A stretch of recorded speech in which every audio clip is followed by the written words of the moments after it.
All right, we are live. I see a couple of people have already dropped some comments in anticipation for the live. How's it going, guys?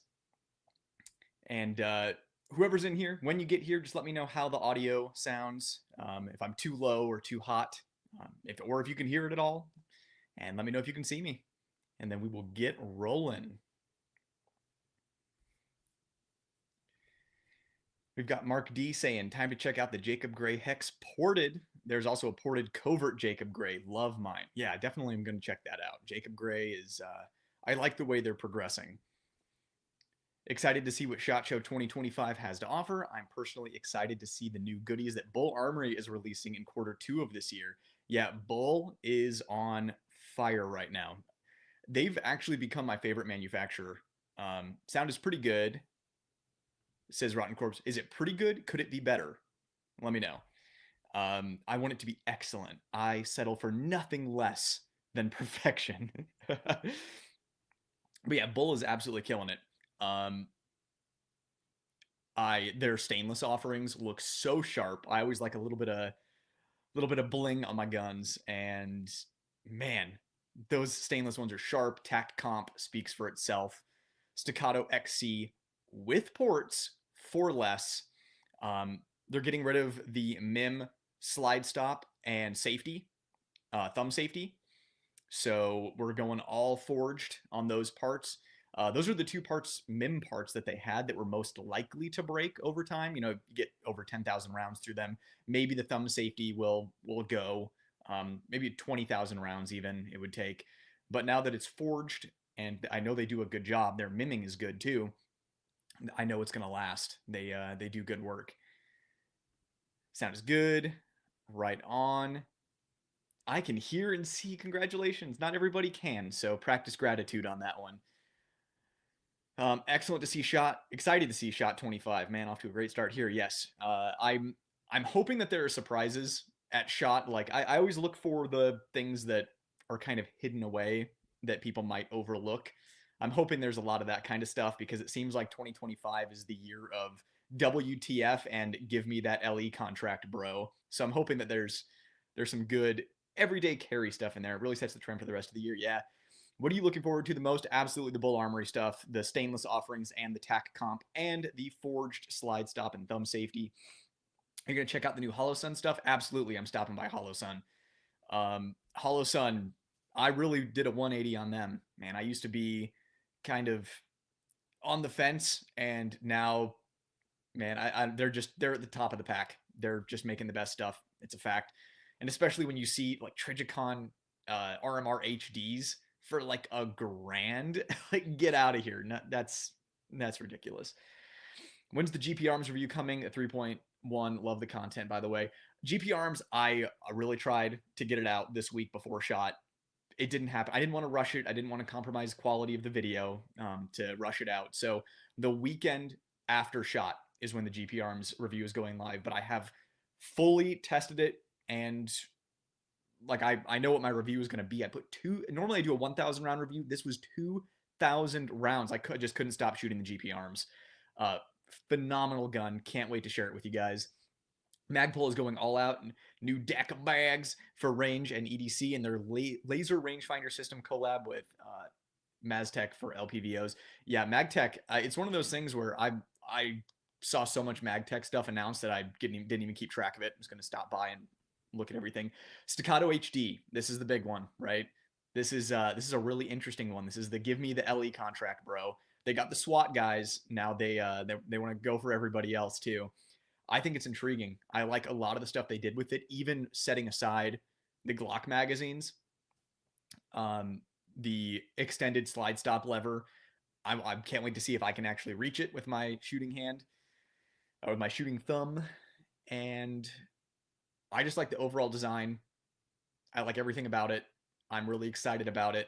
I'm really hesitant to get one right away because, they released the Staccato CS, and what was that, a year later they beefed up the frame and changed some stuff on it. So, if it's one of those things I'm spending money on as a personal gun, like I'm probably going to wait until, version 2.0 comes out. And also I think we can all see a Staccato XC HD version coming, and I'd rather have that. It would suck to buy because I like the what is it, the 4.5 Staccato HD that has kind of the sight tracker island on the barrel.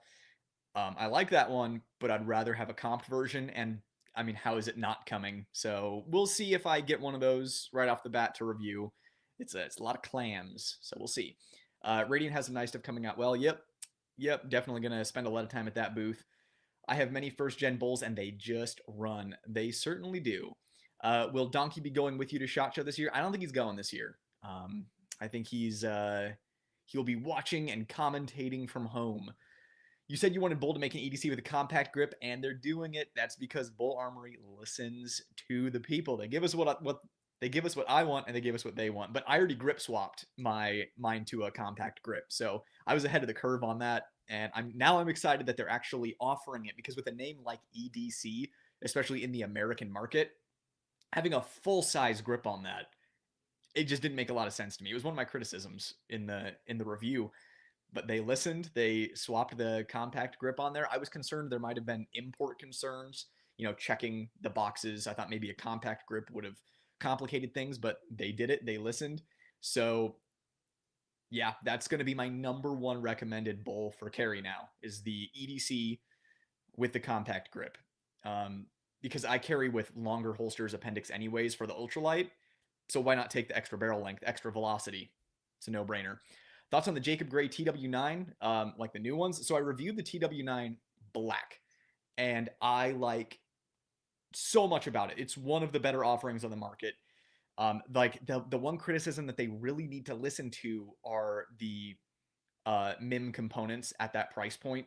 I completely understand for their margins, that those tiny little fire control parts, they're doing what they got to do. I have yet to hear of a breakage on one of them, so clearly they're doing the process right. They're just going to hit a road bump until it's forged. It is what it is. That being said, the thing shoots really well. The tolerances are crazy tight, and it somehow is reliable.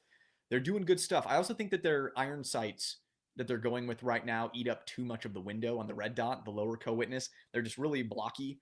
But I mean, I'm having to split hairs here and get nitpicky on it. Overall, I really, really like it. I think it's a great, unique, different offering, and it looks like they're listening because they are updating things. Oh, and the thumb safety is a little on the sharp side. So I'm excited to see what they have at Shot, see how they've been listening, see what they've been applying, and just to stop by and say hi. Thoughts or experience with the echelons? Echelons are fine. It's striker fire 9mm. It's reliable. Like, what more do you need? It boils down to a personal preference thing at that point. I think the echelons are fine. I will say they are recoil impulse wise a little bit on the punchier side, but again, at the end of the day, it's a 9mm. So is that a big deal? I don't know. It'd be really cool if somebody came out with a comp for the echelon. That'd be cool. Is sound cutting out for everyone or just me? Yeah, if anybody hears sound cutting in and out, just let me know. Yeah, just let me know right now in chat if sound is cutting in and out, and I can adjust, make sure my mic is good to go. Because it could just be, on your side, internet. I don't know. So let me know about audio, everybody. That's always like my number one anxiety doing this is the audio. So let me know. I will keep going through until I hear all good, no sound issue here. Audio is solid. Cool. So sorry, Rachel. I wish I could make it stop cutting in and out for you. Hey man, excited to see what you think of SHOT Show. We'll see how much true innovation there is this year. LOL. LOL is right. Can't stick around for the stream, but safe travels. Good to see you, Snake Doc. Thanks for stopping in and saying hi.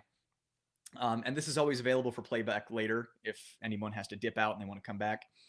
I'm still curious to see how much that primary arms enclosed pistol optic is going to go for. Yep. I'd like more info on that all around. Have you ever shot the Fusion Arms 2011? Not yet. Not yet. It is on the list, but not yet. Are you carrying your EDC in an Axis Elite or Apex holster? In an Axis Elite. If I could do it over again, I'd probably get the Apex. My issue is the Axis Elite has the magazine positioned exactly where I would put it on the Apex for carry. So unless I was chasing challenge coins or shooting competition from Appendix, I wouldn't need to mess with the position of the magazine carrier. Gerson 2311 Brat compact opinions. Man, for something to play with, range toy, yeah. I can't. I don't want to judge it too harshly until I've shot it. But with a brand like Gerson, I'm always kind of wary. Really excited to see if Radian will finally come out with an afterburner for the 43X. It is, I mean, it's been in the works for a couple of years. So knowing Radian, they don't settle for anything less than perfection. They won't release it until it is perfect and up to their standards. So I just say be patient and know that it's coming.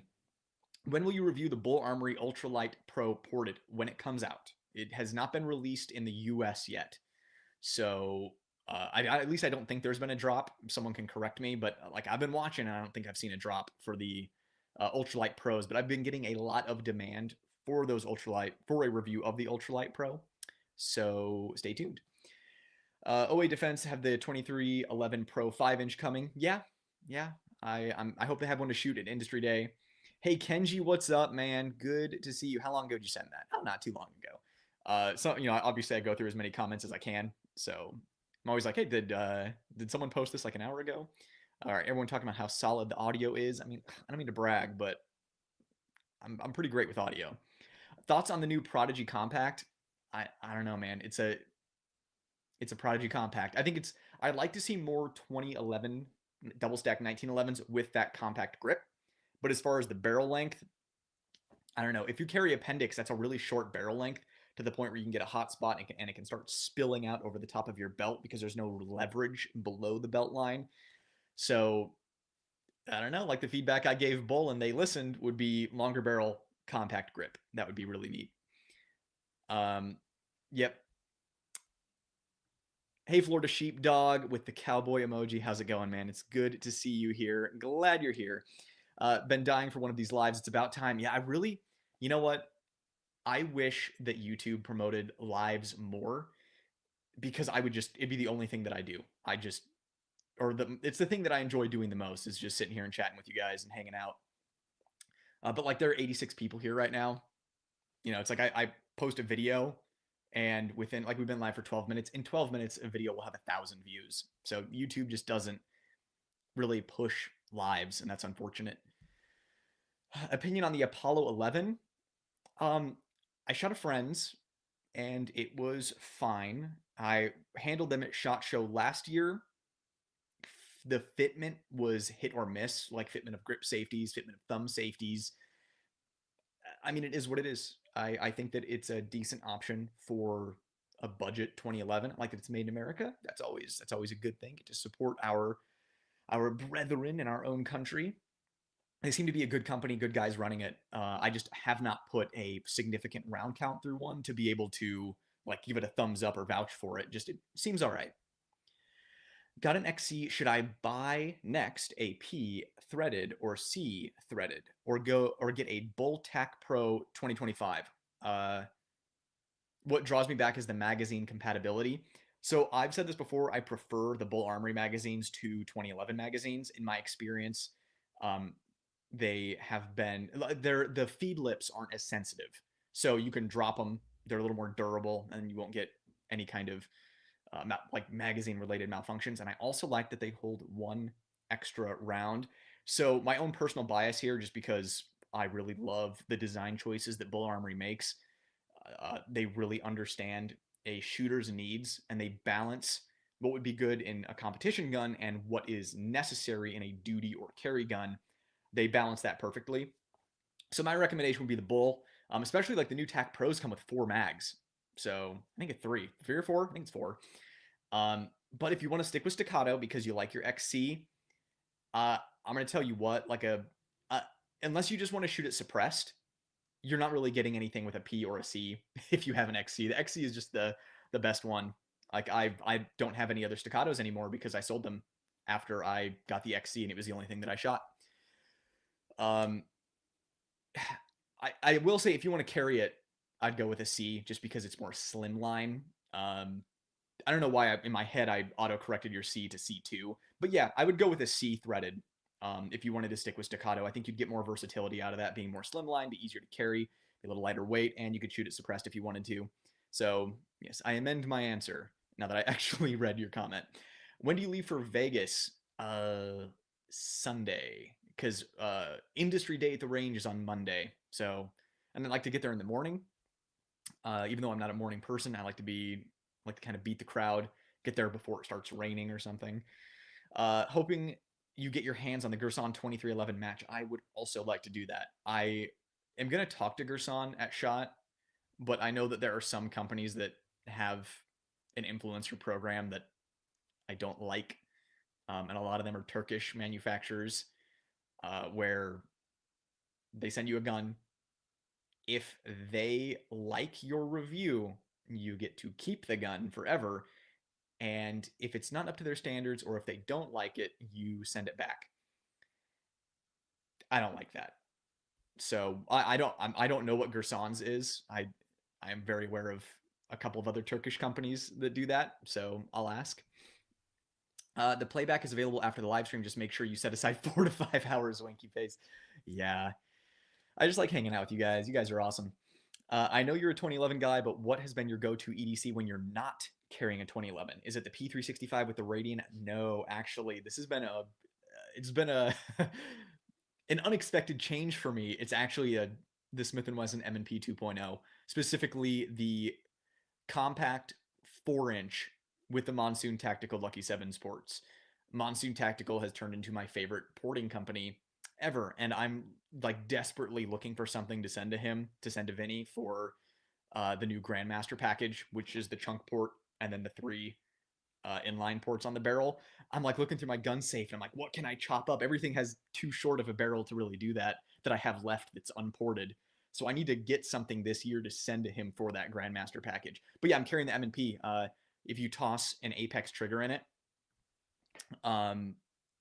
it's the closest thing to a striker fire gun that will get you a 2011 adjacent trigger. So I can just split that thing really fast. Sorry, I just had to look at something technical on my end here.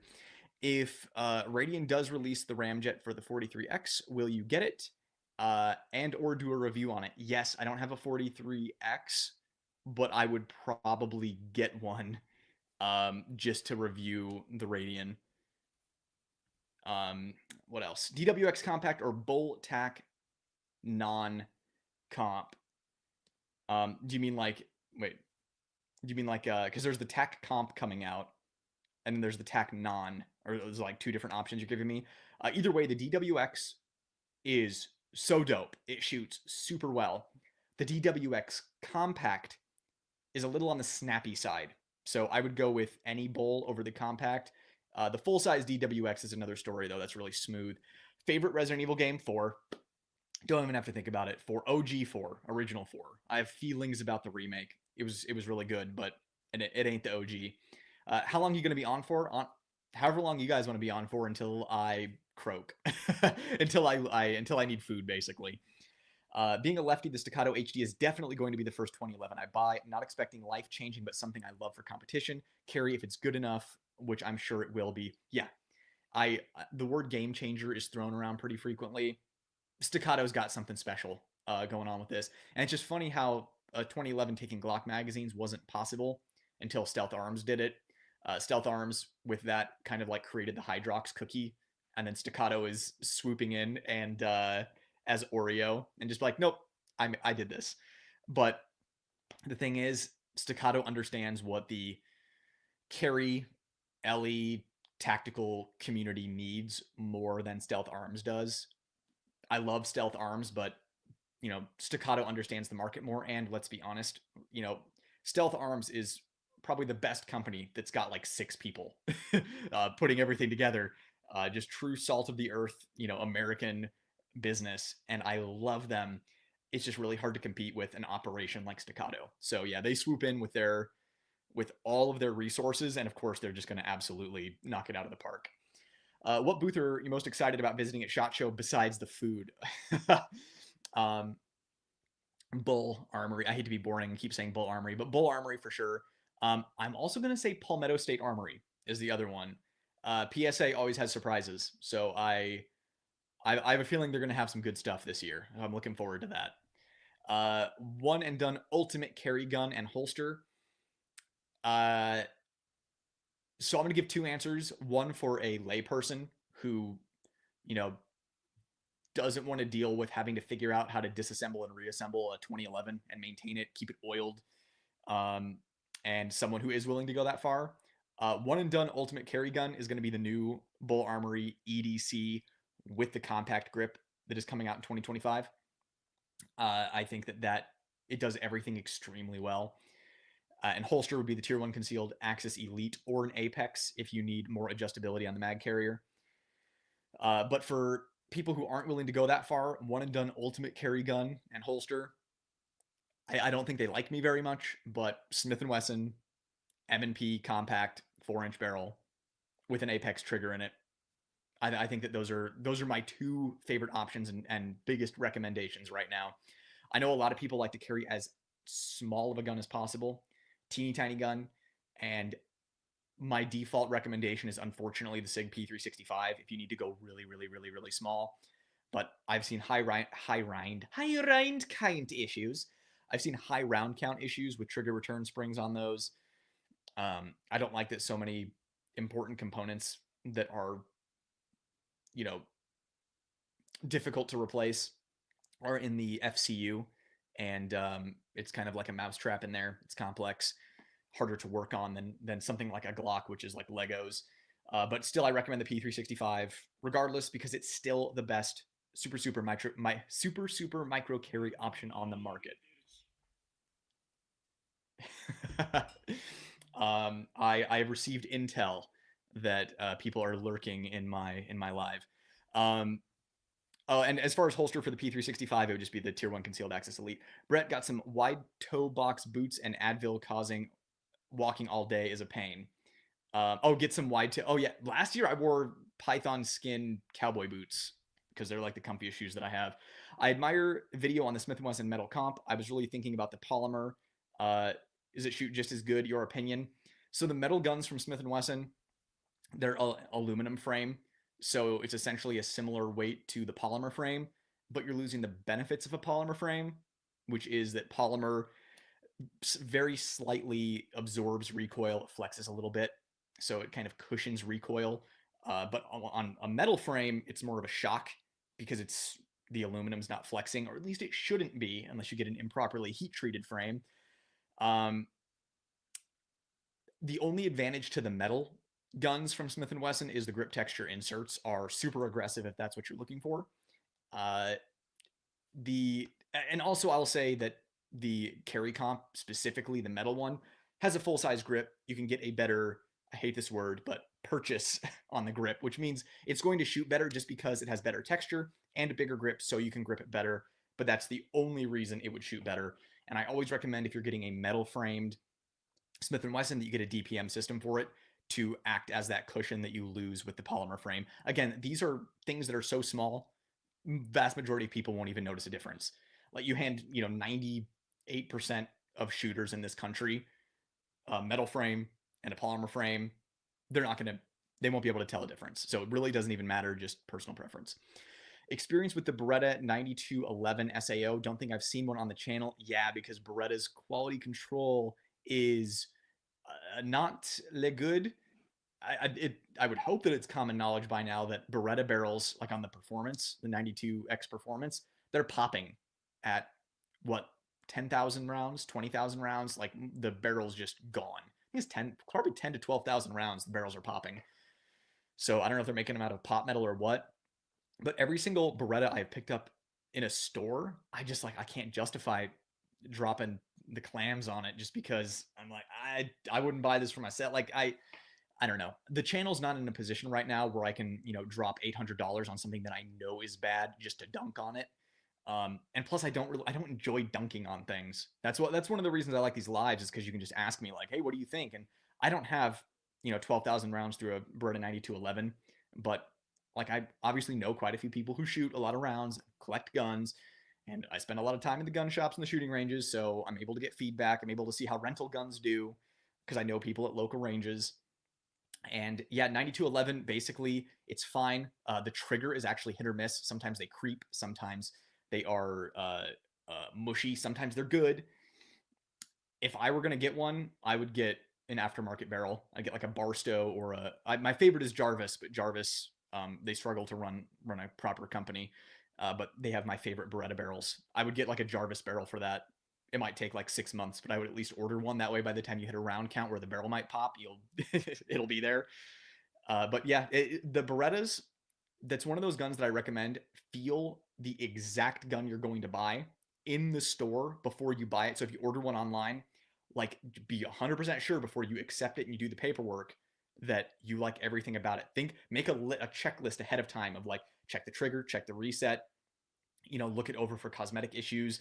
Because there are times where I'll go in there and I'll look at 10 things that might be an issue and I don't see anything. I'll get it home and like 6 hours later, I'm like, oh no, this happened to me on an IWI Jericho.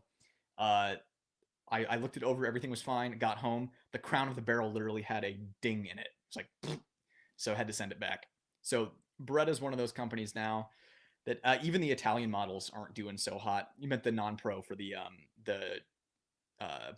Bull Armory. Yeah, that's a sketchy way to do business. Turkish companies you touch upon, yeah. Where if we like the review, you get to keep the gun. If we don't like it, or if it doesn't perform to a certain view count, you send it back. So any kind of incentive like that, I don't like it. I would rather them just like, here's the gun to keep. Say whatever you want about it. It is what it is. And then if they get butthurt and they don't like it, they don't have to send any more guns. Or just send it out for loan in the first place. I don't like this incentive of like a hint, hint, wink, wink. The other one is, if we like your review, we will include it in our email newsletter.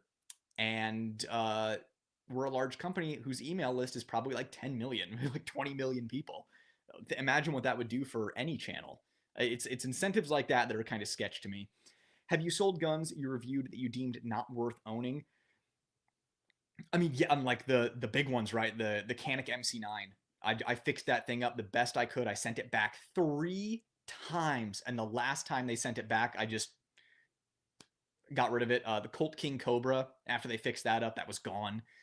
But other than that, I there are guns that I really, really love that I have reviewed, but I want to get something else for the channel to get you guys more content. Or there's a gun that I want personally that I also want to show on the channel.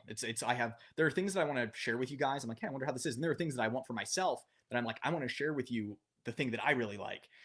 So there are a couple of things that I've moved that I liked just because I wanted to show something else on the channel. Like I recently just got Walther would not send me the PDP steel frame compact.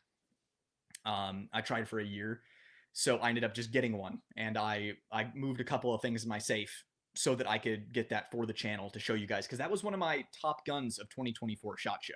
So it's important that I was able to review that. I just got my Prodigy 4.25 done with a Genghis comp. Super excited to get it back. That's going to be awesome, dude. Will Blazer Brass destroy the barrel? No, it's not going to destroy the barrel. I know it's not accurate. Don't shoot from retention, but just for blasting. First of all, Monsoon Tactical with like chunk ports, Genghis comp, stuff like that, he backbores it really well, so it minimizes spalling. Blazer Brass will not destroy your barrel. You can always clean out the jacket, but yeah, it might shave off some jacket and lodge it in your barrel. You might have to clean it out. We have, let's see here, a super chat, much appreciated, from Steven. Thank you for finally doing one of these on a payday.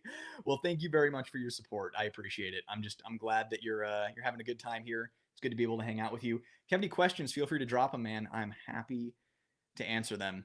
All right, whenever I go to a beloved super chat, I always lose my place in normal chats, but it's a sacrifice worth making for my beloved super fans.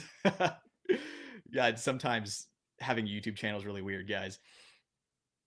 But much appreciated, Steven. Thank you.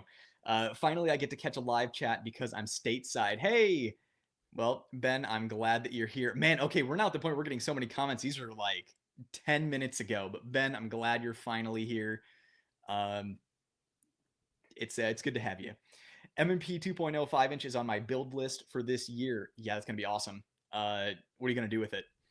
The rating is honestly the only reason I'm currently holding on to my 43X, right? It's going to be the only reason um, I'm going to get a 43X. And also, Ben from Bull Armory here. Yeah, Ben is the ultimate bro. He's the guy who listens, and he's the guy who gets stuff done. That EDC with the compact grip that everybody wanted, everybody give Ben a round of applause on that one. Yeah, Blazer Brass is fine. Let's see here. What do you think about the new Aimpoint Glock collaboration? I think it's fine. I think that again, it's 2025 seems to be the year of give me that LE contract, bro. And part of me is wondering if it's just because the civilian market in the US is garbage right now because everybody's broke and everybody who wanted a gun got it during the pandemic. And now people are just getting rid of as many guns as possible. The secondhand market is trash right now. So I think people are chasing LE contracts. It seems like the people buying guns are the people who've got stacks, and those people are buying 2011 style pistols. So get the popcorn. Can you go to the ATF booth and give them the finger for me? You know what? I wake up in a cold sweat waiting for the day that the ATF decides to try to assassinate me in my sleep. So maybe I'll steer clear just for my own well-being. Vinny wants the Alpha Foxtrot Romulus Comp 5 to do his porting work. Any thoughts on this gun? It seems great on paper. I have no experience with it. The guys at Alpha Foxtrot seem like they're running a good show over there. Hopefully they're going to be at range day. I'd like to shoot it. Is it worth it to get a Bull EDC DLC coated? No, their PVD finish is fine. Yeah, boom, there you go. Ben's on it. You should check out Blade Tech's booth. They have a new duty holster competing Safariland and Alien gear. Yeah, I'm just not really a guy that can weigh in with any kind of authority on a duty holster. I carry appendix 99.9% of my life. I know appendix holsters. I know concealed carry. That kind of stuff, I just don't really do it. I put all of my eggs in the basket of get as good as you can from concealment with a pistol because that is most likely what I'm going to be doing. So, like, I'll stop by and take a look at it, but I'll be like, hey guys, look at this duty rig. Isn't it neat? But I won't be able to really like weigh in on it. I know my limitations. Keltec equals surprises. Sure, it sure does. Keltec always keeps us on our toes. If you guys haven't seen yet, they released that compact 5.7 that holds 20 rounds, loads via stripper clip, and has a rotating barrel. So, I don't know, man. I might want to check it out just for memes. Thanks for helping me get DCC clips on my Apex holster. It's a game changer. Oh, I'm glad it worked out. I think I remember talking to you in the comments. I heard from like 10 people about that. How'd you get your DCC clips on the Apex holster? Glad it worked out. Yeah, it is. I love those. Love those clips. Balenka has some great options for wide toe box shoes that don't look funky. Yeah. I don't think my wife would be a fan of wearing wide toe box shoes. She'd be like, "Why are you wearing clown shoes?" Glad you're excited about Bull Armory. How could I not be? I'm honestly surprised when I first shot their SAS2. I was like, oh my god, I actually enjoy shooting this more than my staccato. The trigger's better. It's they get what a guy like me would want, right? Like just this high performance, fast splits without sacrificing the stuff that makes a gun perform in a tactical scenario, like grip texture, reliability, and the magazines hold one more round. To me, it was just all benefits. And now that they're moving away from the MIM in the slide stop and the thumb safety, I don't know what they're going to do next, but it just something tells me it's just going to keep getting better. How do you explain the difference in recoil between a high bore axis pistol like a P320 over a 2011 like a staccato? Minimal. It's minimal. It's noticeable, but it's minimal.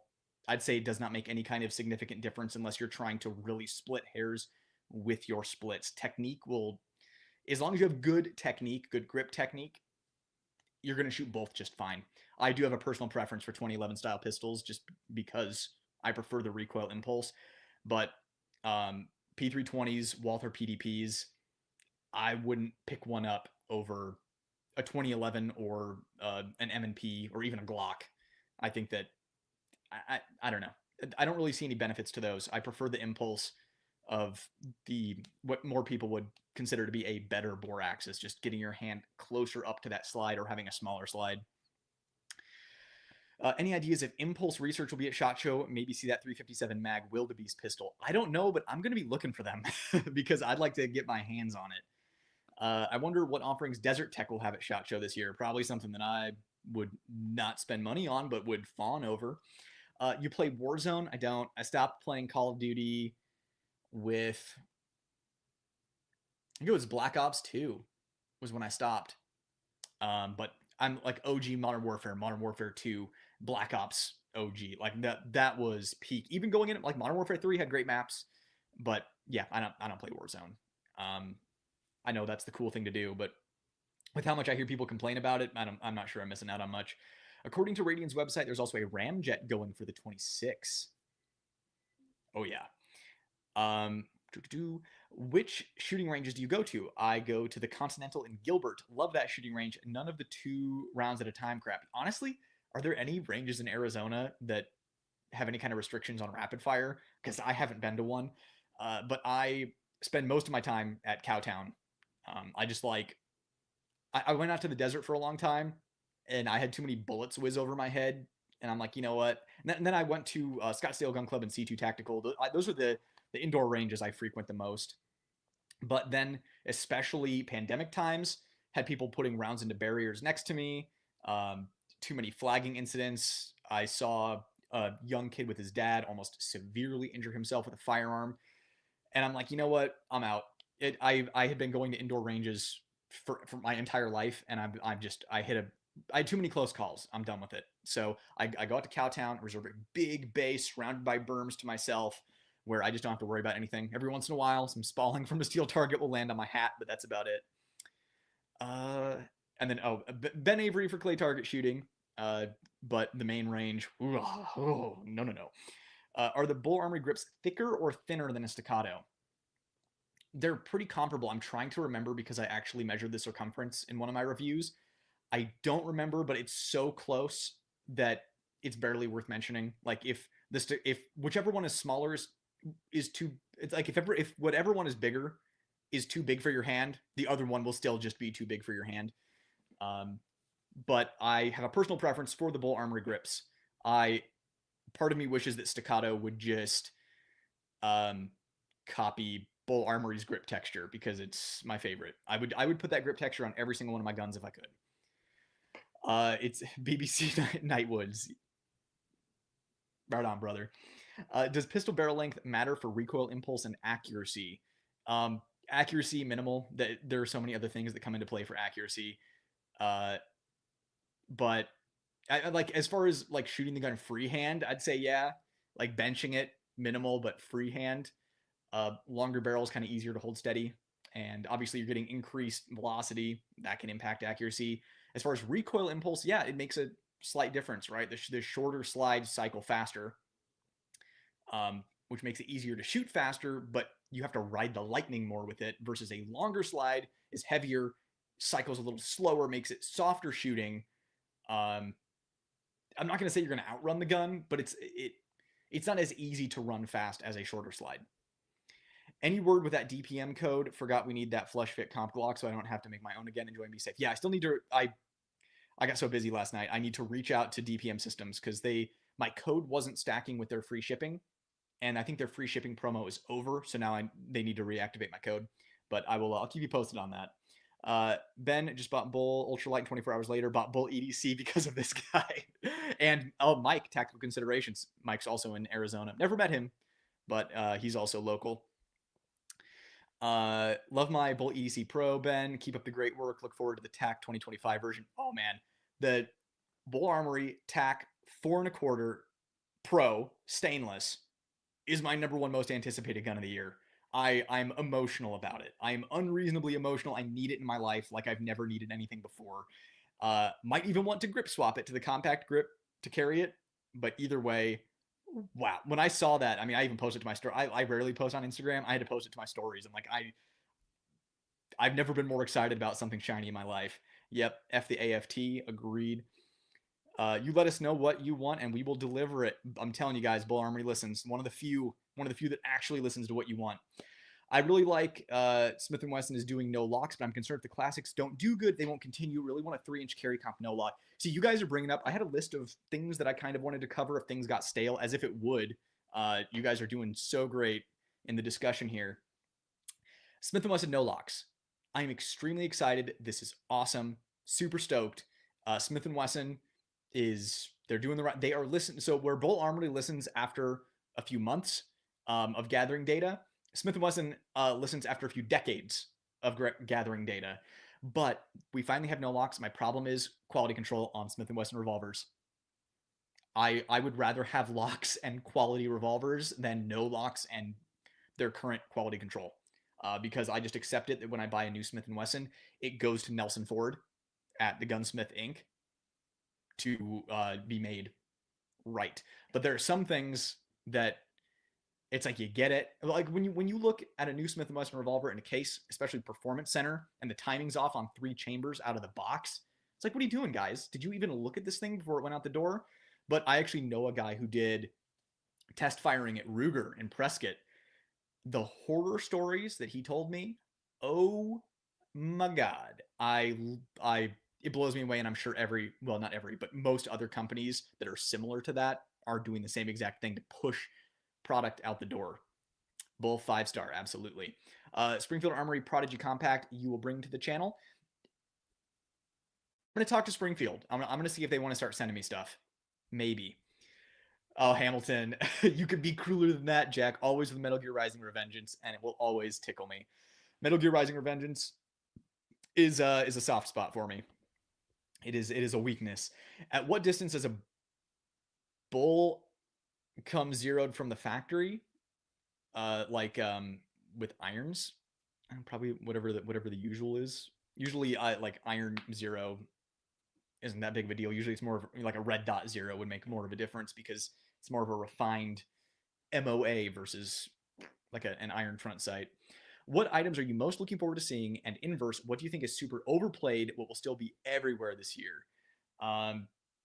Most looking forward to seeing Bull Armory, absolutely. And you know what? The Staccato HD, I want to get my hands on it. My concern is the thing is drop safe now, and I'm interested to see how they made it drop safe and if it impacted the trigger pull at all. I want to see how the trigger is on it. I also have some other ergonomic concerns about it that I want to take a look at, and of course, I'm also curious to see how it runs. Super overplayed, but will still be everywhere. Oh man, I hate to say it because I'm a fan. 2011s, like it's getting to the point now where like everyone's making one, right? And it's just like I don't know, man. If you're gonna make one, it has to be different enough to be worthwhile, right? Especially in the price ranges that we have. If there would be like a low budget competitor to TSOS that actually had something like proper grip texture, that would be exciting. But I don't know, man. The 2011s are now everywhere. Everyone's trying to cash in. But I mean, Staccato is attempting to pivot the 2011 industry and advance it with the HD. We will see how that goes. When do we see the GP Arms Patriot review? It's going to be the weekend after SHOT. I tried to get it out this week. I did not want to rush it. I didn't want to sacrifice the quality of a video just to get it out sooner. I have 2,000 rounds through it instead of the usual 1,000 rounds. Couldn't stop shooting it. Super excited to share it with you guys, but didn't want to compromise quality on a video to get it out before SHOT. Have you tried concealed carrying with a fanny pack? No, I haven't really had a need to. But the fanny pack I like the best is Tight Shoots. I think they make good stuff.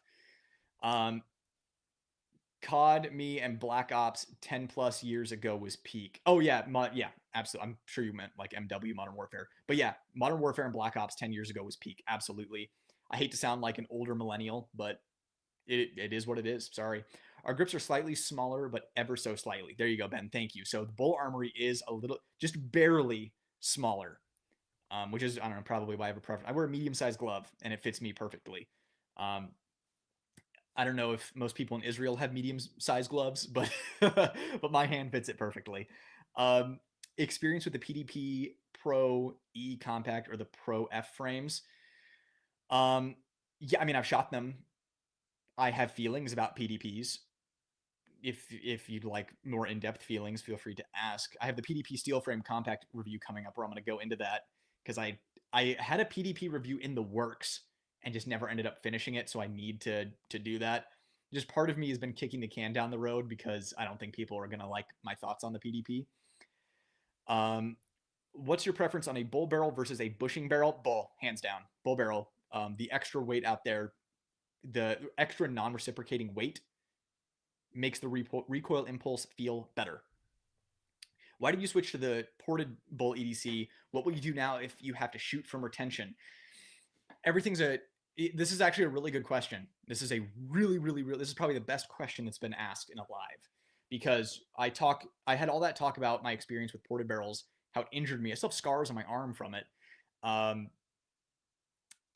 the benefits of a ported barrel, in my opinion, for me personally, I would not. It's one of those things like do as I say, not as I do.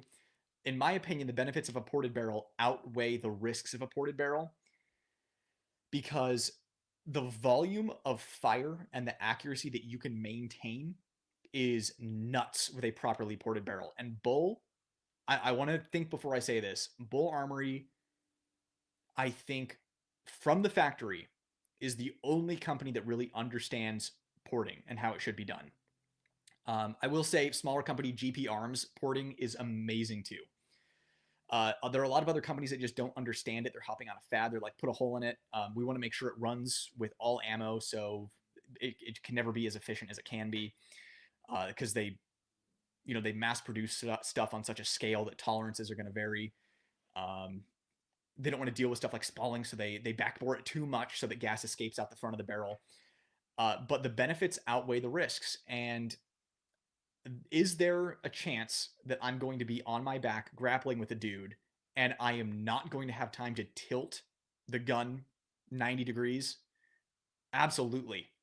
If it comes to that, I'm going to try to turn my head and close my eyes. If I can't do that, then it is what it is. I can blame myself in that situation. But that is a very niche, specific situation that can, has, and will happen again. But I'm hedging my bets in favor of a gunfight because that's there are these, you see the security camera footage, badge cam footage, and like dash cam footage of carjackings and stuff like that, where like 8 dudes hop out of a car, and I get comments that are like, oh well, I wouldn't fight.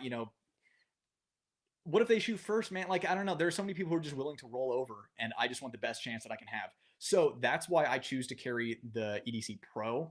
It's because the benefits significantly outweigh the potential risks, at least in my risk assessment. I'm hedging my bets for a gunfight over um, a grappling fight where I can't tilt the gun and can't turn my head.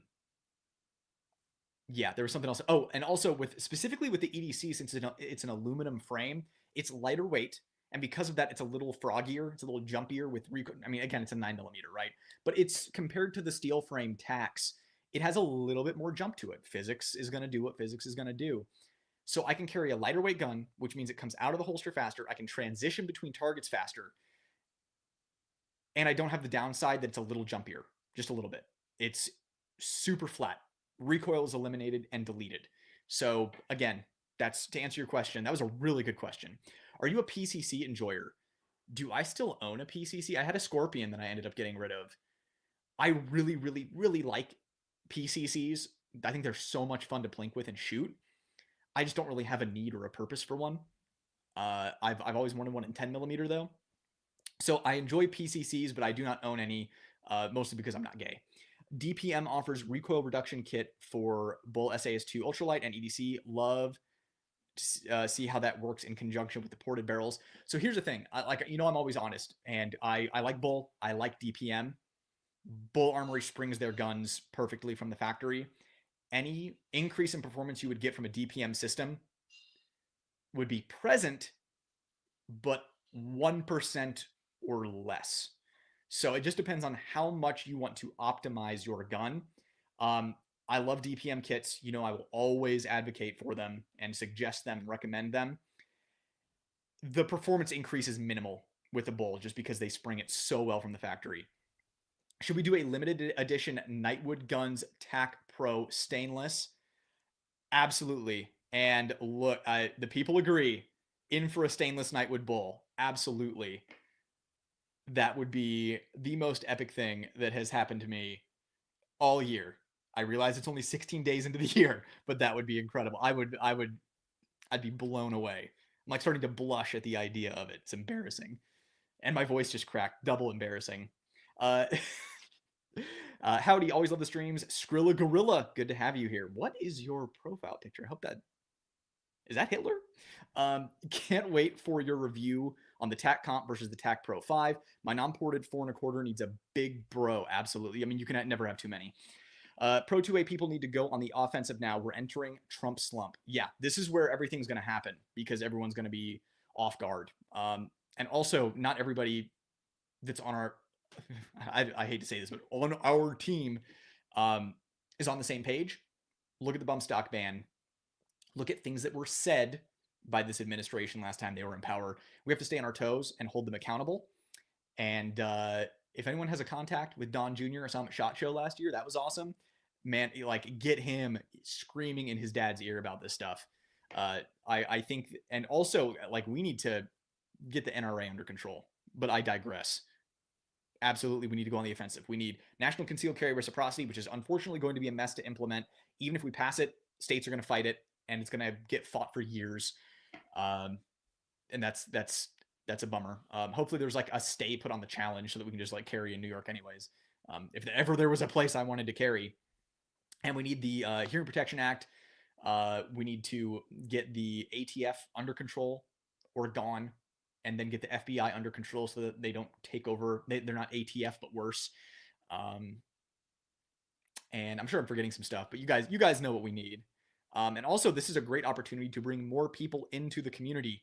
A little bit of gatekeeping is healthy, but we need to bring in good, awesome people into this community from all walks of life. Let's get the best people out there so that we can pass on this tradition. I will now step down from my soapbox. Still need another range trip Prodigy comp. I definitely like it, but I'll want to have an actual 2011 in the next couple of years. Yeah, a lot like what I was saying with the M&P carry comp, right? Is at the end of the day, a lot of these companies just don't understand the finer details. Like a guy like Vinny at Monsoon Tactical understands for maximum performance out of a port or a comp, especially at a mass production level. Suggestion for Bull Armory Tac Pro 4.25 or 5-inch. Thank you. I'm always going to default to a 4.25. Like if you have to ask, I'm going to say 4.25. But the typical answer is, what do you want to use it for? Is it for range, competition, home defense? 5-inch. If you maybe want to carry it, 4.25, even outside the waistband, 4.25. But I always default to recommending 4.25. But you can't go wrong either way. Ben answers for anyone I know a lot of people listen to this in their car, like a podcast. So Ben from Bull Armory says that 15 meters is what they iron their Bull Armory pistols for with irons. But obviously it can vary with ammunition. Ben also says 4.25 is personal preference as he prefers a faster cycling rate. I agree with Ben. This is why I like Bull Armory so much, because Ben and I were on the same wavelength here. We like the same stuff. Advice for CCW as a hobbit. I usually just carry my J frame. I don't like to make this recommendation, but it is what it is. SIG P365. And if you want, you can toss a Radian Ramjet Afterburner on there. That's pretty neat. And if you're truly a hobbit, you could just go with the flush 10-round magazine. That would be totally fine. What are your feelings on the PDPs with the eyes emoji? Short version, I don't see, objectively speaking, why someone would pick one up over something like an M&P, toss an Apex trigger in it, something like a Glock, toss a Johnny Glock trigger in it. Even, and I know I've spotted pass with Canik, even something like Canik. I'm sure I'm forgetting other striker guns out there, like HK VP9, I guess it kind of isn't relevant anymore. I don't know, the A1 guy is a game changer, because there's so much slide mass. It's a little snappier. I know a lot of people use the stepped chamber as an excuse for its snappiness. I've chronoed it. It's like 20 feet per second. muzzle velocity difference. That's not going to have a huge impact. Um, uh, the PDP has the best striker fire factory trigger, hands down. I understand that, but it's not like there aren't options for other stuff that have a better natural I would rather get a gun from the factory that has a great recoil impulse that I can swap the trigger on versus getting a gun from the factory that has a great trigger but a worse recoil impulse, because that's harder to mitigate. Now, I said objectively speaking. Oh, and also grip texture, not a fan of it. I think it's kind of slippery and smooth, and it's something that they were bragging about. But in comparison to grip texture on like an M&P, there's just not as much traction there, although it's probably more comfortable for carry. I said objectively speaking because I totally see why people would want to pick one up, because they like it. Personal preference thing. I think it's cool. They like it. They like the way it feels in their hand. It gets them excited to shoot it. It is well, mine wasn't reliable. It has a track record for being a really reliable, durable, long-lasting pistol. And if you like it and you think it's awesome, I think that's totally legit. And like, I would never look at someone shooting a PDP and be like, oh, that guy picked a bad gun. Like, I would never say that, because it is a good gun. It's a great gun, actually. I just don't like it because I would rather just pick a similar gun with a better recoil impulse.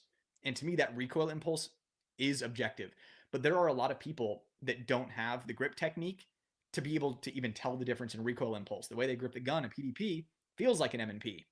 So this is probably just where I'm at in my pistol shooting journey, that I may feel differently about people who are in a different place in their pistol shooting journey.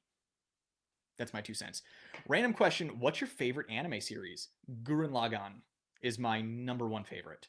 If you couldn't tell, I also like JoJo's Bizarre Adventure, Cowboy Bebop, Evangelion, Full Metal Alchemist Brotherhood. I mean, I have a whole list, right? Like Kill La Kill, Cyberpunk, Edge Runners. I could honestly sit here and list like 50. If you haven't seen it, it's because it's kind of more of a niche thing. Death Parade is really good. I'm kind of behind on anime. I've been playing a lot of video games. I'm kind of behind on anime now. Thoughts on the Constantine belt? What belt do you prefer for carry? I have a personal preference for the core belt, just for convenience. If you have to do any kind of public pooping in an emergency, I think it's really convenient to have that ratchet system on the core. I also don't have any lower back issues. I don't have any comfort issues. That being said, like top two belts tied for first place would be the core belt and the Hunter Constantine belt, hands down. Those are the two belts that I recommend. Ben says, I will not answer more questions as I don't want to divert focus from the star of the show. It seems you guys have a lot of questions that I would gladly join a future live chat and answer. Boom. First of all, Ben, that is so considerate of you. You are the coolest dude. I don't mind if you're answering questions in here. In fact, I encourage it. I think that's really awesome. But I think you're right. This would make a really good live in the future. So let's connect and do a live sometime. Obviously, it won't be my usual 10 hours that I do, but I think it'd be really good to answer people's questions directly that way, because you obviously have more knowledge of the product than I do. I'm just a fan. Want to see C2 versus CS versus Prodigy Compact. If Prodigy Compact is like a C2 with a grip reduction, it'll be the Goldilocks between the two and pretty desirable offering. Would love to see the comparison. C2, CS, Prodigy Compact. I mean, I would throw up the C. Like in that group, I would just say the C is the best offering. C with the compact grip.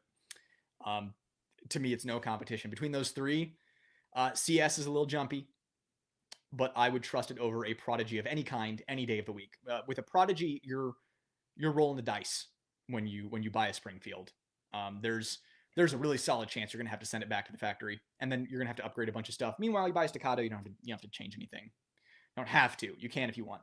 PDP 5-inch is weirdly snappy, not great. I'm not alone on this. Love to see my Ohio boys, Monsoon Tactical and Stealth Arms, getting some love. Yeah, I mean, the whole reason I started this channel is because I was a consumer of GunTube, and guns were my number one hobby. I've been doing it literally since I was 5 years old, and I was seeing the wrong companies get attention and the right companies kind of get overlooked. So I just want to do my part to be like, hey, these guys are doing legit work. I don't have the biggest platform in the world, but I like to at least point people in the right direction to give their business to companies that are actually doing incredible things. I was going to ask about the retention shooting since you said you were carrying the M&P with the Lucky Sevens. Yep, so there's my answer. And I will say the Bull Armory, the V6 porting, V8 porting is extremely efficient, but much like the Glock 19C, that spalling does kind of come out in a V shape. With the Monsoon Tactical Lucky Sevens inline porting, which Bull does on their the axe, tomahawk, hatchet, the tomahawk is the ported one. That's inline, just like the Lucky Sevens, so it's a little easier to you don't have to tilt it to such an extreme angle to get away from it.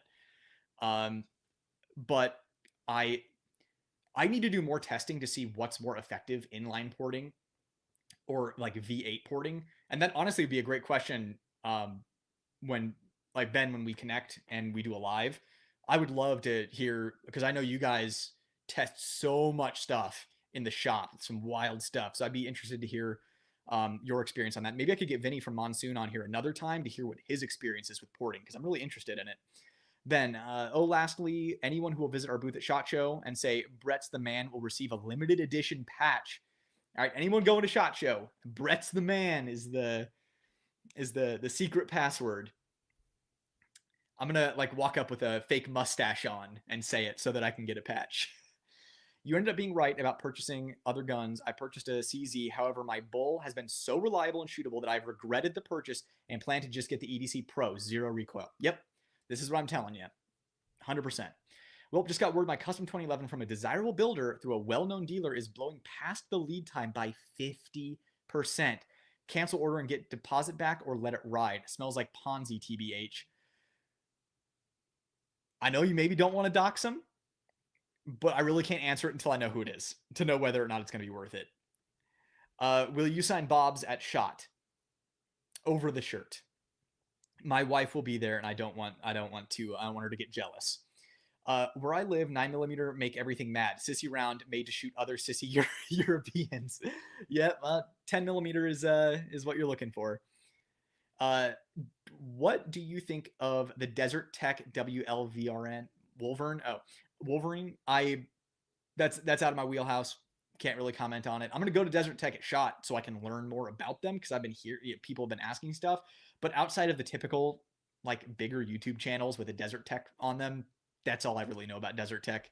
Kind of out of my wheelhouse a little bit there. Have a fun time at SHOT, dude. Thank you, White Ren. Appreciate it. Nightwood Elite.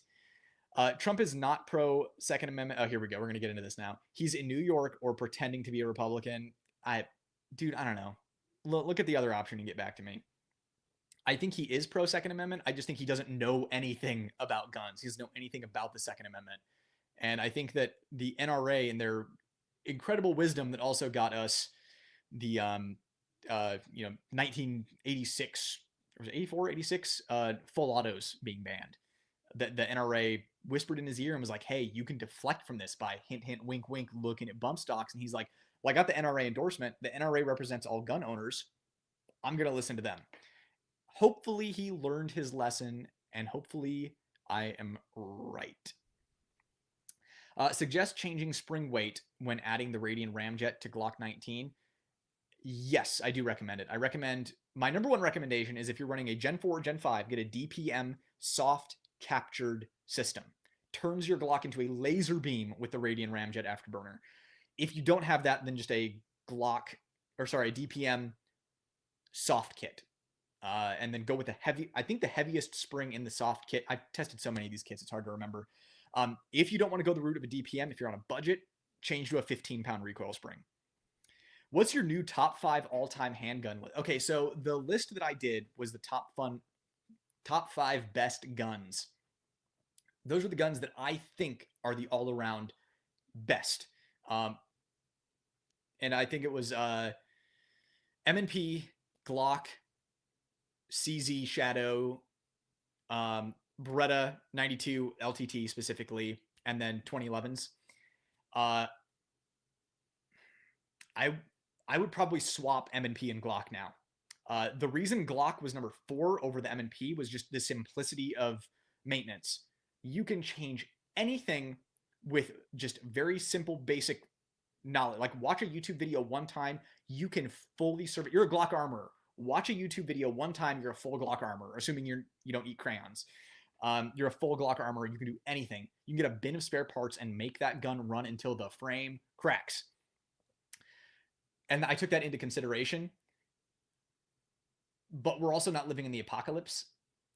And I think that the Apex trigger in the M&P elevates it above the Glock. Same with grip texture. It is what it is. So yeah, those are my best guns. As far as all-time handguns, like my favorite, that would be different, right? What are the top, in my opinion, the top 5 best guns? And then in my opinion, the top 5 favorite guns. I'd have to think about that, but the HK USP would make the list. I think 2011's, specifically now, Bull Armory SAS2 series would be my number 1. Ban red flags. Yeah, no red flag. Thank you for chiming in on, how long ago was that? Oh, it wasn't too long ago. But yeah, getting rid of, basically putting a stop to red flag law is really important. We have a super chat. Love the vids. Thank you so much, dude. I really appreciate it. I appreciate the support. Appreciate you being here. It's good to hang out with you. And thanks for the little show of support for the channel. And I'm glad that you have been enjoying the content. I'd be really bummed if you told me that you weren't enjoying them, and I'd be like, what can I do better? I'm trying. No, I have aspirations for the channel, and I am really, really excited for 2025. It's going to be the best year for the channel yet, hands down. Thanks for your response earlier. Boltac Pro or Jacob Gray? Boltac Pro, hands down. No competition. Jacob Gray is really, really, really, really nice. Boltac Pro shoots better. Significantly better. Not even a competition. If you're looking for something that is unique, something that, will turn heads because, whoa, what's that? I've never seen that before. Jacob Gray is the way to go. They make a quality gun. But, I mean, putting those two head-to-head as far as performance goes, Bull Armory just absolutely dunks on the Jacob Gray. National reciprocity would be so good. I go to Maryland every other weekend, and my Pennsylvania unconstitutional license to carry is no good there, so I have to go un-American or risk it for the biscuit. Yeah, I would never risk it for the biscuit. That would be not good. But it'd be really awesome if there would be no risk in it, and it was just all biscuits. So I'm in favor of biscuits. What is your preferred carry ammo? And we hit an hour. Hit an hour with no sip of water, so I'm budding out over here. All right, one sip, I'm good to go for another hour. What is your preferred carry ammo? Federal HST 124 plus P. I also like the Federal HST 124 standard pressure and the 147s. Those are like my top 3 carry ammos. If you can't find that near you, then Spear Gold dot 124 plus P. And if not that, 124, and if not that, then 147. That's about it, I think. There's my top 6. Just whatever you do, please, please, please don't carry. I know the word got out that Hornady Critical Defense is not great. I'm so glad. But then word got out that Hornady Critical Duty was. If you're carrying Hornady Critical Duty, please reconsider. Do some research.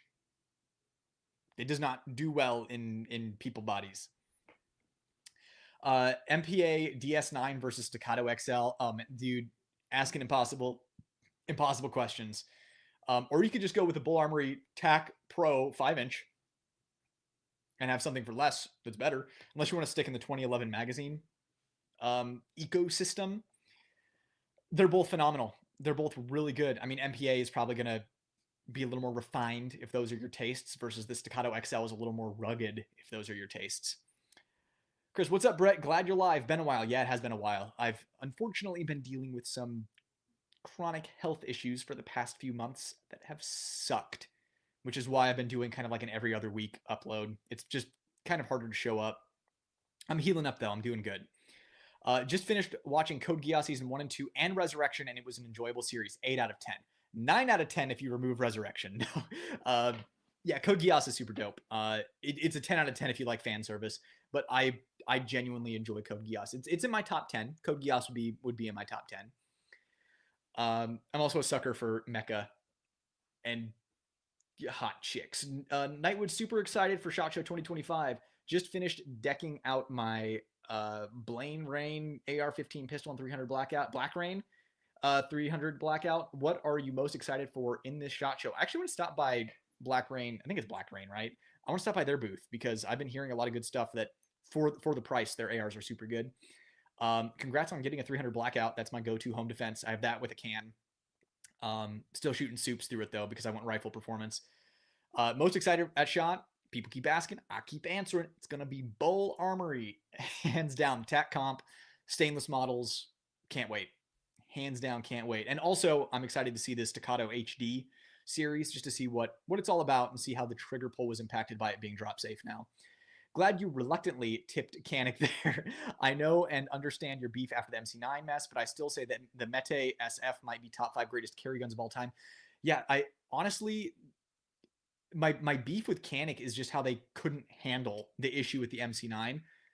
I've had great experiences with other Canics, but like once that like they showed me their ass, right? Like I saw their stinky smelly butt, and now I struggle to even buy their good guns. Like I've wanted a Rival S for a long time, but I think about the my experience with the MC9 and specifically how they handled it. I'm just like I don't know, but I got stink eye at the Canic booth last year.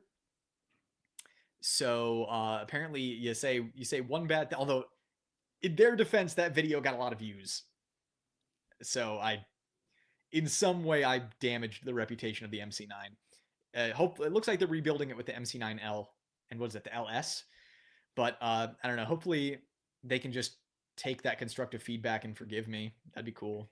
I'm not afraid to burn bridges, but like I don't like making enemies. Like why can't you just like at the same time I was a consumer who got screwed over. Like I have every right to be mad. They don't like that I shared it. That just speaks to them. Long live Christ the King. This is a free speech zone, people. Feel free to type whatever you want as long as YouTube's okay with it. So that actually might be sketchy. Hey man, hope you're doing well. Was just able to join. Hey man, how's it going? I've finally committed your handle to memory. For the longest time I just couldn't remember it. But it's good to I'm glad to have you here. How long ago was that? Oh, not too long ago. I'm Oh my god, there's so many comments, guys. Okay, I'm gonna start going lightning. First of all, Gurren Lagann is based. Absolutely, it is. Are you kidding? It is. It makes me cry, dude. I've watched it 5 times and I've cried every time, multiple times. Um, as a veteran, I'm glad and excited to see young people getting into this hobby and help educate others in this community. I'm glad. Thank you for the feedback. That's awesome. The good news is most veterans are uh, kids at heart still, so we get along well. But I'm really glad. I'm glad that you see that. Preference for EDC Pro versus TAC Pro, just the weight. Uh, I go back and forth constantly between the EDC Pro and the TAC Pro, like 4.25, because the weight it does make it softer. It does make it softer and flatter shooting. The weight helps. You can just rip through it with less effort, less input on the grip. But the EDC Pro beats it out of the holster by like 1/10 of a second, and transitions between targets faster. So everything is a trade-off, and that's why I keep going back and forth between the two. Like, I think if I was picking one, right, if they were both in front of me and I could only have one, I'd pick the TAC Pro, but I'd probably recommend the EDC Pro just because they're going to be releasing it with the compact grip module. But if Bull does a Nightwood edition with the TAC Pro with the compact grip module and that stainless, then that will literally be my carry gun forever. So it's a minor trade-off, but it's there. Any word on what Shadow Systems is releasing at SHOT Show? I haven't heard. I'm also not in the club, so I have a connection at maybe 10 companies, and I know some things happening at those 10 companies that I haven't signed any NDAs, but I'm respecting their privacy. But I'm not in the club with companies like Shadow Systems. I think Shadow Systems, I don't think they like me either because of my CR920 video. Which honestly, the pinned comment on my Shadow Systems CR920 video, again, it's similar to the Canic thing, right? I just don't like how they handled it. I was having premature lock open on the CR920, and I was told that it was my grip. And then it turned out to be an out of spec slide stop, and they wouldn't send me an RMA. They were like, just adjust your grip, and I don't know, it kind of rubbed me the wrong way. Like I'm not a new shooter, right? I know these things. Kenji, Kenji is the man. Kenji with the $20 super chat. Kenji, you know I love you, man.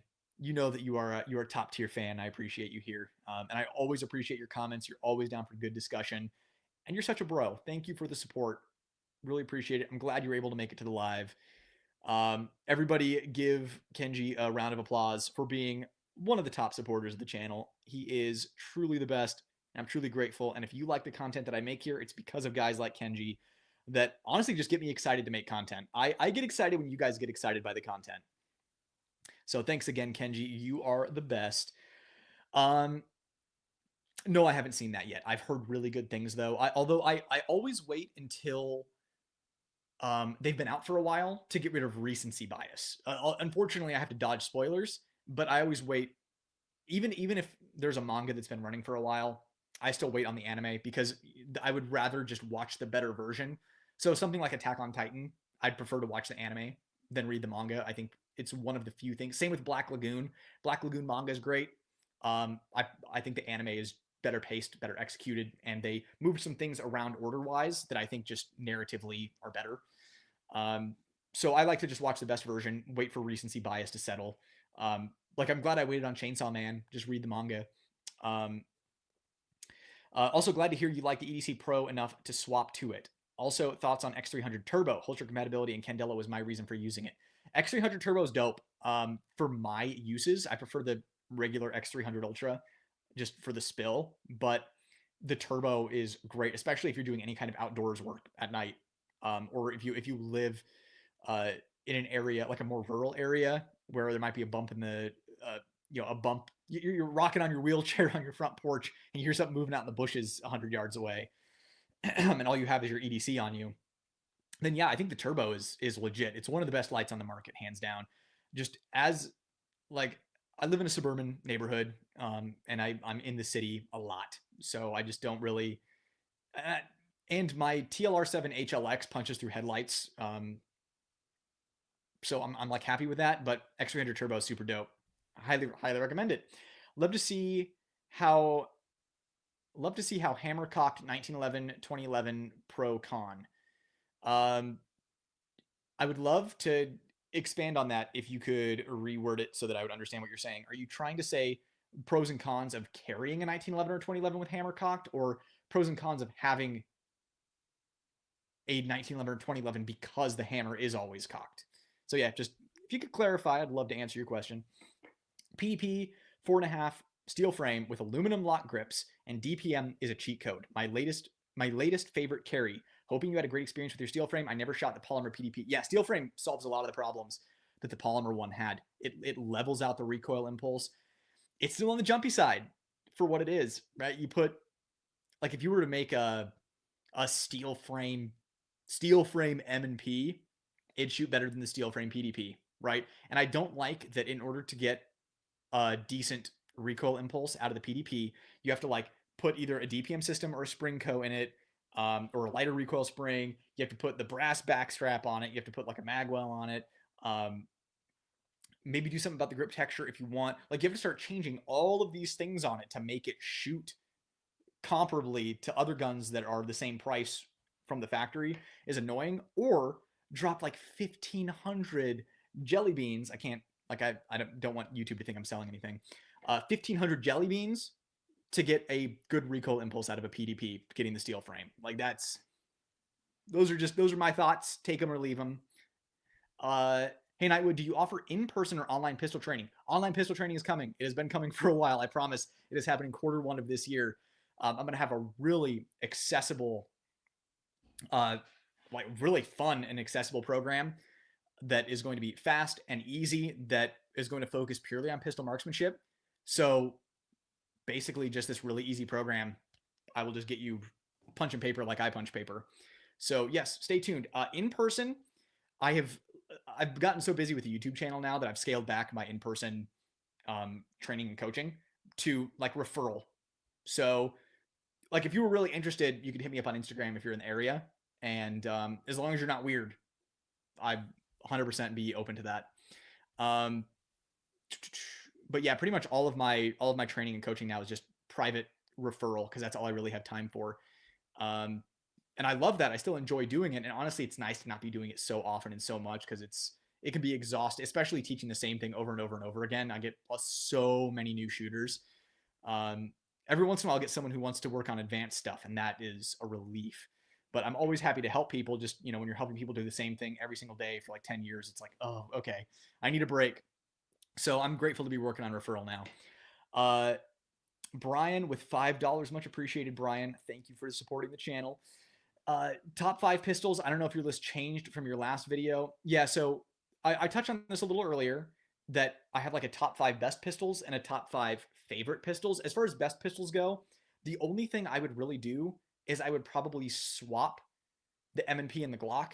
So my original order was from 5 to 1 was M&P, Glock, CZ Shadow series, Langdon Tactical, Beretta 92s, and 2011 style pistols as number 1. I would probably swap Glock and M&P. So Glock would be 5, M&P would be 4. On it, like something that I would need to think about this. I might actually replace the CZ Shadow 2 with the LTT PX4. I'm thanks to a subscriber that I actually met in person, just total coincidence. I'm probably going to be reviewing the actual true LTT. My my one mistake on the channel. Luckily, you guys were very forgiving. I reviewed the GSD that was in collaboration with LTT and not with any kind of significant LTT. Like, well, specifically, it didn't have the LTT trigger bar, so the reset was long on it. I'm going to be reviewing an actual LTT PX4 in quarter 1, so we'll see how that does and how that affects the list. But for now, I'd probably just swap Glock and M&P. So Glock, M&P, Shadow 2, LTT Beretta with an asterisk, quality control, and then staccato. Well, back then it was staccato. I hadn't had a bull armory yet, but now 2011 style pistols. That would be bull armories, staccatos, stealth arms, even like Atlas Gunworks obviously is above all of those.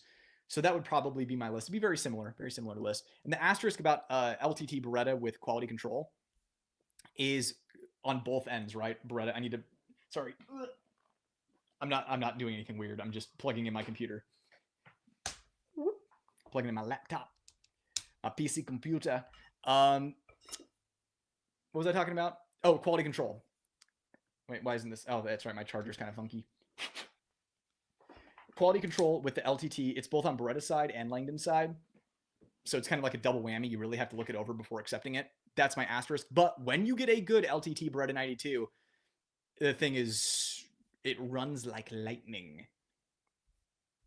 All right, where are we at in the normal comments here? Right here is the stealth arms. I need to start going lightning round, my dudes. So I'm just gonna. So if you have something really important that you want me to answer before you leave, super chat, always prioritized. But until then, I'm just gonna making my way downtown. Is the stealth arms platypus the best entry level 2011? I don't consider it to be entry level. I would consider that to be like a mid tier level. Entry level, I would say the TSOS. TSOS is the best entry level 2011. Do you have any experience on the RIA 5.0E? Yeah, I shot it at SHOT Show last year. It shot really well. Tried to get them to send me one. They couldn't even send me a loaner. So they couldn't even, I couldn't review it. And honestly, I never even saw one in any of my local shops. So my experience is I put 10 rounds through it at SHOT Show. And it was nice. It was really nice, actually. Oh, we got all caps. We got a boomer in chat. CIA Chief Director Burns sent Special Activities Division to... Dude, we got your back. Which 10mm gun would you recommend? Thank you. Oh man, there's really no good one anymore, right? Like every single one of them has had problems. I'll tell you which one I wouldn't recommend, the FN, because bottom falls off. And obviously, the Glocks have been having some problems. I have a Gen 5 Glock 20. I previously had a Gen 4 Glock 40, a Gen 3 Glock 20 SF and a Gen 3 Glock 29. I've had good experiences with the Glocks. I obviously I don't like grip texture. There are things that I don't like about the Glock, but it runs all the weird ammos for me that I like to shoot through it. That is my hesitant recommendation. I would honestly recommend the M&P Performance Center, that dope 10 millimeter. But again, I've seen problems with that. I'm not 100% confident they've sorted it out. I don't like dropping that much money on something that's personal for me that I want to enjoy without being 100% sure that it's going to run. So, I mean, there's a reason you're asking me this question. It's because it's not an easy question to answer. I will say, my father-in-law got a Springfield XD M in 10 millimeter. That thing was surprisingly nice. I'm not the biggest fan of the XD grip safeties, but I was surprised by how nice that one was. So maybe take a look at that. What product are you most excited to see at SHOT Show this year? Hands down, stainless steel, Bull Armory, TAC 4.25 Pro. The ported one. Cannot wait. Other than that, the Staccato HD series, I'm excited to get my hands on that just to see exactly what it's about. I have some hesitations, but I am optimistic. Man, I must be the only one who had issues with my Bull Armory. I got the TAC 5 and had several issues. I had to file down some parts, mainly slide stop, to get it running. Did you reach out to Bull? Because Bull would probably take care of it. But this, I've had 2 people in all of my viewers and subscribers who have gotten a Bull. 2 people ever have let me know that they had an issue, and that's including you. It was 1 person before you, and that's it. Lemons are going to come out of, any manufacturer. I look for the frequency of them, and of my comments, 99 out of 100 are like, this Bull is the best thing I've ever had. So reach out to Bull, see if they'll take care of you. I'm confident that they will. And especially if you put in there, I got a Bull Armory because I watched a Nightwood Guns video. I'm sure Bull will take care of you. I mean, now that you've filed down some stuff, they wouldn't, and I wouldn't if I were them, take care of you. But it never hurts to reach out to the manufacturer. If you did, let me know. I'd like to know how they handle customer service stuff, because I've never had to deal with the customer service because everything runs. Yeah, I can't dox him at this point, but I'm uncomfortable with what I know. If you're tuning in, this is in relation to a comment earlier where he said an extremely high-end custom shop that makes 2011s has gone like 5 months over their estimated delivery date. And he was asking if it was worth it to stick with it or not. And I said I couldn't tell him unless he told me who. But yeah, I would say trust your gut on this one. If I can't offer, you can also ask me on Instagram. If you message me on Instagram, I'll let me know. I won't tell anybody that I could offer some more advice. But if you don't want to do that, just trust your gut on this one. It sounds like your gut's telling you to pull out. Do you have any experience with the RIA STK 200? I do not.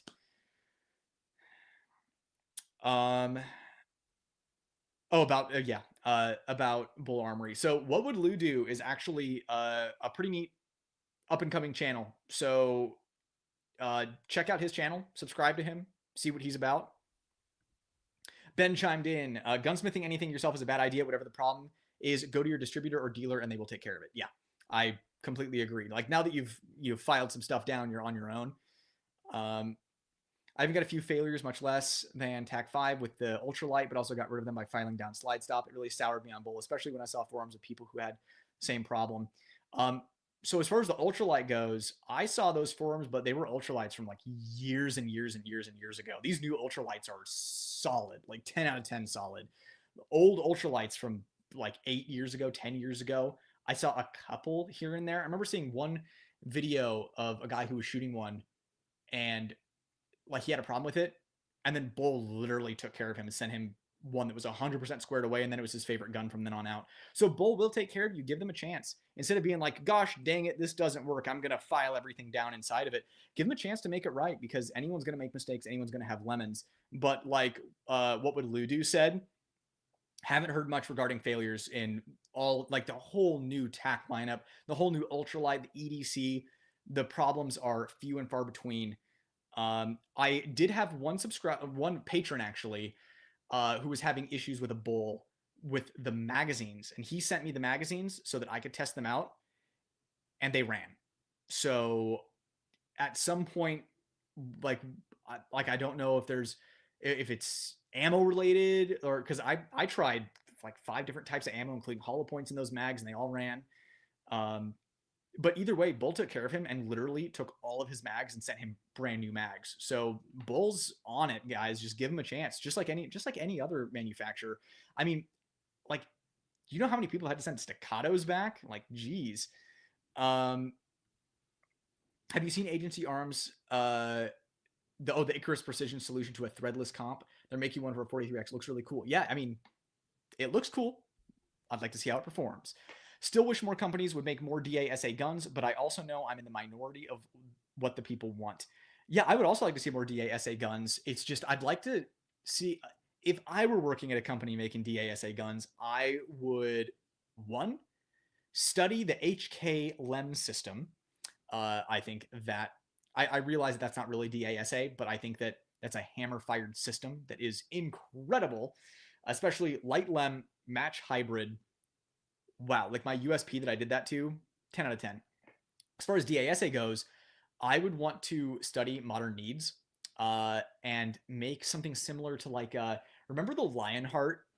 What was that? The I forget what model it was, but Lionheart was making some adaptation of, what was that, like a Korean, like like Smith and Wesson, like a 9mm knockoff thing where you like decocked it, but it made the double action trigger lighter. So like normally, if you were to like decock it, I'm trying to remember how this worked because I haven't seen it in a long time. If you like decocked it by thumb, it would be a full heavy double action trigger. But if you decocked it with the lever, it was like the take up was still there, but it wasn't that heavy weight on it. It was like a pre semi cocked double action first pull. I would have some kind of system like that because that's why people moved away from DASA guns. Is you get new shooters and you're like, oh yeah, this is the first shot, and then the second shot is this, and also it was a system made for like lowest common denominator, people coming off of double action revolvers, so that they wouldn't accidentally cap someone they were arresting on the first shot. So I just think we've hit a point now where now striker guns are kind of the main, well, not kind of, they have completely taken over to find the best way to mimic that in a DASA system. That's what I would do. M&P 5-inch build Acro. Oh, this is what I asked him earlier what he was doing with his M&P. Acro Apex with the Apex True Precision barrel. Love that barrel. I mean, you're cutting one whole groups with that thing. X300 SLR magwell and some base pads. That's gonna be awesome, man. I'm excited for you. Hornady Critical Duty is bad. I've been stockpiling. Yep, I feel you, dude. I'm sorry. Now, keep in mind, they'll get the job done, right? They still poke holes. It's just when you compare them to the performance of something like an HST, it's like, man, why would I pick that much worse round? If you lived in a band state with 10 round capacity, would you carry a full size gun with blocked mags or go for something like a G48 that already has 10 round mags? I would carry a full size gun with full size mags, and they could suck my nuts. Man, he stole my question. For some reason, I thought it might be Bull Armory. Okay. I just want to go back to this one. If I was in a high risk situation where I was traveling in, I was traveling in areas where I thought that I might get like a Terry stop, right? Like a pat down or something like that, which is slim to none, right? Like what situation would that even be in? I might even consider a 357 Magnum revolver. Thank you for reading comment. I did reach out just to let them know for QC's sake. I fixed on my own because I didn't want to lose the gun for months and get it back in the same shape. As some forums indicated, I have gunsmith training. Okay, so this is something that I just want to illustrate. You have a decision to make, right? Where if you have gunsmithing knowledge that you are confident in, and you know that you're voiding your warranty by doing it, it's your property. Do with it what you want. But it's also like we have to be fair and say that Bull Armory would have taken care of it, right? Clearly, that one was a lemon. Something was out of spec. Like whatever you filed down, whether it was ejector, extractor, whatever, was a little bit out of spec, and they would have taken care of it. And there are so few that come out of there bad. It's just one of those those lemons. And the thing is, Bull Armory is so good, especially this whole new lineup that they have, the 2024, 2025 lineup. They're so meticulous about quality control that it is super rare for something to slip through. But if something does, give them a chance to make it right. That's, we're all humans. We're all capable of making mistakes.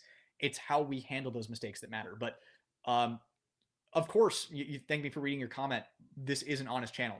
Bull Armory is like my favorite pistol manufacturer right now, but I'm not going to hide your comment or hide you from the channel or not read it or go over it just because I don't like it or I don't agree with it.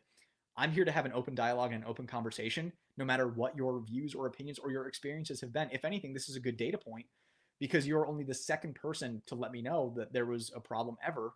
Meanwhile, I've had hundreds of people reach out and say, "Oh my God, Bulls, you were 100% right. It's the best thing ever." So it's a good data point to have. I thank you for chiming in and thank you for your support of the channel. I really appreciate it. Okay, where were we? Here we go. I'm hoping Colt will surprise us with the Diamondback or Colt or Detective Special at SHOT Show. The Detective Special goes along with Colt so well. I just wanted to say Colt Detective Special. Yes, it seems like they're still having problems with the King Cobra and the Cobra line, but the rest of their lines seem to be pretty squared away for what they are.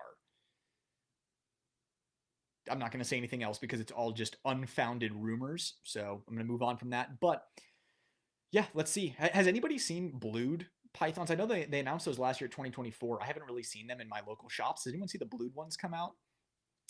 I had issues with my Rival S. There you go. Canic. I like the way it shoots.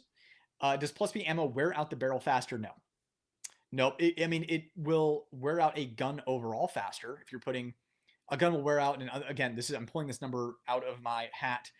Let's say your gun will give out after, if it's a quality gun, like, I don't know, 50,000, but somewhere between 50,000 and 200,000 rounds, right? It'll give out.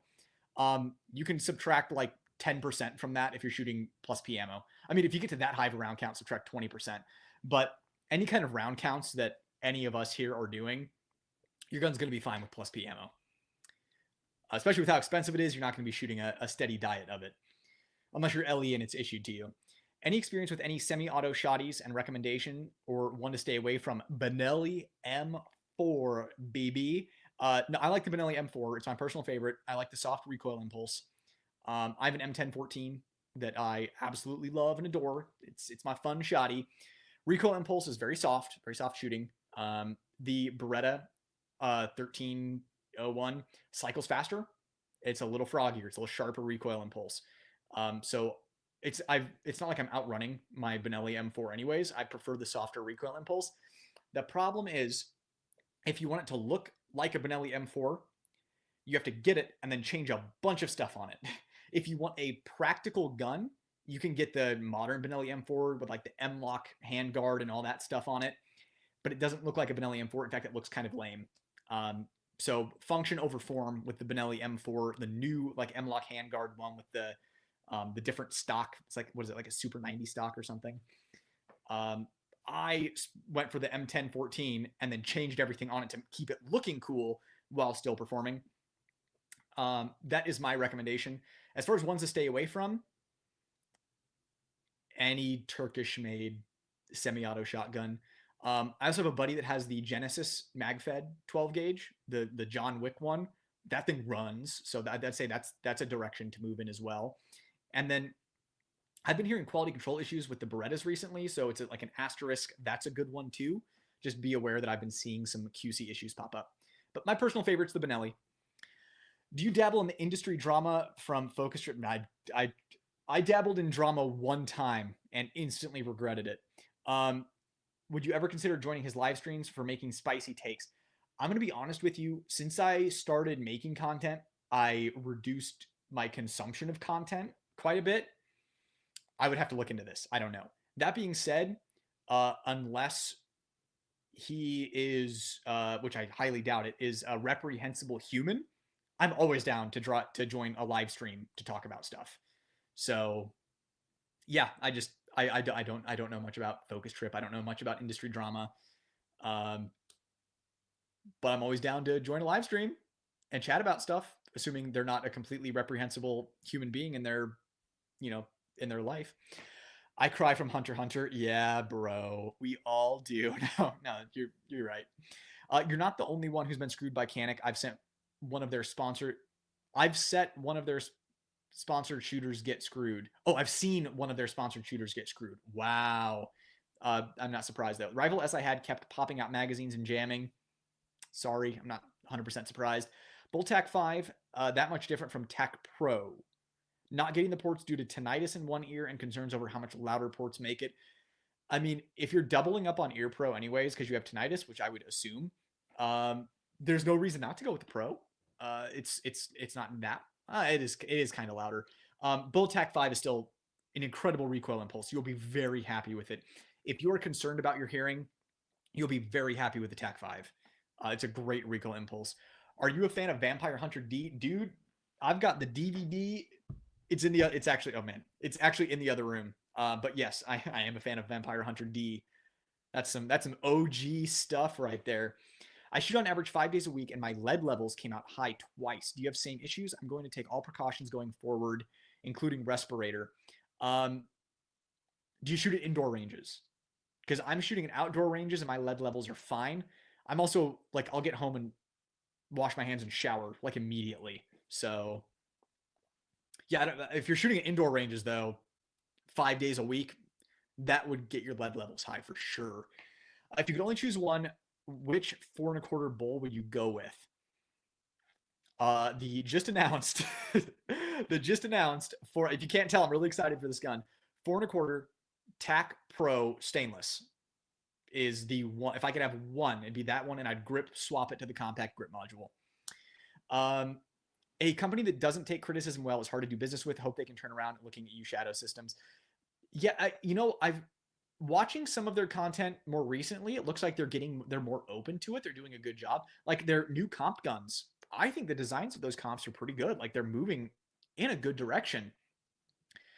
They just got, I think they got a little butt hurt with me because of my CR920 video. Um, but it's one of those things. Whenever I have a bad experience with a gun, I am more likely to be more upset about it if I got it for myself personally, and then like the company doesn't take care of it, because I take that I take that more personally than someone sending me a gun for testing and it doesn't work. I still show you guys and tell you guys all of my opinions. That's another thing, is this isn't just an honest channel and then I'll show you the malfunctions that happen. It's an honest channel that I will tell you what I'm actually thinking about the gun. Even if it's nitpicky stuff, I'm just gonna tell you what I think. But I'm gonna be a little less emotional about it than if it's something I got for myself that I was excited for, that then like the company screws me and I get a bad one.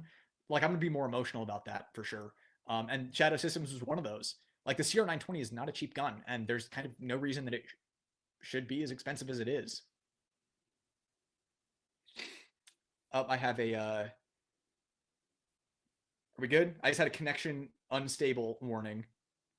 I'm gonna have to scroll down comments. Scrolling down to comments to see if everything's good. I got a choppy internet warning here. My screen went black for a second on my end. Are we good?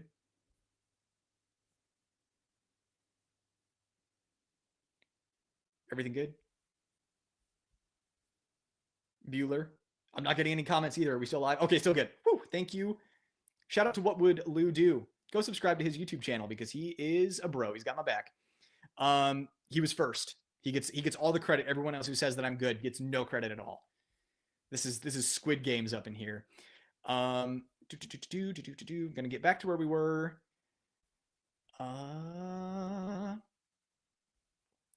There we go. I hope and pray CZ will have something awesome to show this year. I doubt it. Just listening while working right now from Kenji, the man himself, the man with a plan. I wouldn't hold your breath waiting on CZ. Yeah, that exactly. Pistol Pete, every time you're in here, your takes are solid. So I completely agree with you. Giveaways, please. Should I do giveaways? I've honestly not really put any thought into it. If you want to see giveaways, let me know. And in 10 minutes when I catch up with comments, I will read them and I will see if you guys are into a giveaway. New subscriber. Hi, Brian. Appreciate you being here, man. Appreciate the support and the question that you asked. You're a real one. Glad to have you here. Thank you for being here, man. Glad you've been enjoying the content. Learned a lot from John Lovell starting off, and have learned a ton from Ben Steger on sharpening my skills. Yes, so John Lovell is a great place to start. Right, he's really good at talking to new shooters.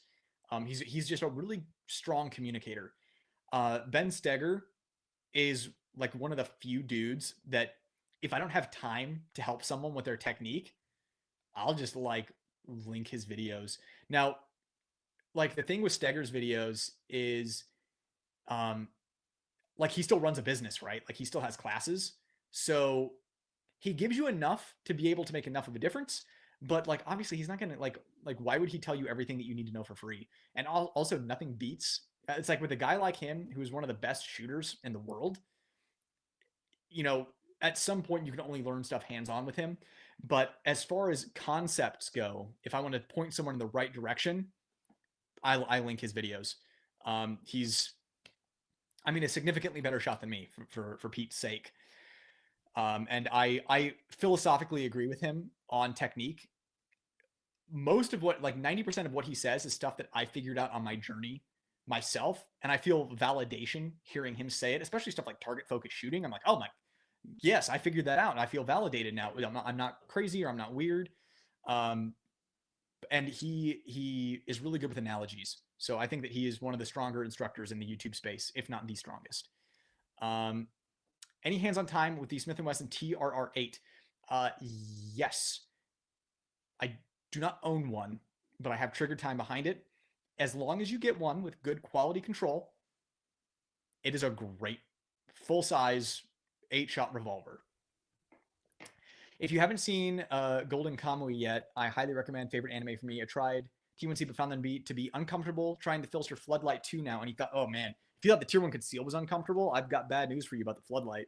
Wait, the Tier 1 Conceal, did you try, since you're saying Floodlight 2, did you try the MSP holster? Is that what you're coming? Because the MSP holster is not equal to the Apex or the Axis Elite. It is not as comfortable and it is bulkier. If you didn't like the T1C MSP, the Floodlight is going to be a coin flip for you. Usually people like one or the other. Tenacore instead. Yeah, Tenacore is another one of my top recommended brands. Something else I'll say, JM Custom Kydex is another one of my favorites. The only thing I don't like about JM Custom Kydex is that they don't drill enough holes in there for you to be able to play with clip height easily. You have to end up just getting like different height clips themselves.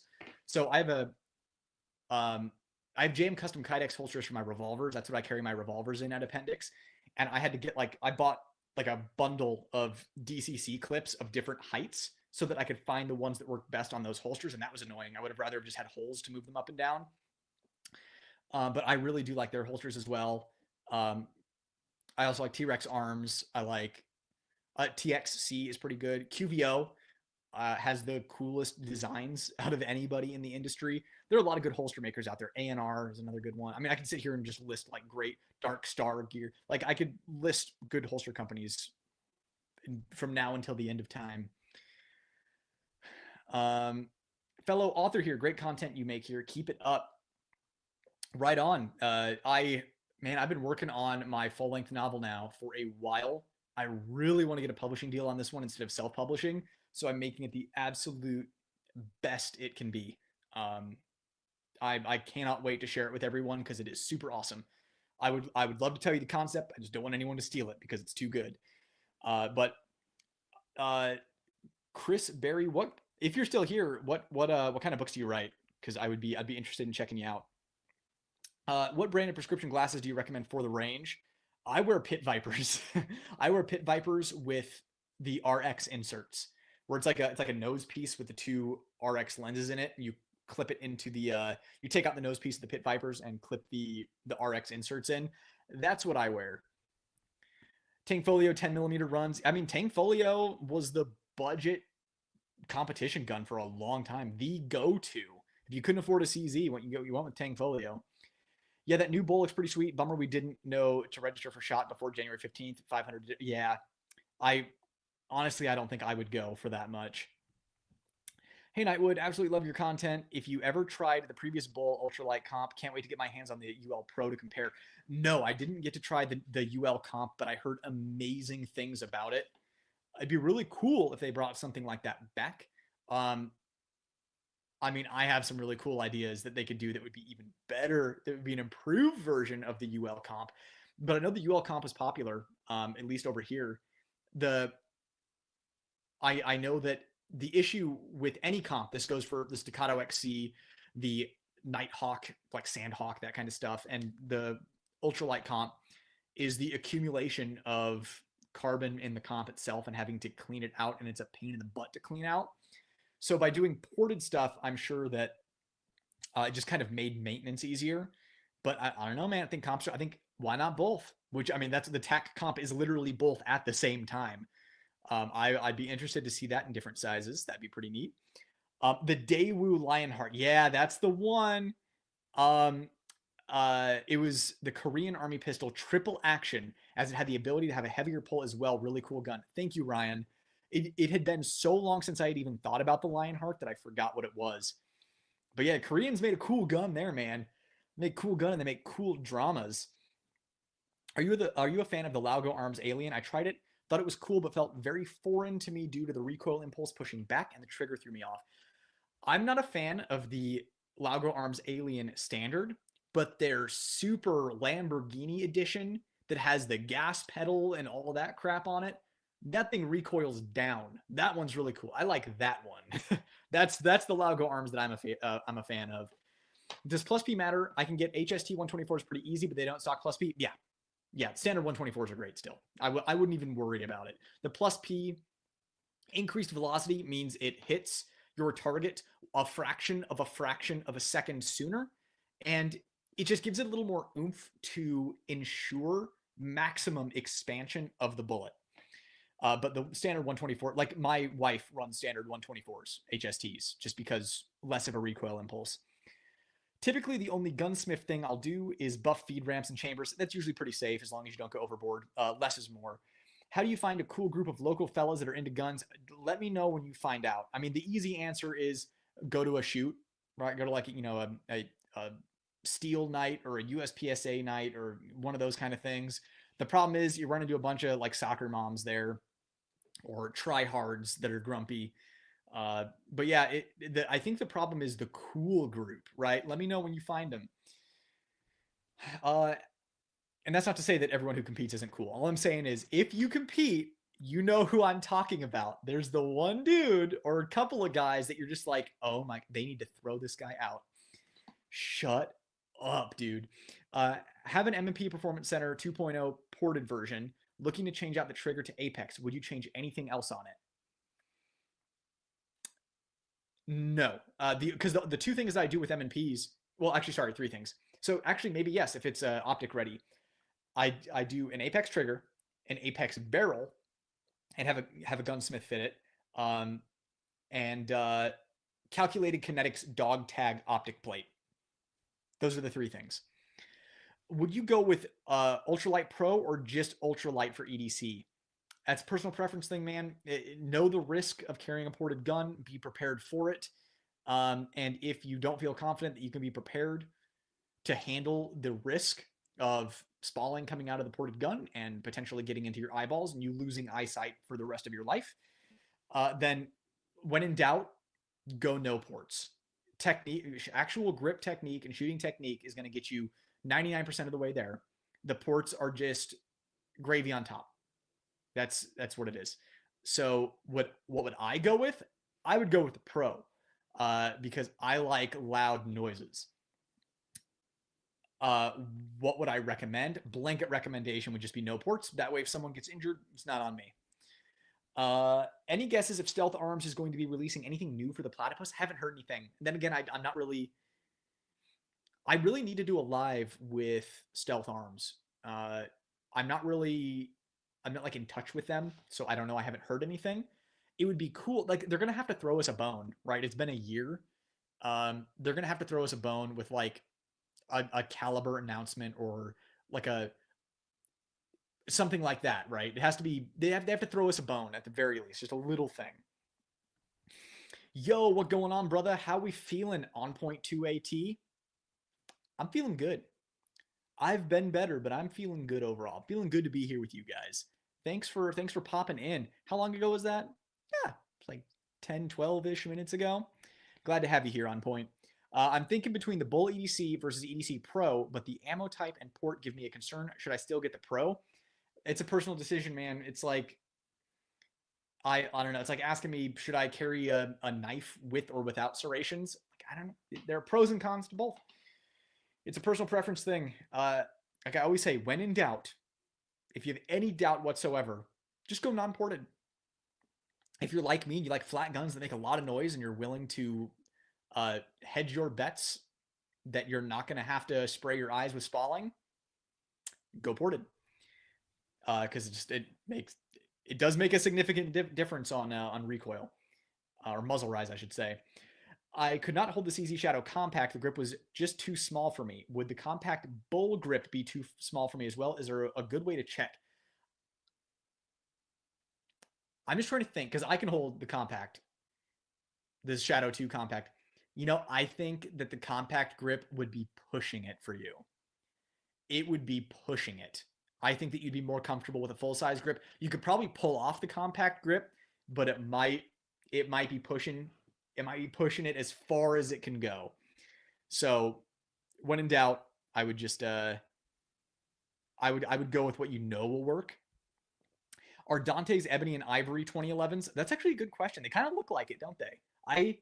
I'm just about to replay Devil May Cry 5. They look like 2011s. Actually, they look like 1911s. I think they're 1911s, or obviously they're fictional guns, but they look like 1911 inspired guns that just shoot forever and reload really fast. How do you feel about PCC? I feel that there's nothing wrong with it. If what you're looking for is like if you're a dude and you're looking for another dude, there's nothing wrong with that. That in fact, it's normal. I have no problem if you want to run a PCC. I think that a lot of people seem to have fun running PCCs, and it can be fun to plink with. I loved learning from Steger, cutting out the Navy SEALs and going straight to him. I found improved my shooting the most. Oh, for sure, right? What a lot of people don't realize is people coming from the military, vast majority, if they are any kind of special forces, they can run a pistol okay, right? If they're not, their pistol skills, unless they sought it out on their own, are kind of a joke. And I'm not knocking anyone who has served. It's just the truth. Like how often you guys using pistols? The more likely someone is to use a pistol, the more often they're typically training with that pistol. And those dudes are clapping from distance with rifles. So going to a world-class competitive shooter to learn how to shoot a pistol is the better idea. If you want to learn how to, take out, how to coordinate, flank, and take out a sentry, then go with a military guy. Military guy for tactics. Got into the super chat here from Aces of Q Barbecue. If you're a barbecue joint, where are you? Because I am craving barbecue. Thank you for answering all these questions. Appreciate your time. Well, Aces of Q Barbecue, I appreciate your support of the channel. Appreciate the super chat. I'm glad that you are enjoying the content, man. Thank you so much. I really appreciate it. It's guys like you that get excited, that get me excited to show up and make content. So I definitely appreciate it. Okay, where were we at with everybody else? Man, so many good questions from you guys today. I really appreciate you guys bringing up good stuff. Speaking of the Stegler, been meaning to say I would love to see you put together a couple of supercut videos yourself. Yeah, maybe I should. I don't know. I just get I'm so much more interested in like the details of stuff that I like. I don't know. The supercut stuff, I just feel like everybody does the supercut stuff. So like, I don't know. If you guys want to see supercuts, let me know. I'll do them. I was just like stream of conscious working through it there out loud. I tried the Axis. The sidecar bothered me. You're not the only one. It works for a lot of people. It's not for everyone. As far as an actual solo holster goes, I mean, like Tenacore is a really good option if they make it for your model.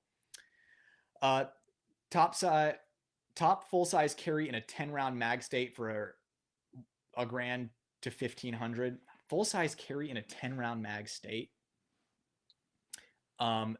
Desert Eagle and 50 Action Express for sure. Make every shot count. Just get the ported model. It's much easier to shoot. Oh man, top full size carrying a 10 round mag state. I like if you want to play by the rules. I mean I'd go for the biggest bullet. I'd go for 45 or 10 millimeter. Like Glock 30S maybe. Glock 29 if you can handle the recoil. It's one of those things that if you're going to be neutered with capacity, then that's when I'm going to take this small gain that you get out of a better bullet over a 9mm plus P, because they are like 45 ACP, like a Remington Golden Saber 230 grain 45 ACP. It's going to perform better than a 9mm plus P 124 HST. It just is. 10mm. Do your research on what to carry. Something like those really fast lightweight 10mm rounds don't penetrate very much, so do your research. But I personally, and again, this is I don't know who you are, don't know how you're built, I don't know what your experience is. Just be aware that it's going to come at the cost of more recoil. If you want a small, oh, I guess you said full size carry gun, because other than that, you'd be going small with a flush fit mag, 10 rounds. I struggle in good conscience to carry something that has a magazine the size of a 15 or 17 round mag, and it's been cucked to a 10 rounder. It like makes me physically ill. So I would just go for bigger bullets and go for something with a 10 round capacity. I'd probably carry the Glock 30S for sure. Donkey Defense coming in saying, love you, daddy. Ew. No, Donkey, good to have you here. I don't know if you're still here, man, but love you too. I appreciate you. I always tell new people the top 3 holster companies. I was trying to think of a joke. I'm sorry, I got nothing. I always tell new people the top 3 holster companies are Tier 1, T-Rex, and Tenacore. Top 3, all T's. All great and ready to remember. I actually agree with that. That's a really good take. That is a very good take. I bought an MSP after your review, and now I have 2. Put on a wedge and haven't looked back. Yep, that's the thing. Is if it meets your needs, then hands down, I think you'd be happy with it. As long as you can hide the bulkier gun, and you put a wedge on it, makes it more comfortable, a little more comfortable. Action adventure crime thrillers from Chris Berry. All right, dude, I'm gonna check out your books. If anyone else is interested in action adventure crime thrillers, check out Chris Berry's books, because I'm gonna check them out as well, and then we can discuss. And also check out my books. Thanks for your awesome responses. I should add too, I carry at 2 o'clock, and I'm in the process of losing weight, so the sidecar. Okay, this makes sense now. So the sidecar dug into me while the main holster was somewhat comfortable. That's pretty typical. Once you have like shredded washerboard abs, you can move on to the Axis Elite. The cool group is clearly you, me, and Pete. Cool. I got a Daewoo recently. Glad to finally have one in the collection. I think the knee lion hearts are cool, but $signs. Yeah, for sure. That's actually cool that you have one of them Daewoos. That's actually, I'd like to have one. Join late. Did you chat about the Staccato HD yet? We just touched on it. If you want to hear my opinions on it, like ask and I shall give. Ask and I shall give.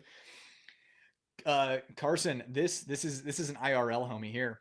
Are you jonesing for some Staccato love? Oh, I'm gonna be checking him out for sure. I want to see what that HD is all about. Nice to catch a live. Yeah. Is this your second one that you've made it to? I think you made it to the last one too, didn't you? But glad that you're able to make this one for sure. Do you think there will be a Glock Gen 6 LOL? You know what? Does it matter? If anything, they need to change their naming convention. Like Staccato beat them to the punch, but I'm wondering if they were going to go Glock HD.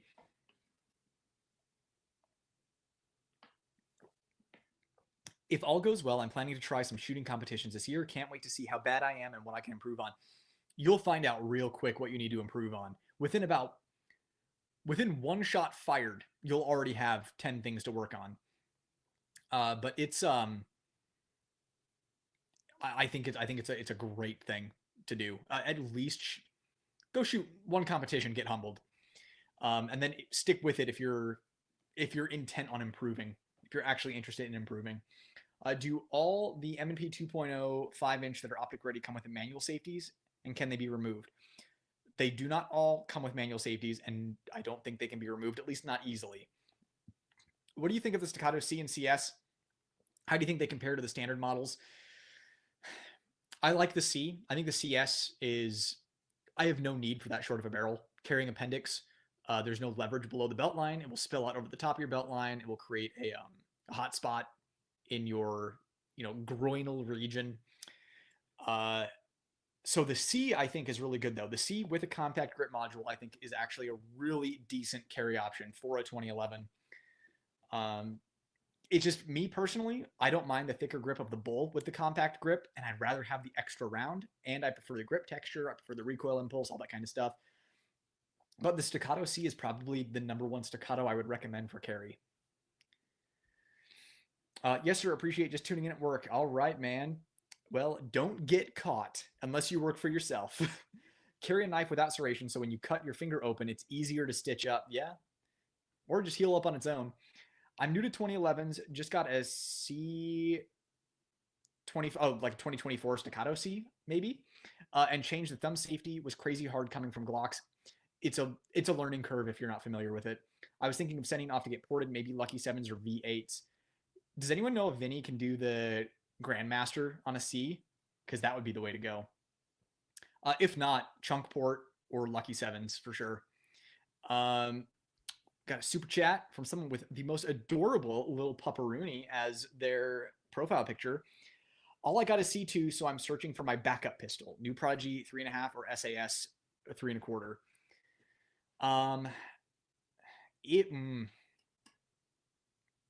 Just know that if you get the Prodigy, the compact Prodigy, you're rolling the die whether or not you're gonna have to send it back to the factory. In fact, it's likely. And just know that if you want it to live up, well, first of all, it's not going to live up to your C2. But if you want it to be that level of quality, you're going to have to do, put in the EGW ignition parts. You're going to have to change some things on it so that you'll be happy with it. I would recommend the Bull Armory Ultralight any day of the week over the Prodigy. The problem is you're already in the 2011 magazine ecosystem with the C2. So hopefully I gave you some information to make an informed decision. My recommendation is the Bull, unless you are diehard on staying within the 2011 magazine ecosystem. Hopefully that helped. If you have any other questions, let me know. If you want to clarify it all or add anything else, always happy to answer. Let's see here. Do you have any dream guns that don't currently exist? Yes. For example, mine would be an updated P30 with an optics cut and compact grip similar to the new VP9A1K. Yes, like a light lem P30 with an optics cut with, I would say, a more aggressive grip texture in the compact grip would be amazing. That'd be incredible. The only thing that would be better than that would be the exact same thing, but a USP. The other thing that doesn't exist yet would be a concealed carry version of something like a Staccato XC, right? So that would be a Staccato with the C or CS grip and like a miniaturized Staccato XC slide and barrel. Bull Armory, same thing, compact grip module with the TAC comp, except kind of like shrunk down a little bit. So any kind of concealed carry, a Staccato XC or like Nighthawk, Sandhawk, any of those island comped 2011s with purpose built for concealed carry. That is my absolute dream gun. Let's see here. I got to remind me what we were talking about. Oh, I think I remember. Yeah. So we got you covered. Let's see here.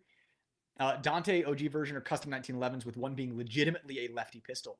Thanks for chiming in, Rotten Corpse.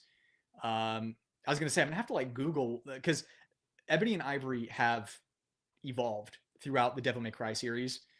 So yeah, 1911s. That's what I thought. Would you, could you upload a single video or series of you showing your dry fire routines and drills you like, etc.? That's going to be in my upcoming program, 100%. And honestly, I'm probably going to do a video on that. Um, yeah, I'm trying to remember because I have the whole program planned out and just learning the actual software and technology to share it with you guys. Um, the answer is yes. I'm going to do a video on that. Um, and then like if you want to know more in depth, the program will be there and it'll be really awesome, easy. You learn so much. I'll have you shooting at least as well as me in very short order.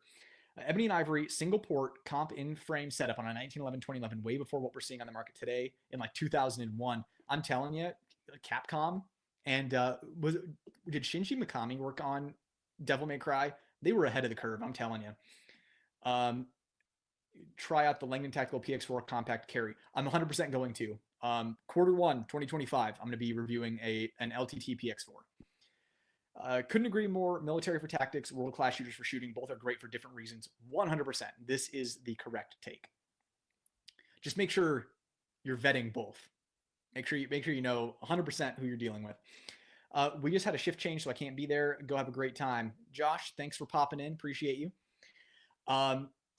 Brett, any experience shooting steel for pistol? I have a friend that's hard of hearing and a death wish that props up a steel target vertically on the ground so he can shoot 9mm like a Chirac citizen.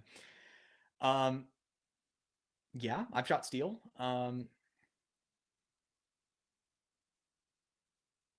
Yeah, I'm just trying to figure out what you want from me on this. But yeah, I've shot steel. Shooting steel is awesome.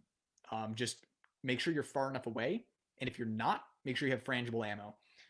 What's the best IWB for 2024 EDC? Holster or here we go. Holster, best leather. I don't have many leather holster recommendations. I don't really carry leather anymore. But I think there's a leather hybrid that I like, and it is Black Point Tactical. Makes my favorite like behind the hip hybrid carry holster. But I know it's a Kydex shell. I think it might have leather flaps. I don't remember. But if anybody in here has a leather holster recommendation, like I've had a lot of Galco holsters over the years. I've been happy with those. Those are kind of like I don't want to say mass produced, but produced at a high level holster. So it doesn't really have the fit and finish of a custom. Although the best fit and finish for a high volume leather holster for sure. So like my recommendation to you just off the top of my head would be Galco. But if anyone else has a leather recommendation, feel free to chime in. What range bags do you use and or recommend? I think my range bag is still in my car. What is that? What did I get? I think it's just a Black Hawk range bag. I don't know. I've had it forever, and the thing has held up really well. I'm just I don't know, man. I don't go out of my way to like buy like new stuff or update stuff. If it lasts, I just keep using it. Um, as far as rifle bags go, like pistol bags, like anything will work. But I just at Costco they have what's the brand? I actually have it right here. Savior. So at Costco they have rifle bags. It's a double rifle bag by the Savior brand. Like $56 for a double rifle case. It's like the best rifle case ever. But as far as range bags go, yeah, I think it's a Black Hawk, and like I said, it's lasted forever. All right, I think we got you covered there. Donkey's still here. At least he was 10 minutes ago. What do you think about the MPA Lock V2? I'm trying to remember what the feature set is on that. But MPA, I don't have a lot of trigger time. Seems to be solid stuff. Maybe they should go Glock 4K instead of HD. Yeah. Hey, you like the Glock 19, bro? I'm thinking about getting one for concealed. Yeah, I mean it is literally the safe bet. If you're somebody who does not like to if you always want to play it safe, Glock 19 is always there waiting for you. The gold standard for decades. It doesn't have the best feature set by today's modern standards, but the thing works and will work forever, and it's so easy to maintain long term. You work on that thing like Legos, internals too, so easy.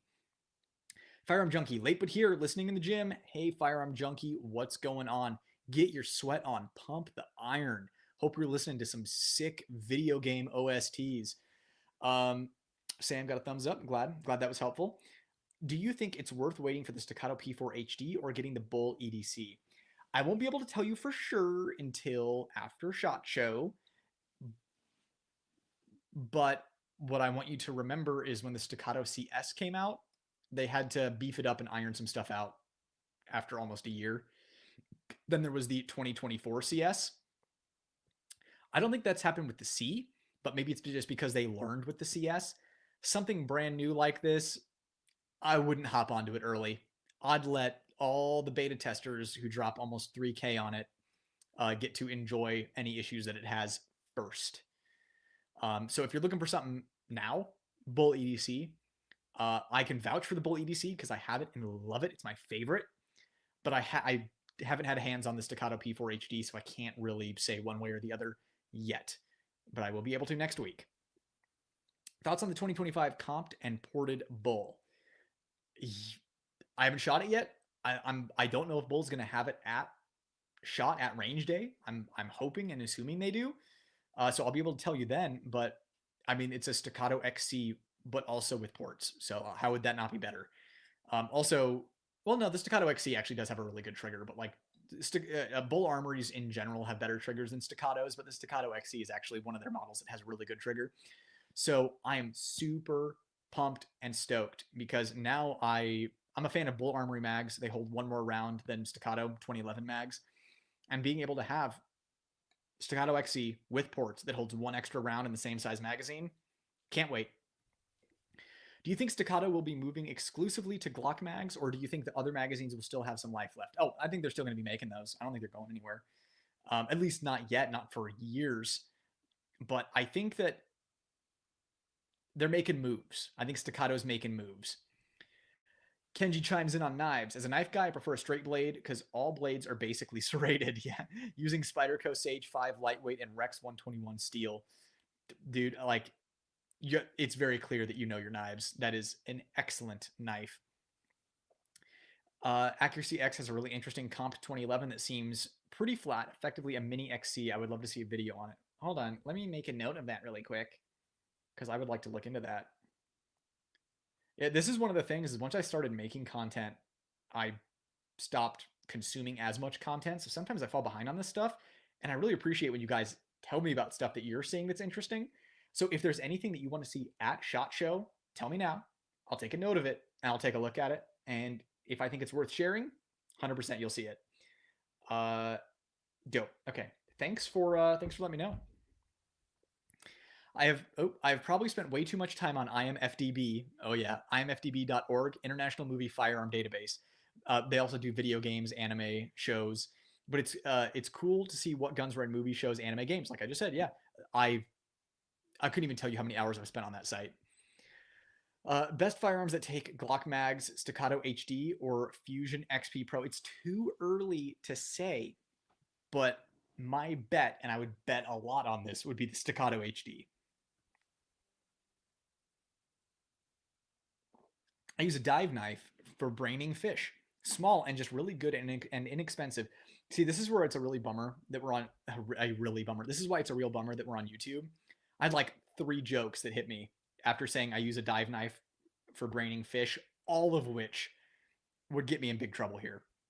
So, say la vie.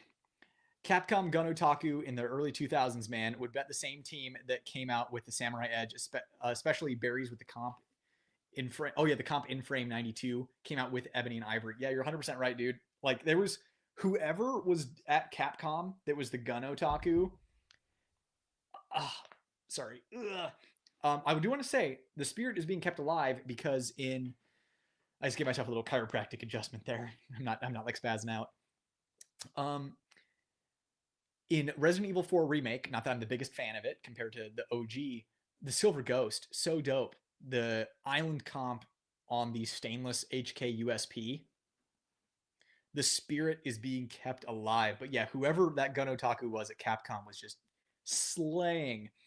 If Spike Spiegel carried a compact subcompact, what would he carry and why? It'd be the subcompact Jericho 941, baby.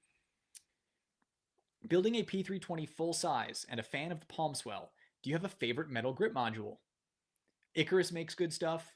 I'm not the biggest P320 aficionado, so I don't know if I can really weigh in on this, but Icarus makes good stuff. I'm sure that I think Agency is making one too, right? That one looks dope. I wish CZ would update and innovate more with their lineup. I love their guns, but I feel like they're being left behind. Not like Glock. Yeah. I don't think any of us had it on our bingo card that CZ would buy Colt. And instead of CZ improving Colt, Colt would take over CZ. That wasn't on my bingo card. CZ needs to step it up. One of my subscribers, patrons, and friends, he got one of those new Nocturnes. Had a real bad experience with it.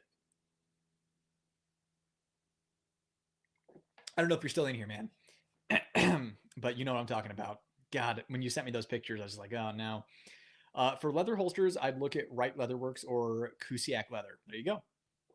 Called Bull to figure out what ammo they recommend for EDC Pro, but they said they couldn't recommend. Ammo companies don't list if plated. Yeah, ammo companies don't list if plated.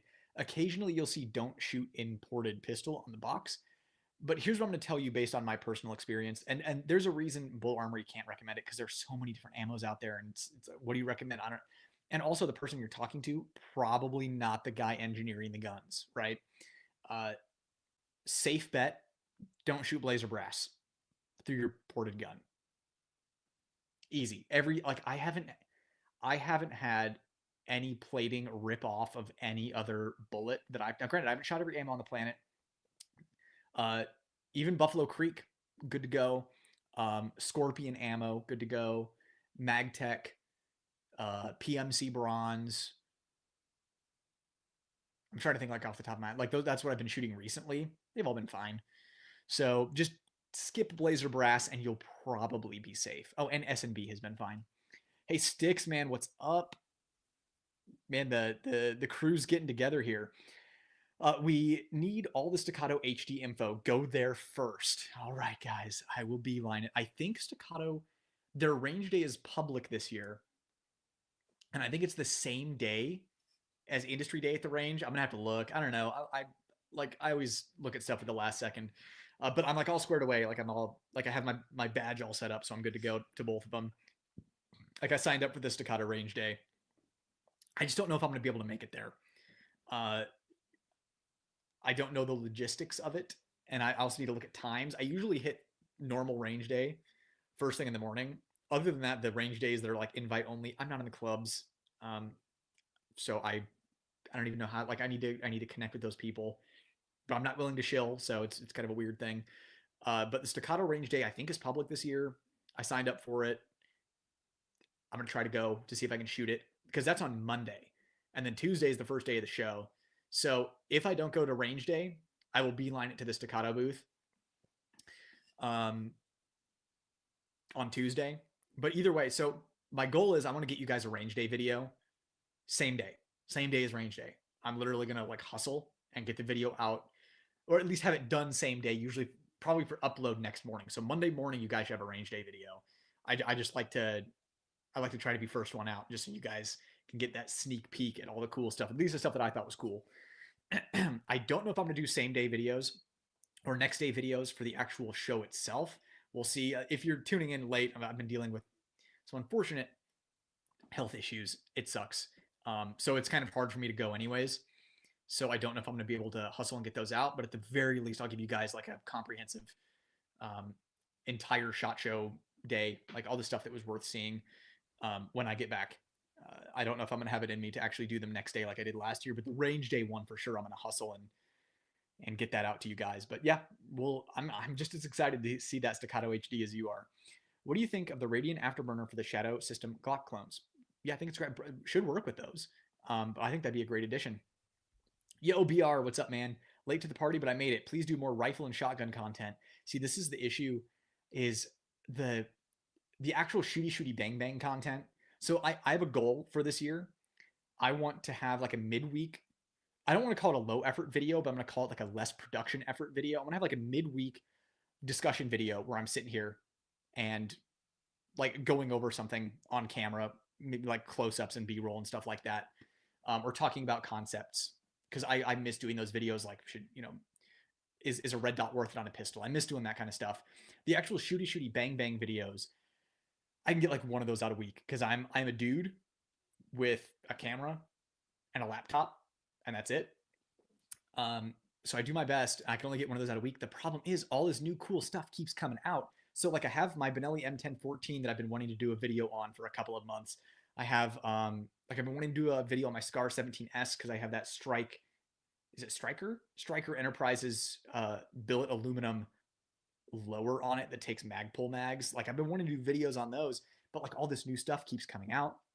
People are sending me stuff, and I can only do like one of those a week.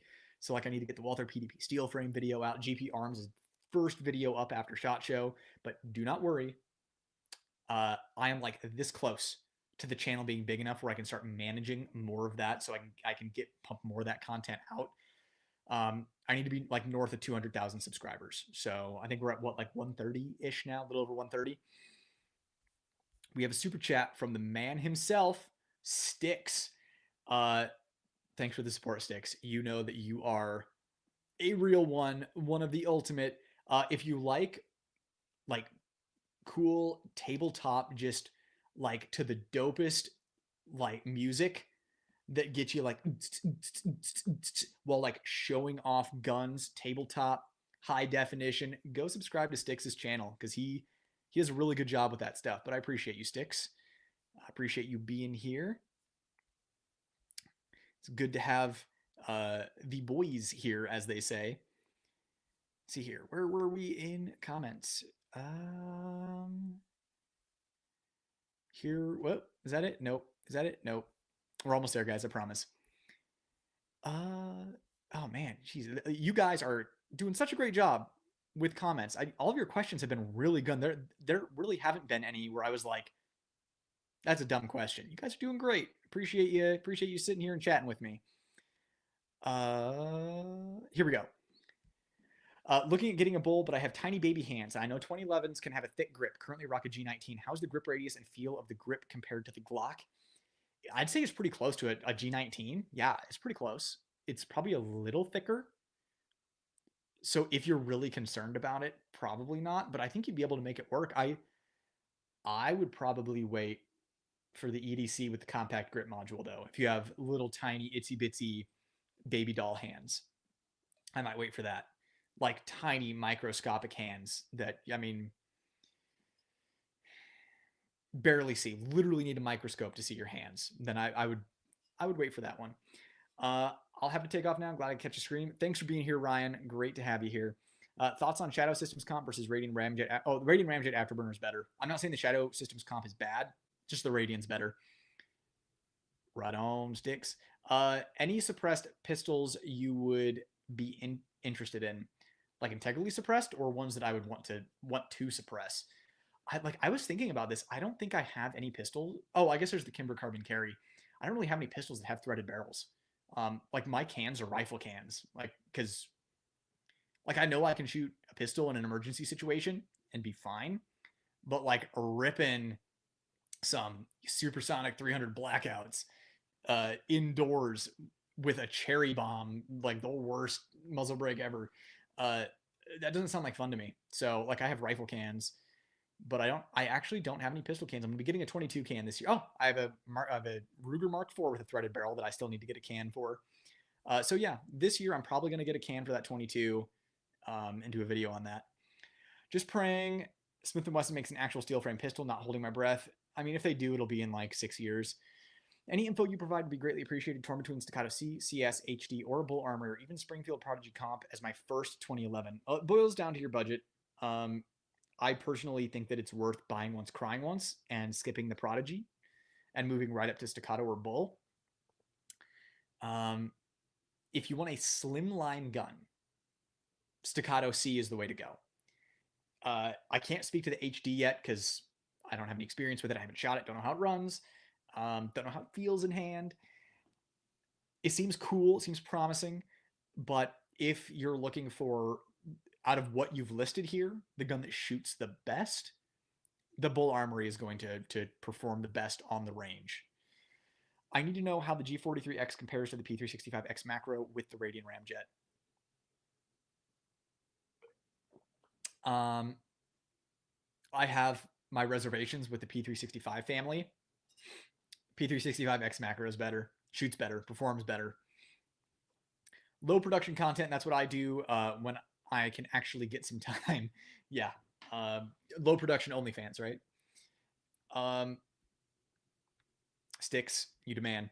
Uh, DP51, I think, and then Lionheart made it with the Smith & Wesson 59 magazines. Oh, right. Yeah, they were the Smith mags. I think 56 or something like that. Yeah, this is talking about the Lionheart pistol earlier. 100% on the Capcom Gun Otaku. They were slang, and those designs will still live on with the Silver Ghost USP. I know it's been 20 years, but maybe the same guys are still working there. Maybe, because I think that the gun dude was just one guy. I think it was like one dude. And the Samurai Edge was, I think it was inspired by the Beretta 92 Elite. Um, and it's like, who would know about that? Especially some dude in Japan working at a video game company. Like, who would know that? Dude was an absolute. I mean, Gun Otaku just sums it up. So, but thank God for him, because he's responsible for so much cool stuff. Or don't live in a banned state. Yeah. Let's see here. DP51 takes 5900 mag. Oh man, dude, you have got you're the guy for the knowledge. I'm telling you. I swear, you know everything. Either that or you got Chat GPT going over there. Lionheart baseplate to prevent over insertion. You know it all, dude. Oh, we're catching up on comments, guys. Any experience with CMMG rifles? I've other than shooting a buddies, that was fine. I have a CMMG. The only CMMG thing that I have is I have a CMMG. What is it? 10-inch barrel in my FN P90 or PS90. I Form 1'd it. Great barrel. But the CMMG rifles I've shot, yeah, my buddy has a Banshee, and that thing runs really well. What is the local holster company that you talked about in your last Kimber video? Pro 2A Customs. I had to think about it because they used to be called We Plead the Second, and they rebranded a few years ago to Pro 2A Customs. But yeah, Pro 2A Customs, their Cerakote has gotten really good too. I was going there a long time ago, like when I was in college, because I went to ASU and they were in Tempe, so it was a short drive for me. But yeah, they'll I take a gun in there and they just mold it to that gun. Lead time, at least when I was doing it, it's been a while since I've switched over to Tier 1 concealed mostly, but it's usually like a week or two. They would turn it around. I'm assuming that they've improved even more since the last time I was in there, especially looking at their amazing Cerakote work. But yeah, Pro 2A Customs. Yeah, sticks, not close. The P365 X Macro with the Radian, 100% the way to go. Caleb, hello with the all caps and a lot of O's. Hello, dude. Good to have you here. My people, we have caught up on comments. We have hit the end of the road here. Caleb bought the CR920 XP because of you and couldn't be happier. Well, I'm glad. That's great to hear. Like, some people think that I'm like a Shadow Systems hater. I'm not. I do not hate Shadow Systems at all. I think that, like the CR920 XP, I think is a really cool gun.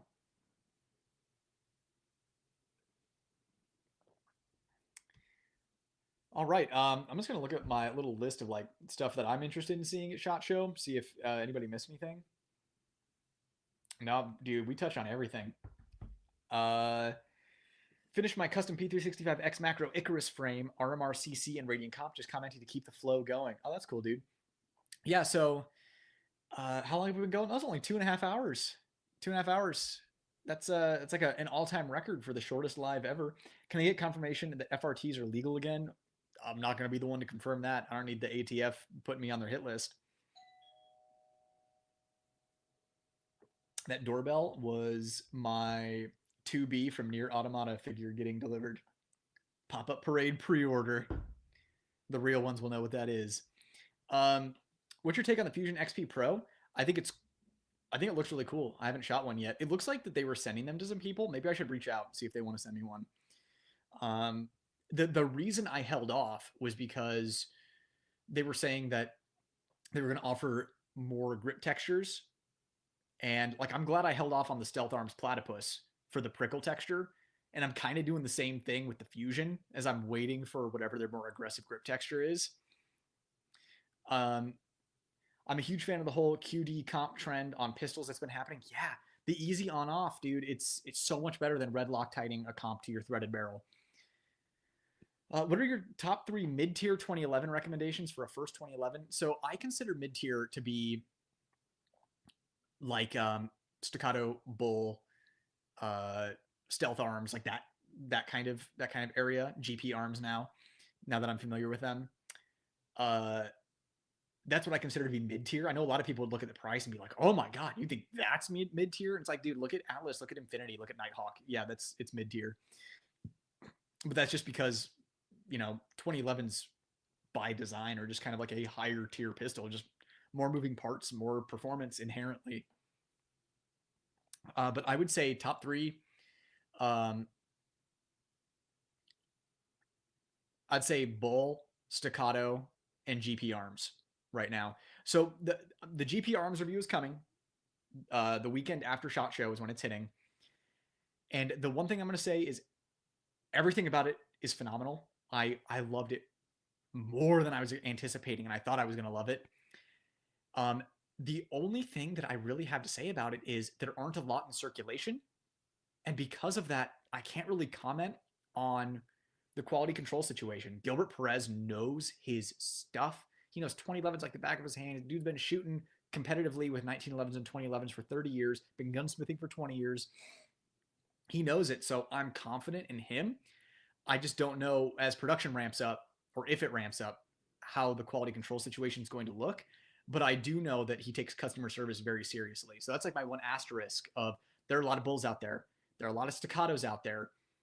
There aren't many GP arms out there yet. So mine was awesome, is awesome. Absolutely love it. So those would be my top three right now. End of story. I heard they were supposed to change the ejection pattern. What are we talking about now?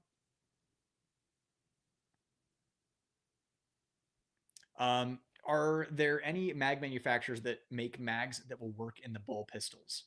Yes, MBX. If you want to pay $1 million for a magazine. I ordered one and was actually, is Mechgar doing bull mags now? I'm not sure. Maybe. If not, I wouldn't be surprised if they start doing it in the next couple of years.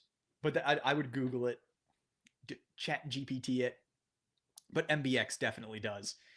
Or I ordered one. I was waiting for you to review the Fusion. Yeah, see, this is just one of the downsides of like not being in the club, right? Is people don't go out of their way to send me stuff. It's like I usually have to be like, hey, I'm an honest channel.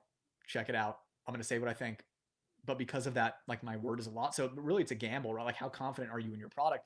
The only downside of that is companies are sending me guns that they're extremely confident in, right? And then the companies that aren't confident in their product just don't send me anything. So as the channel grows, I'm hoping to kind of get a system going where I have more revenue coming in so that I can afford to basically get more stuff for the channel. So that way there aren't as many strings attached. Because like for me, like I said, I'm going to say what not only am I going to show malfunctions if they happen or show breakages if they happen, I'm going to say what I think. And that's a big part of it. Like you can show a gun malfunction and send it back to the factory and then it comes back and like, here's how they fixed it. Which is great. But then there's also saying what you think instead of a gun doesn't malfunction and then you just like lick its scrote for the entire video because you're like, oh, okay, it didn't malfunction and I want this company to send me more guns. So like I get to say good things about it. There's no like sacrificial lamb, right? I'm not going to say what I think if I don't like it. And that's a risk for a lot of companies, but also like look at the companies who have taken that risk. And I'm like, yeah, guys, this is legit. And it's something like, for example, the Kimber CDS9. I'm not sure I would have bought that for myself because I don't know if the thing was going to run or any of that kind of stuff. And it's I'm on the more expensive side, so getting it for the channel, I'd have to be like the one thing I did that month. But Kimber basically biting their nails and saying okay and sending it to me, massive payoff. That thing is my favorite micro gun right now. It is insane. That thing shoots. There's no reason it should shoot that well for how small it is. So it seems like more and more companies are waking up that sending it to, an authentically honest channel, and receiving honest feedback is overall good for the company instead of clutching pearls and hoping that no one notices anything.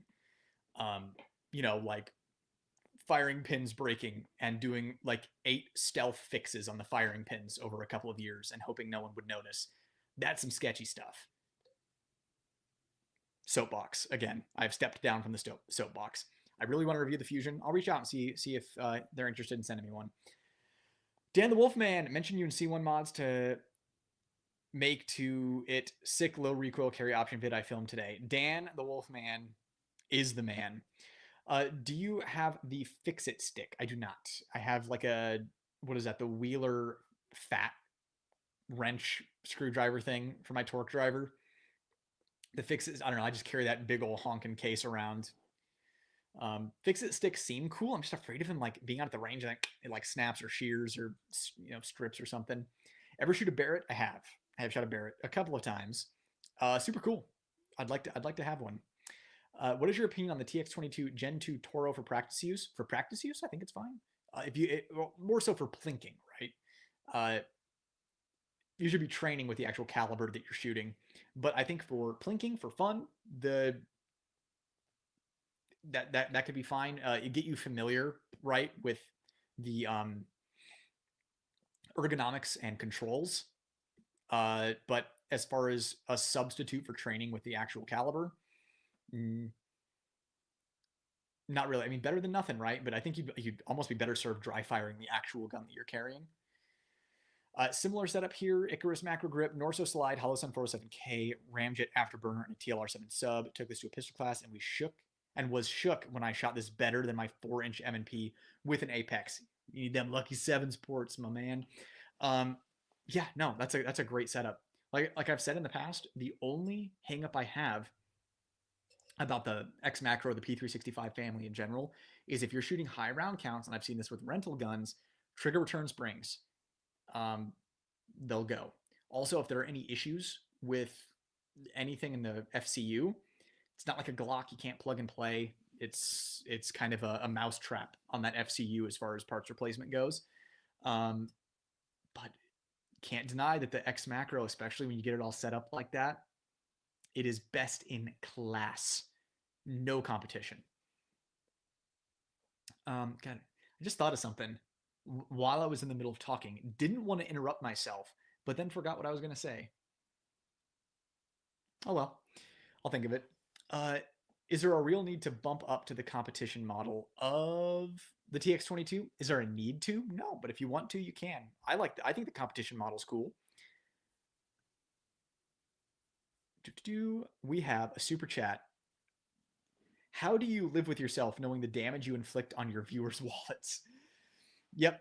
First of all, appreciate the support, man. Thank you. And thanks for chiming into the live. I'm glad you were able to make it. I wake up in a cold sweat, just completely devastated that people who buy things that I recommend are really, really, really happy, and their significant other is really, really, really unhappy. I'm scared that they're going to get like a sandal thrown at them. Just, dude, you got to have a separate credit card for gun stuff. I'm telling you that the best thing you can do is lie to and hide things from your wife. In the long run, definitely going to work out for you. That is sarcasm for my autistic viewers. I see you and I hear you. But no, thanks for the super chat, man. I'm glad you're able to make it. Let's see here. Where were we? Right here. Well, that Prodigy I sent to Monsoon, he went to put it back together, and the MIM parts, I guess, shit the bed. It happens. I'm not sure, but it was getting hammer follow. It happens. So I ended up getting those non-MIM internals. So here's the deal. Some companies can do MIM well. Some companies can't. I've seen a couple of MIM ejectors break on Prodigies. But there are other companies that can do MIM well, that the MIM parts will last, 10,000, 12,000, 20,000 rounds. Springfield is not one who can reliably do that. So I'm not surprised to hear that. That's why I always recommend if you get a Prodigy, you have to replace the MIM parts and do the ignition kit all the good stuff. Ayo, what's up, Omni? Oh, the ejection pattern for the Fusion Firearms XP Pro. Gotcha. That's what you were talking about. Oh man, you guys are, the comments are flowing back in. We must have got a new batch of people in here. Glad you could all make it. I did Radiant Ramjet with DPM soft capture on G19 and struggled with smokestacks for the first 300 rounds. Then similar on a P365 setup, 115, 124, 147, and Hornady 124 plus P. Am I alone? Struggled with smokestacks. Is this some sort of like cool gun guy slang that I'm unaware of? What are smokestacks? Help me out with that, and I can help you. Help me so I can help you. I'm sure everyone's gonna laugh at me that I'm not connecting what smokestacks is, but c'est la vie. Thoughts on the Diamondback DB9? Which one is that? Is that a pistol or an AR pistol? The DB9. Remind me what that is. I haven't thought about Diamondback in a long. The last time I thought about Diamondback was at SHOT Show last year when they introduced their revolver. I think that was Diamondback, right? I don't even remember. Just checked out a Canik SFX Rival steel frame at the local gun shop. Was surprised how heavy it actually was. Wondering if you've tried one. I've shot one. I love the way it shoots. It's awesome. If you weren't here like an hour ago, someone was talking about how theirs crapped the bed though. So buyer beware. Been messing with a few less expensive pistol optics. I know most stick with the big three, but it's fun to see if you can find a rough gem. Yeah, every time I've tried that, it hasn't worked out. I honestly, like, I am not a content creator at heart. So like I struggle to force myself to be like, hey, maybe people are interested in this. Maybe people care what I have to say, instead of like, why would anybody care? Why would anyone, you're just a dude. Because I have tried Siley and the Gideon. I guess I touched on the Gideon Omega a little bit, that mine wouldn't hold zero. And there was like a space at the bottom. I don't know if it was a glue line or whatever, but the dot would disappear in the lower 1/5 of the glass. And I talked about that on my Mac 9DS video review. But the Siley seemed fine. I don't know, man. It just, if I wouldn't, and this is how I am with guns too. If I wouldn't trust my life to it, if I wouldn't pick it to defend my life, I don't really have an interest in keeping it long term. I can trick myself into keeping it for a while, but I just can't keep it long term. I just have this thing where I'm like, what if that's the one I need to grab? What if I'm, I don't know. I'm maybe I'm weird like that. So that's kind of why I stick with the big three and mostly Hollow Sun nowadays. I appreciate you not being in the club. I watch your channel for that exact reason. Thanks for not selling out. It's like the one stipulation. It's like the one rule I made for my channel is don't sell out. And I am treading so carefully with companies sending me guns. I do not want to turn into that. I want to be in a position where the channel is doing well enough that I don't need to depend on that to bring you guys S tier content.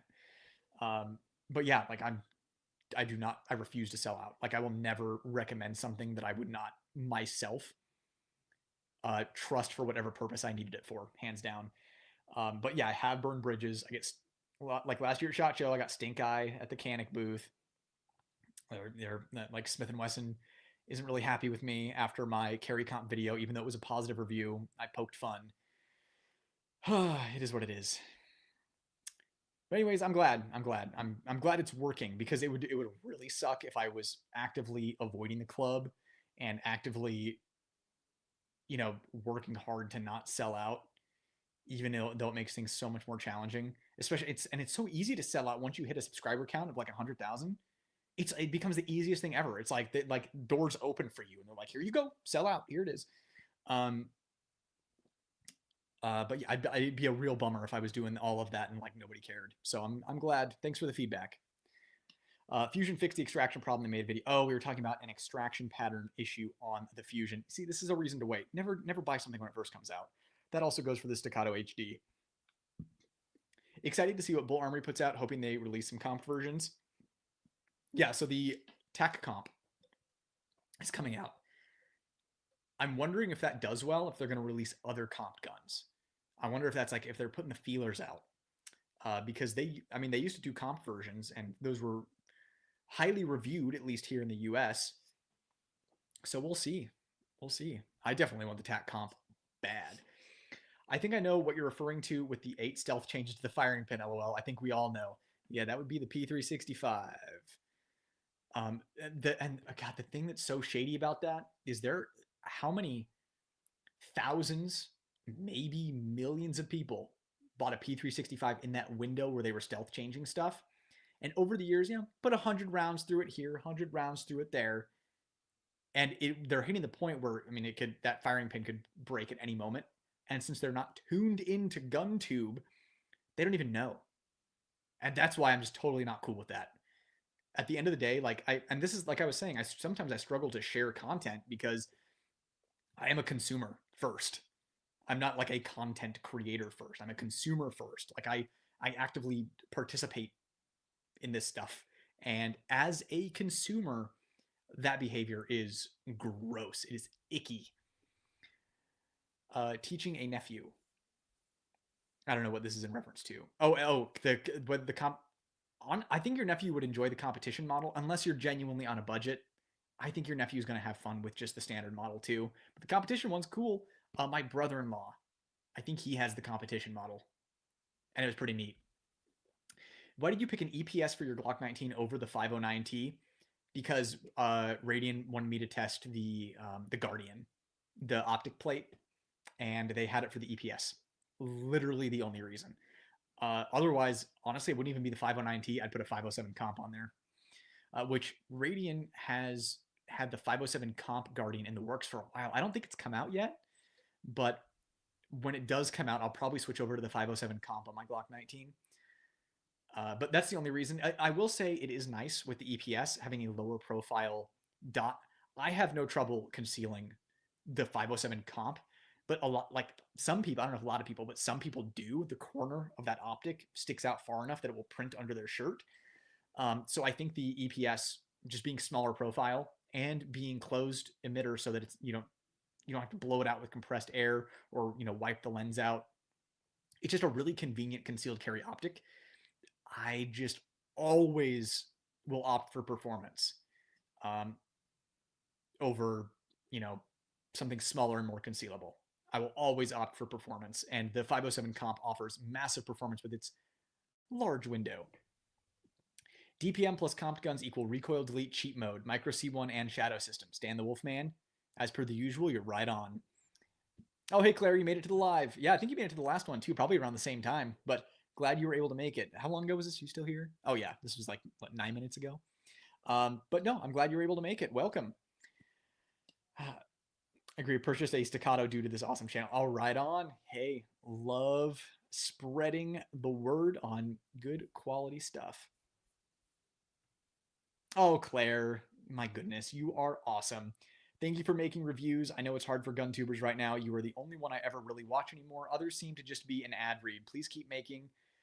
Get more. Please keep making more. I can't wait for the SHOT Show videos. Claire, thank you so much for the support of the channel.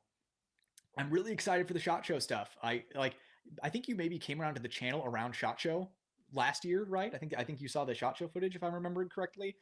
But yeah, I'm super excited for SHOT, and I'm really glad you've been enjoying the content.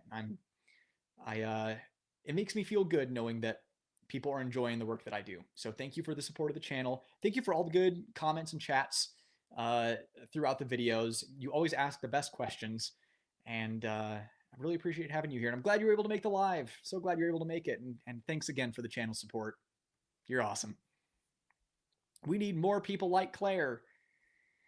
If everyone was like Claire, the world would be a great place. Let's see here. Where were we? Claire. I don't know if you went over this before, but how do you feel about the Staccato PhD removing the grip safety? I'm kind of torn about this because on one hand, I'm haunted by the souls of boomers that are like, the grip safety needs to be there. Don't pin the grip safety. It's there for a reason. That being said, I mean, Atlas has been going without a grip safety for how long? Like the Chile grips, that kind of stuff. I think it's fine. I genuinely think it's fine. I think Staccato is making a couple of really bold moves with these HDs. I think they're trying to move the industry in a direction, and I think it's a really good direction. I think we're finally headed in the direction of cyberpunk guns, right? That take cheap magazines that perform at a high level. And the thing is, Staccato starts going there and they're like just under 3K. Other people are going to follow, and we're going to get those more affordable options as well. So I think it's moving in a right direction. I cannot think off the top of my head anybody who was injured with a 1911 or 2011 that wouldn't have been,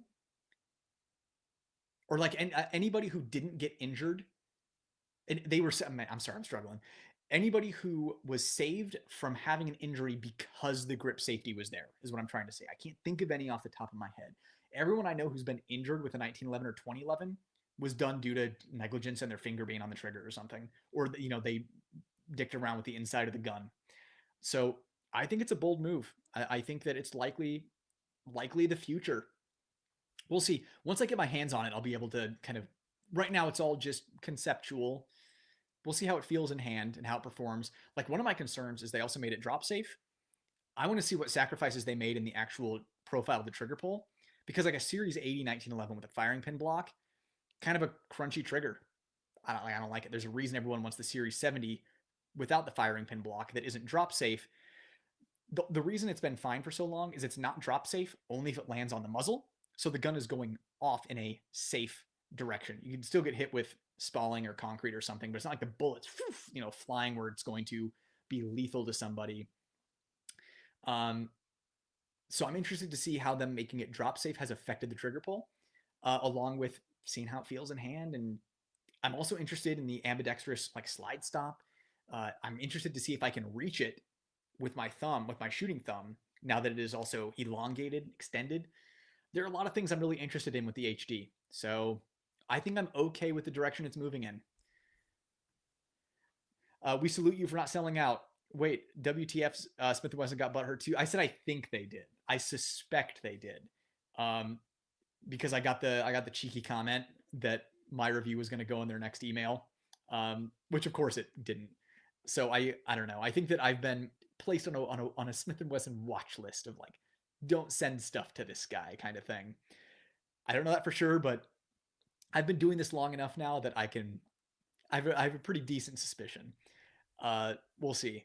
Like, I doubt the guys at the booth there are gonna know who I am, so it's gonna be hard to kind of gauge that. But just call it a gut feeling. Where were we?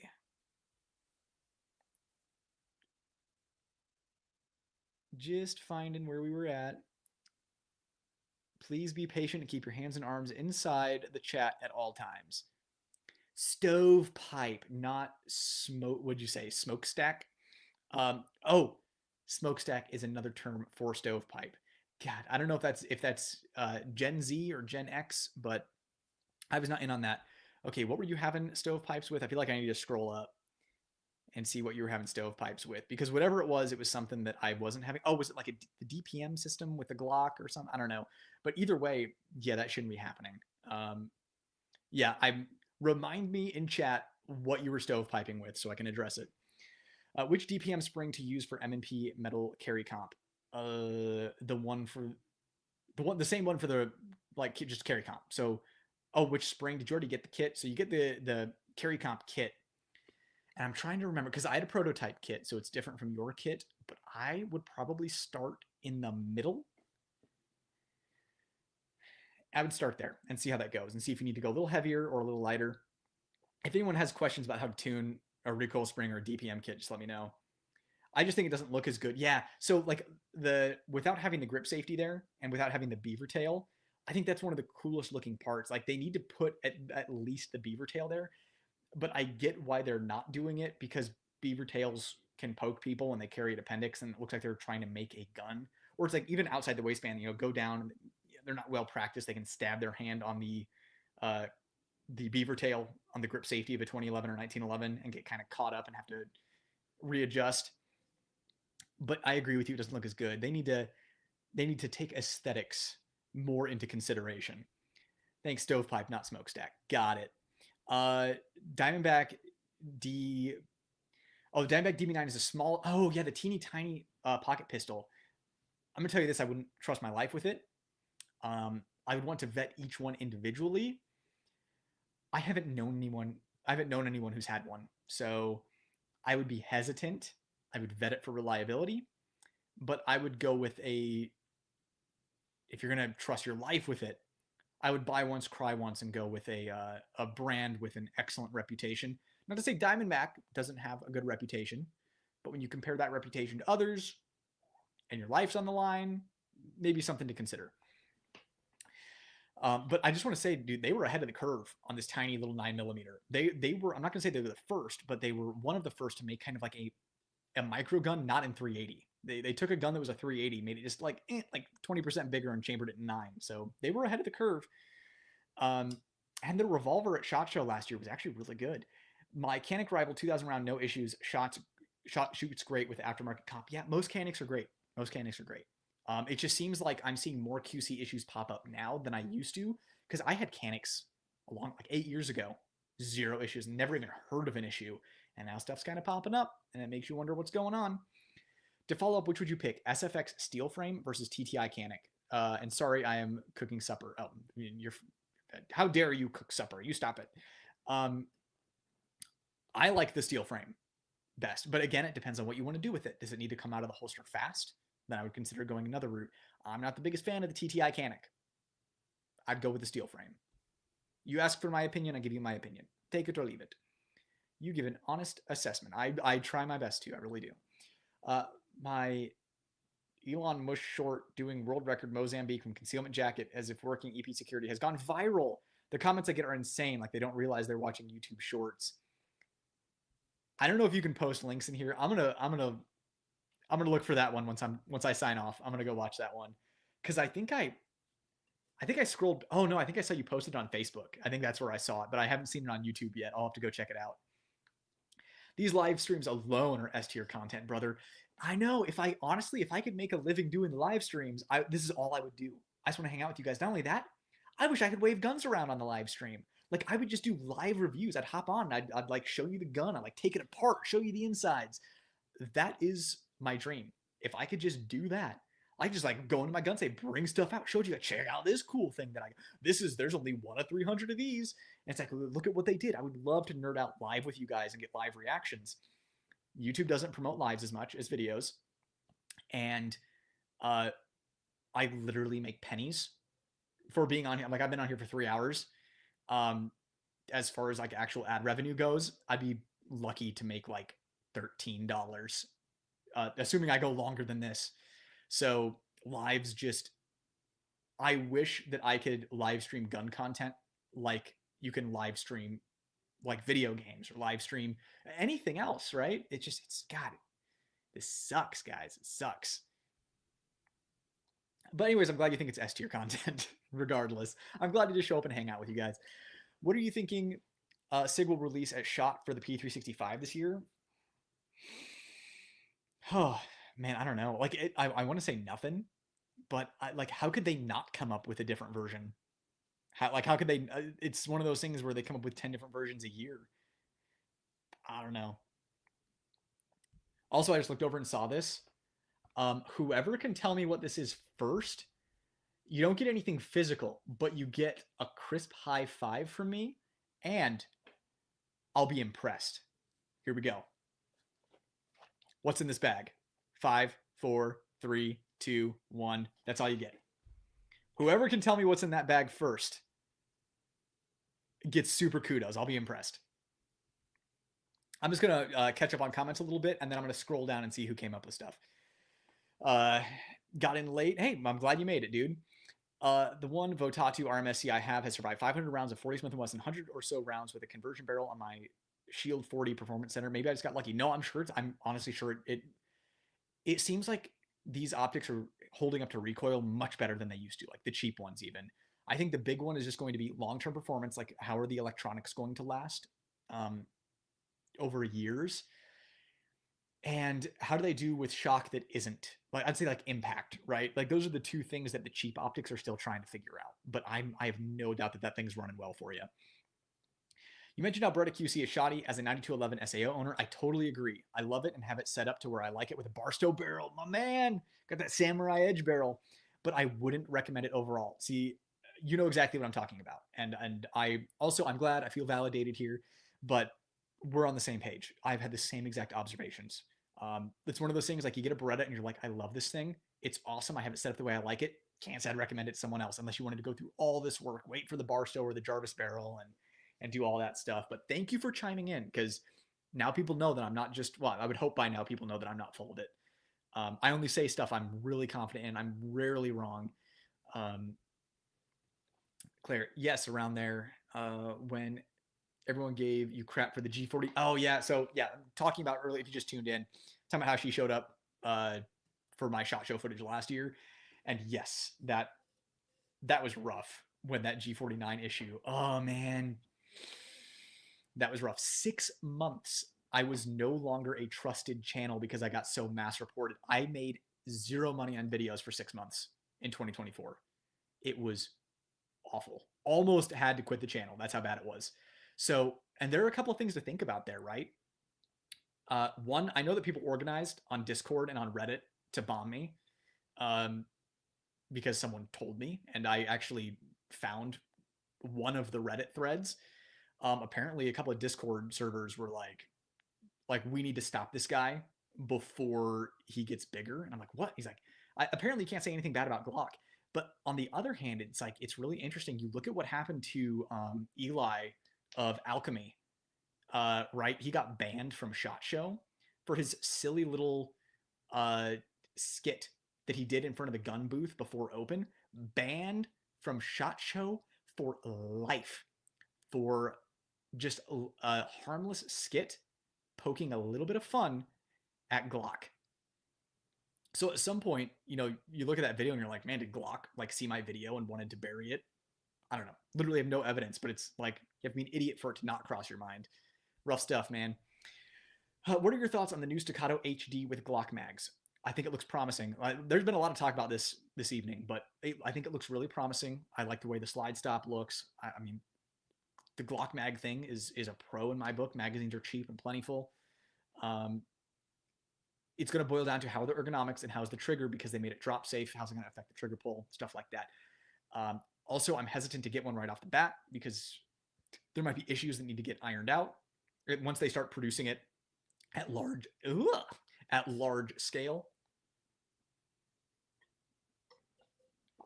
And I'm also hesitant to jump on the bandwagon right away because I'm waiting for them to announce the Staccato XC HD with the integral comp. They already have the 4.5, the 4.5 with the island sight tracker at the end of it. How are they not just going to put a comp on that? All right, I'm just going to scroll down and see if anyone guessed what was in the bag. Let's see here. We have med kit, medical food, notebook. I just want to scroll and see if anyone got it. Manga. Let's see here. Here, IG Live. IG Live allows you to touch your. Man, I'm like spoiling myself on upcoming comments. I don't think I've seen a correct answer. I'm just going to show it more time in case anyone has popped up. Does anybody know what is in this bag? If you do, I will be thoroughly impressed and I will sing your praises forever. I'm going to give you a hint. This pouch right here gives it away if you know your stuff. This side pouch. If you can guess what's in here, I'll be super impressed. I'll give everyone a second chance. I'm also going to keep going through comments. If I missed someone with the right answer, don't worry, I'll see that you were first. Let's see here. Where were we on comments?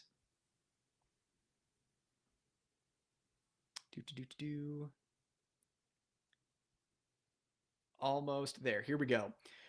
Picked up my Bull Armory Tac Pro after your review, and I'm not disappointed. Thank you for the on-point review on that. Yes, dude. So glad you're happy. That is one of the best pistols I've ever shot. Any experience with the SIG 365s rusting? Absolutely yes. And I took a lot of heat for it too.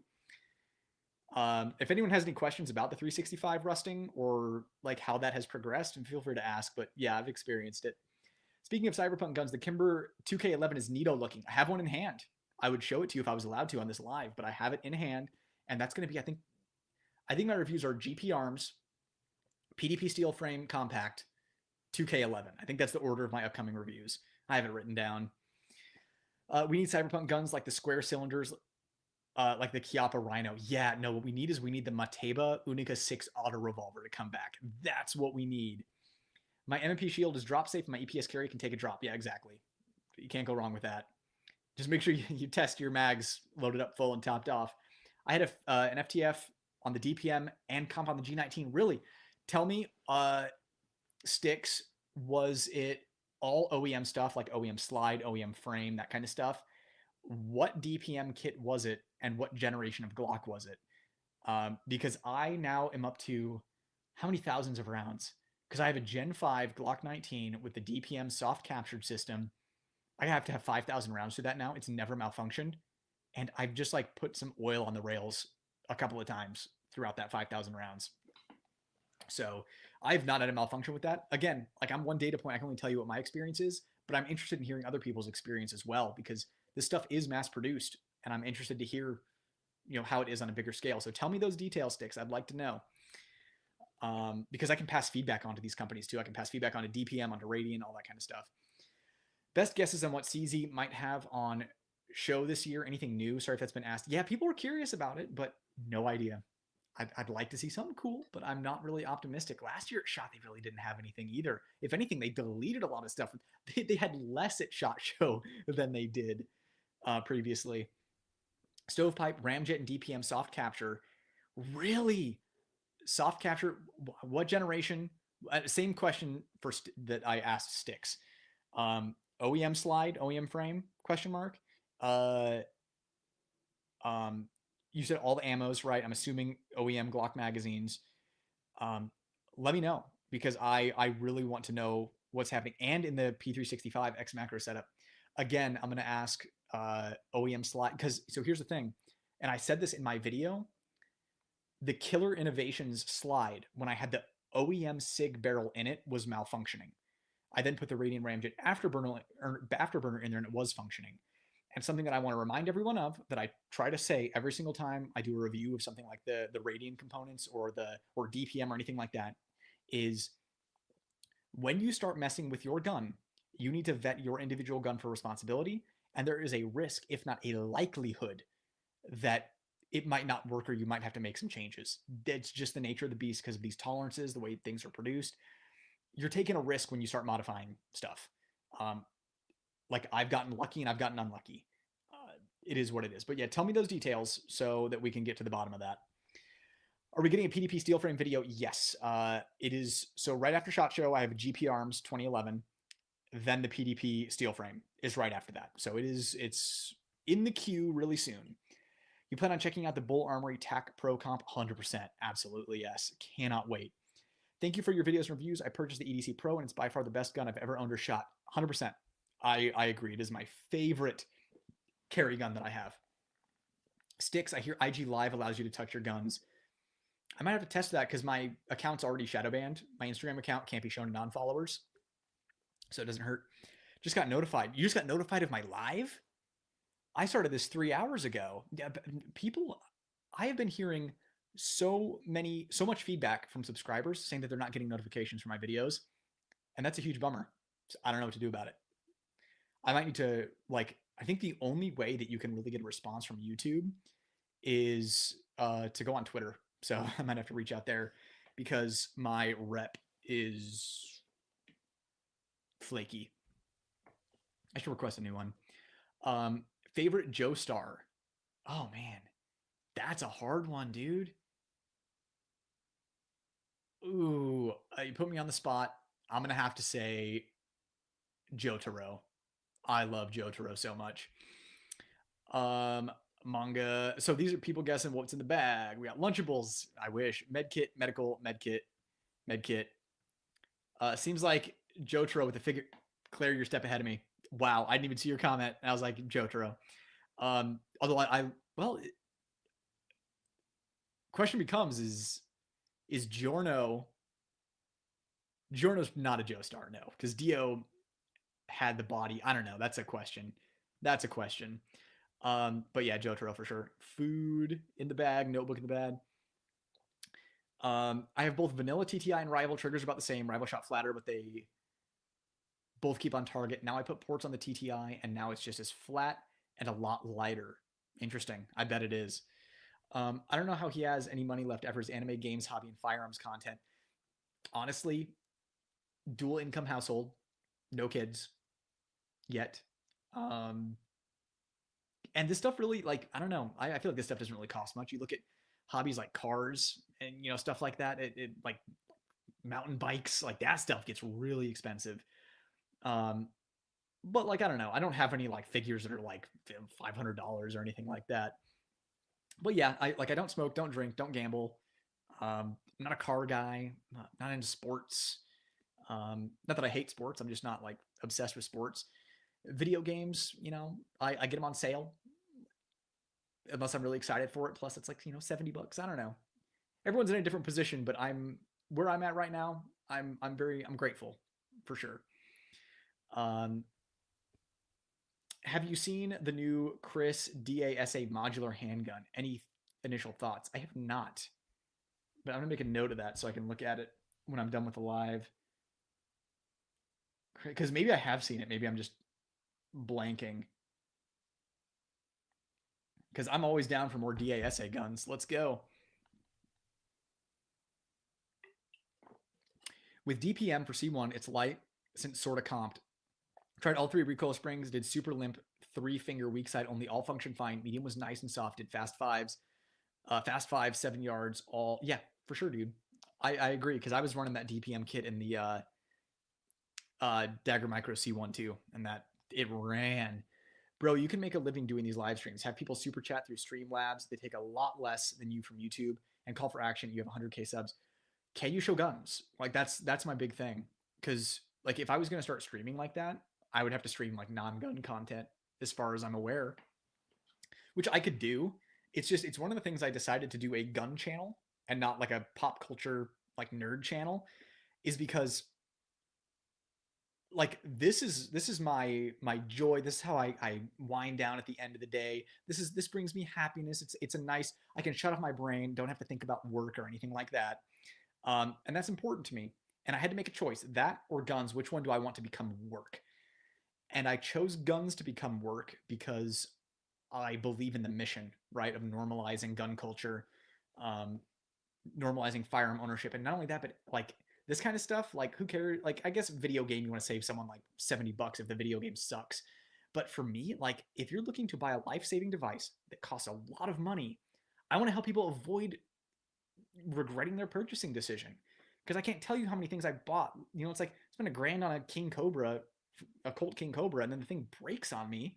And I'm like, man, imagine if my life was depending on this. So yeah, let me know if I can show gun like it's through Streamlabs. I don't know. I don't know if you can do gun content. If gun content ever gets completely banned, yeah, I'll make another channel talking about this kind of stuff.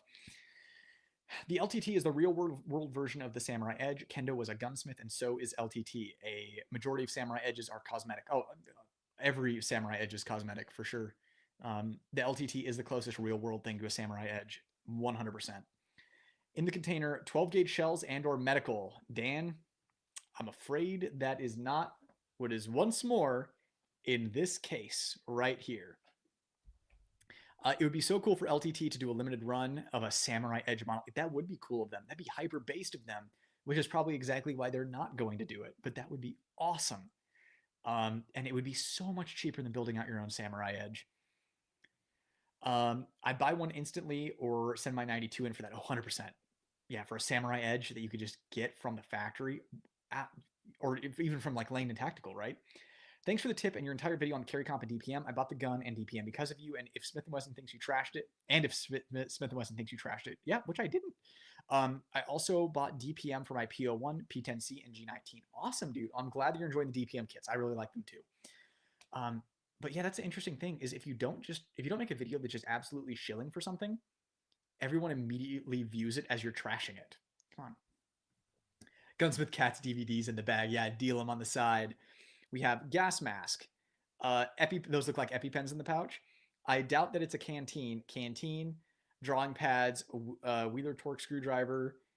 How has the rust gotten worse? How do you combat it? For the P365, one, refinish it.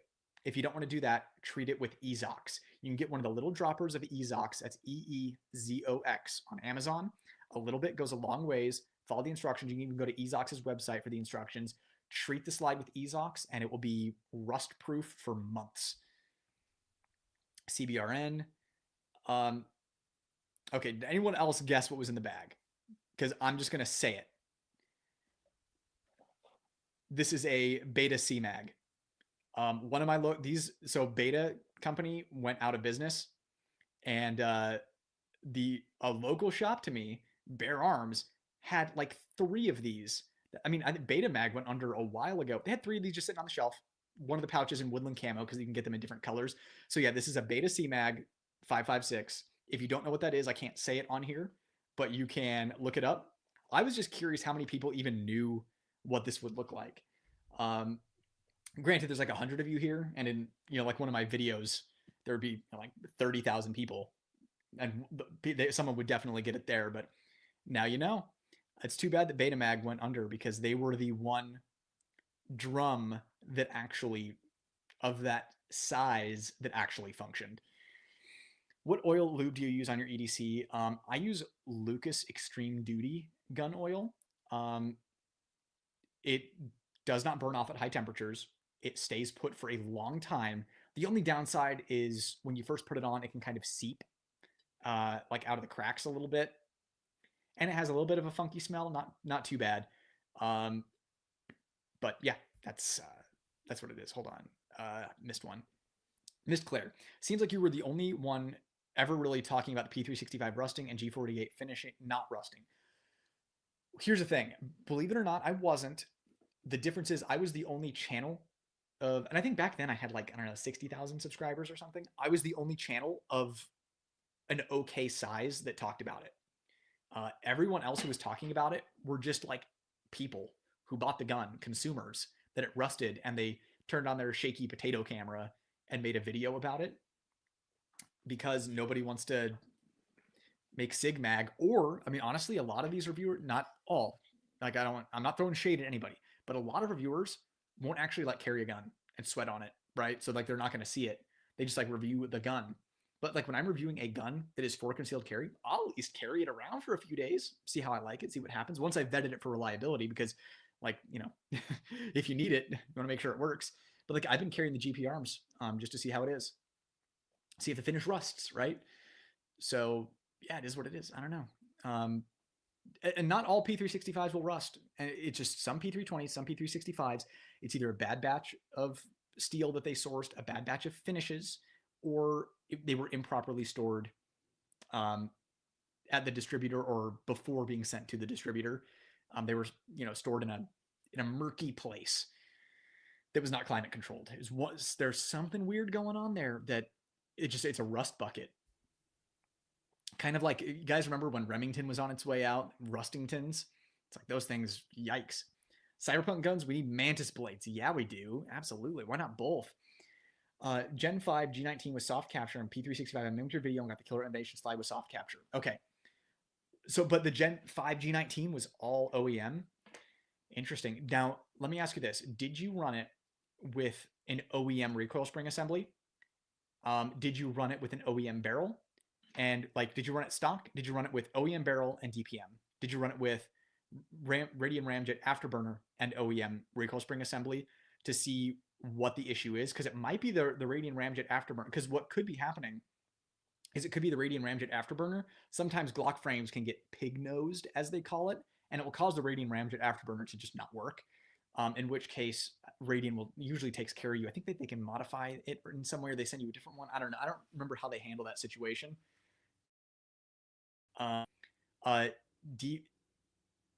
With something like the P365, same thing. Did you do OEM barrel with the DPM? Did you do Radium Ramjet afterburner with the OEM recoil spring assembly to find out where it started choking, or did it only choke with both? That is more good information to have. Again, mine works, but I have made changes to other guns in the past that didn't work too, and you kind of have to play detective figuring out where it went wrong. Once you can isolate it, then you can figure out what's causing it. So like if it's only the DPM system with the Radium Ramjet afterburner, did you try other springs? Because it could be a spring rate issue.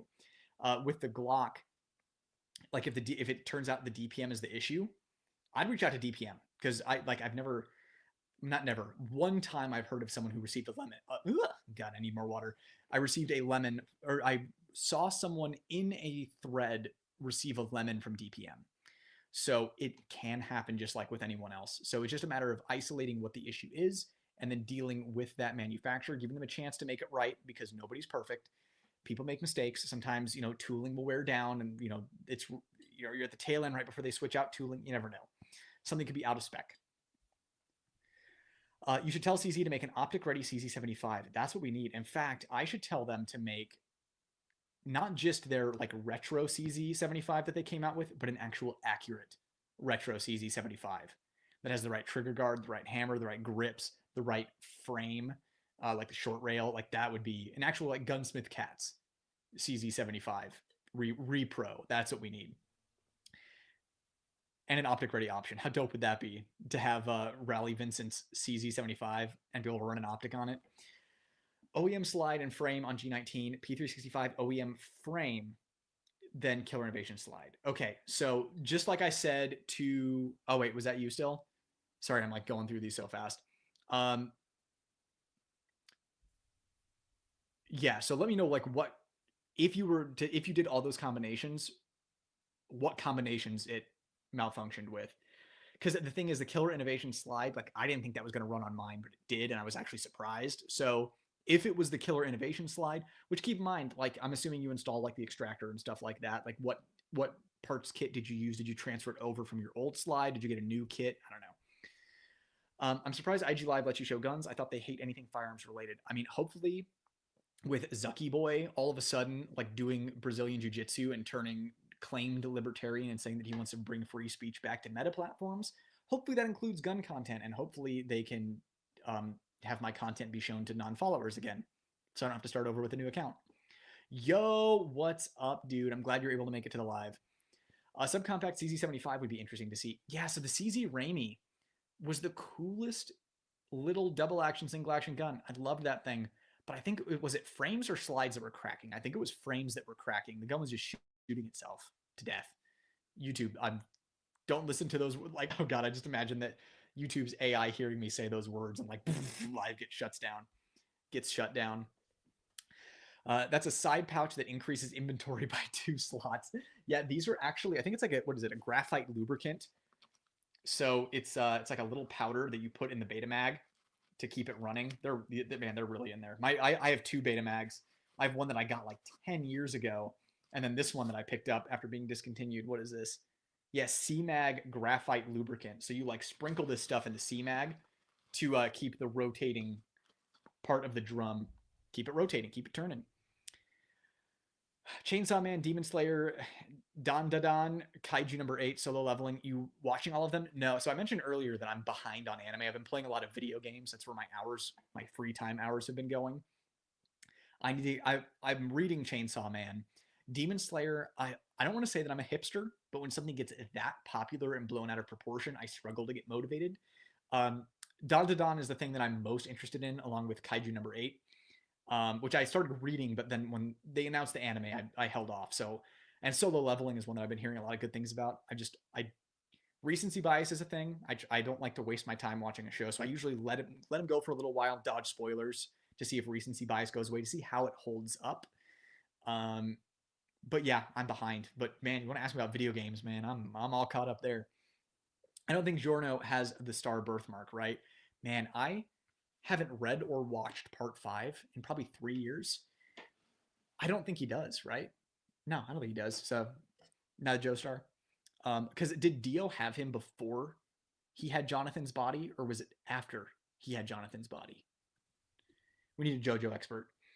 Someone asked ChatGPT. Cars are too expensive now. No one can afford one to just mod anymore and just void the warranty. I know, dude. Like, I just got my 4Runner and put wheels and tires on it and running boards, and that's it. I'm like, I don't want to touch anything else. It's too expensive. Communication, walkie-talkie, maybe radio. Looks down at shot wearing my Yo Homie Nightwood Guns shirt now. Yeah, dude, my shirts are so dope. When you got that and had it in your video, I was so excited. That's awesome. Let's see here. Oh man, dude, I didn't realize how many comments there were here. Okay, lightning round.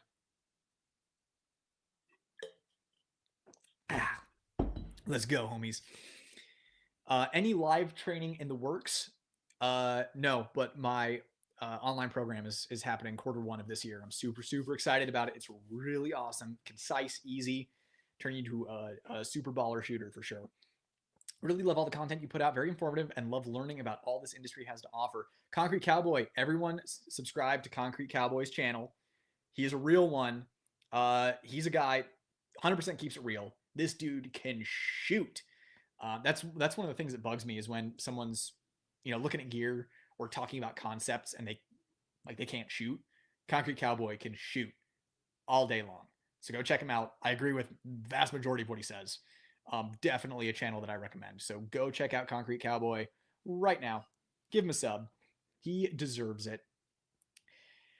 Do you still recommend T1C and other sidecar holsters for slimmer guys instead of the gun-only style holsters? I mean, I recommend both. My preference is for sidecars, just because it levels out the bulge, like the belt line bulge in your waist. So it doesn't just look like you have a tumor on one side. It kind of evens it out, gives your shirt something to kind of completely drape over.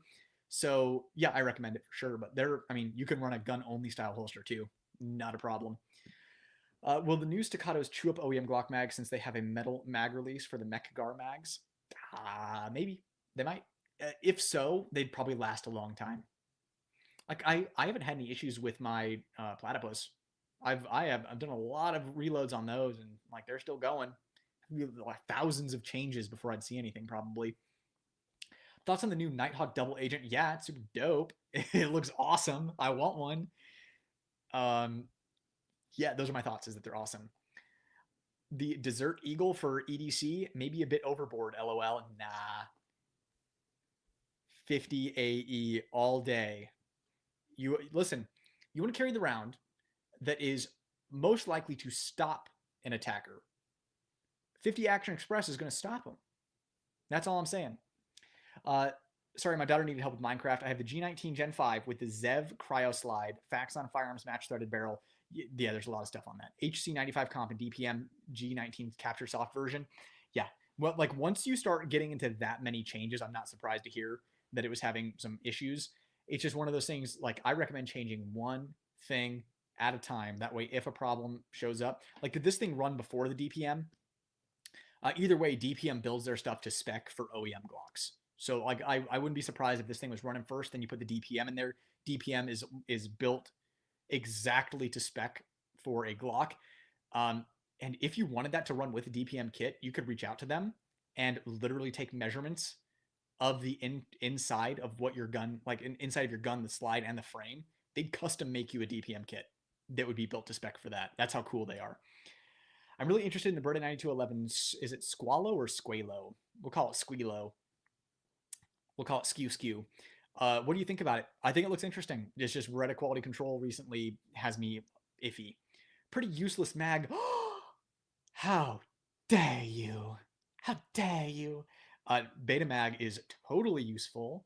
Yeah, I mean, tell me what other magazine that you can use that kind of capacity with that you can shoot from prone. I shoot high capacity from prone all the time. Super practical. No, it's a really neat mag. I like it. I like it for aesthetics and just because like, it's gone forever now. They're gone. So I just wanted to pick one more up when I saw it because I'm like, I can't believe they have this thing on G-Broker. Those things are like redonkulously priced because of them being discontinued. I would get an FTF on hammered double taps, 1 in every 5 double taps, but the shots were stacking on top of each other versus OEM guide rod assembly. So it sounds like it was leveling things out well, but yeah, I stick by what I said. Binoculars and a rangefinder in there. Nope. The Nutsack mag. I was familiar with them, but never saw the pouch they came in. Yeah, see, if anyone here was going to get it, it was going to be you. But you would have had to have seen the pouch, which means you would have had to have had one. Because like nobody ever shows the pouch. But yeah, that like they had their own like limited edition pouches. It's like desert camo, woodland camo. Oh my god, sounds like coyote tan. So that was always a fun part of getting the beta mags. I put the DPM system on the CS and I had to fire a few hundred rounds before it would wear down enough for me to even take it out of the gun. Really? What? It must have been one of those like longer springs, right? Also, like sometimes I forget that I have really strong like hands and fingers. So like I can like crank, I can like put the DPM systems in with these long springs and like the captured like screw on system without even thinking about it.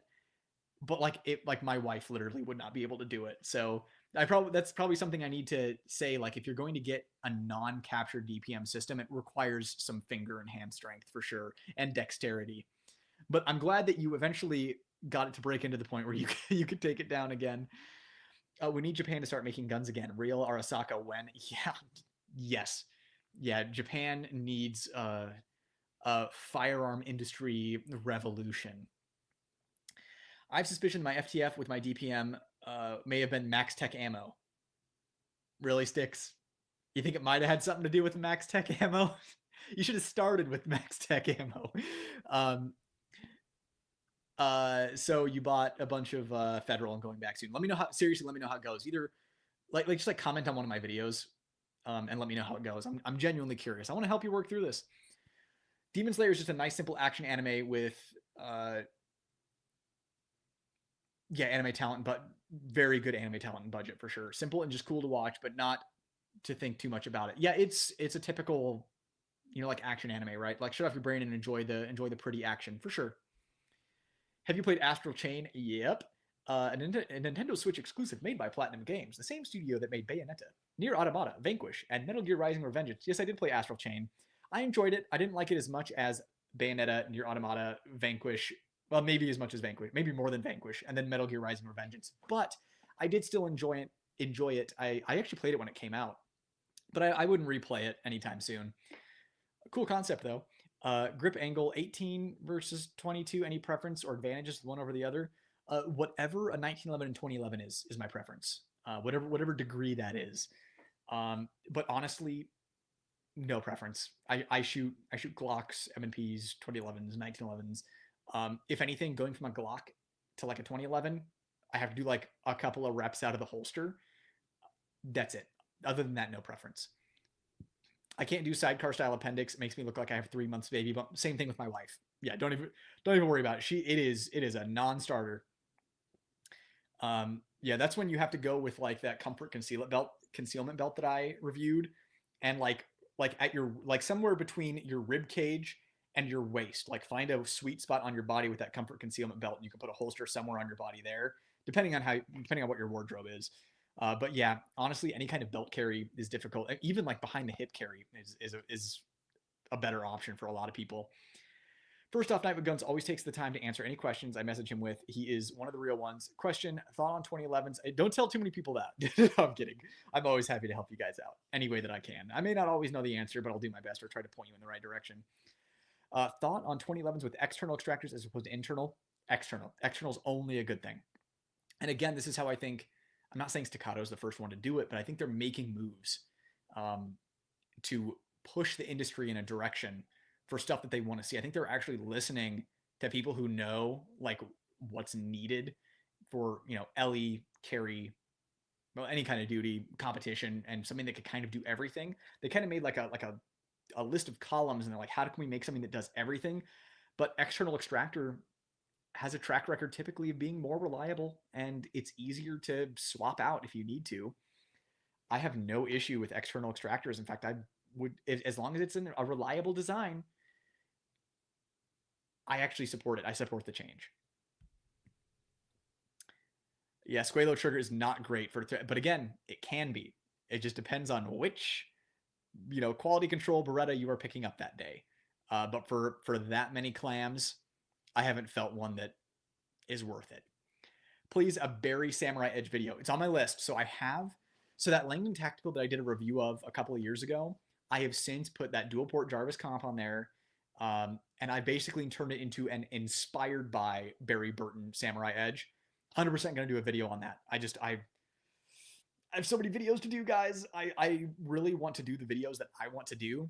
But like if a company sends me something, like I feel like I need to prioritize that video just out of respect. But there are so many things I want to do. And the other big problem is it being topical. If it's a new gun, people are going to click on it. And I can see it usually right away on upload because I can see on my end, like the Kimber CDS9 video, guess what? Topical, relevant gun. Immediately, this video is being shown to a wider audience. There it is. Like people want to see this video. So if I do something like a Samurai Edge video, I have to get really creative to try to put a spin on it that will get it seen by a larger audience. Um, yeah, I don't know. That's just hashtag content creator woes, I suppose. But yes, the Barry Burton Samurai Edge video is coming. Do not fret. Just might be a month or two out. So calm. Not people still guessing what was in the bag back then. Your impressions are too accurate. Kind of worries me. Oh yeah, no, I. It's not just that. I do other accents as well. Honestly, I could probably be a lot goofier on this channel. I don't know. I don't want people making fun of me. Um, what have you had more fun shooting, Staccato XL or Bull Armory EDC Pro? Considering selling my XL to snag the EDC Pro. Interesting. Well, I mean, if you're looking to get rid of the XL to get the EDC Pro, you have to ask yourself, what's the purpose of what you want to have? Because obviously the EDC Pro is going to be way easier to carry than the XL. But if it's just for at the range, then I would go with the TAC, because why not? Um, I have more fun shooting the Bull Armory EDC Pro. I like loud noises. I like ports. I like flames. And it just, that thing just rips and tears. It's such a lightweight gun, and the thing is just like it's like this aggressive dog, and you feel like you're containing lightning while you're shooting it. It's awesome. Yes, I'm aware. Someone else let me know. I'm working on it. Do not fret. But thanks for letting me know, because only one other person has said something. They need to make a comeback. I mean, premium Winchester lever guns are made in Japan, so yeah, we need more Japanese guns. What brand ammo do you suggest for comp guns? I feel like every company is coming out with a comp ported model lately. So comp guns can shoot anything. Granted, the spicier the round is, the more it's going to work the comp. And usually something like S&B ammo, they usually load that a little hotter. But the only thing you need to actively avoid is any kind of cheap ammo, like Styx mentioned Max Tech, yeah, stuff like that. Like, and also like ammo company that's like ammo that's got like the line through it. Avoid stuff like that, like the plague. But as long as you're shooting quality stuff that isn't Blazer Brass, it's good in everything. Blazer Brass, avoid that in ported guns and ported guns only. Comped guns are fine. If a gun company made a working version of Bayonetta's Derringers, I'd totally buy a set. Yeah, they'd also probably be like 30 grand, but 100%, I would want them. I love my comfort concealment belt, but I look pregnant with it, and I'm a dude, lol. Where do you wear it on your body? I'd just be curious. And also, how tight are you wearing it? Because anything like the Hunter Constantine belt, the comfort concealment belt, I found that you have to wear it tight to get it to hug your body. Otherwise, it'll droop, like you're saying. Are you a FromSoft enjoyer? Armored Core 6 was my jam when it launched. Yeah, we've got right here Bloodborne Old Hunter DLC guide, Sekiro guide. I get these for the lore. Where is it? Hold on. Everything is mirrored. Everything is mirrored. Oh, hold on. I almost got it. Oh man, this is awkward. Dark Souls 2, Bloodborne, Dark Souls 3, and then Dark Souls Remastered guides. Yes, I'm absolutely a From Software enjoyer. I have platinumed every single From Software game except for the original Demon Souls. It's been on my list. I just don't have the time to farm out or grind out or dupe the insane amount of crafting materials it takes. And I have not platinumed Armored Core 6. The only trophy I'm missing is S ranking every mission. And it's just because I'm not like the biggest Armored Core fan. Loved the game, loved From Software. I've played Armored Core games in the past. I've enjoyed them, but not obsessed with it. And I just didn't really feel like S ranking everything. The game's hard. getting every other trophy was hard enough. Hey Brett, have you checked out Apache? Like the well, do they make 2011s? Is that what they are? If I'm thinking of the right thing. Do you have a Discord server? No. In fact, I don't. I barely even know what Discord is. It's one of those things. I'm the Chris Pratt meme from Parks and Rec, where it's like, I don't know what Discord is, and at this point, I'm too afraid to ask. Like I know that there are Discord servers that you can join, and you chat with people, and there are moderators that are like worse than Reddit mods. That's about it. Like I'll talk to like my best friend when I'm playing a video game with him because he lives in another state. Like if it's a game that doesn't have chat, I'll talk to him in Discord. But if someone could help guide me through what Discord is and how to have a Discord server, I would make one. Armored Core's Rusty is the oh dude, yeah, best NPC ever. Rusty is a bro. It's like he is like Solaire from Dark Souls on steroids. Like that dude is a real one. I won't miss. Oh my! And then you do all the different endings, and you get to see as much of Rusty as possible. Rusty is a real one. Rusty is a G. On the filming side of what you do, are you using a specific camera for slow motion shots or software? Okay, this freaks a lot of people out, and I'm at the point where I'm almost embarrassed to say. And whenever I tell, like, I don't want people to think that I don't know what I'm doing, but I shoot everything with an iPhone, and I edit everything in Final Cut 10 on a MacBook Pro. That's it. That's all I do. And I have a microphone and some Amazon lights, which is why I also tell people like you don't need a crew to start a channel. Like you don't need all this kind of stuff to start a channel. But like I have a degree in film and media production, so I was able to take what I had, or I should the knowledge that I had to be able to kind of create a low budget like solo operated channel here that looks semi professional. Low, like I don't want to say low effort because it's a lot of work for one person, but without having to like manage like ISOs and f stops in like a DSLR or something. That way I can focus on the actual, because it's like I don't really like the technical stuff. I like the creative stuff. Like I'm a writer. I like doing and an actor, a master thespian, if you will. So I like doing the creative side of stuff. I don't like the technical stuff. So I wanted to find a simple way to do the technical stuff so I could focus more on the actual creation of the content itself. If you had an unlimited budget, what would be your dream gun? Mine would be a Nighthawk TRS comp. Mine would be a Beretta 93R. Just need 6 figures for it. OMG, Beretta Samurai Edge. I can't wait. Yeah, dude, I cannot wait to make that video. I'm so excited. I've had a few P365, hands down. The AXG is the one to get. Yeah, like as far as like factory OEM guns to purchase in the P365 family, I agree. RXM plans. I came this close to getting one. I just was over budget for the channel for 2024 when I looked at it. We'll have to see where I'm at budget wise after SHOT and see how the SHOT Show videos do. But I really want to do an RXM video. I'm gonna reach out. Actually, I'm gonna. So my goal is I'm gonna go to SHOT. And I'm gonna talk to everybody. I'm gonna be like, "Hi, here's who I am. Here's my channel. Completely honest channel.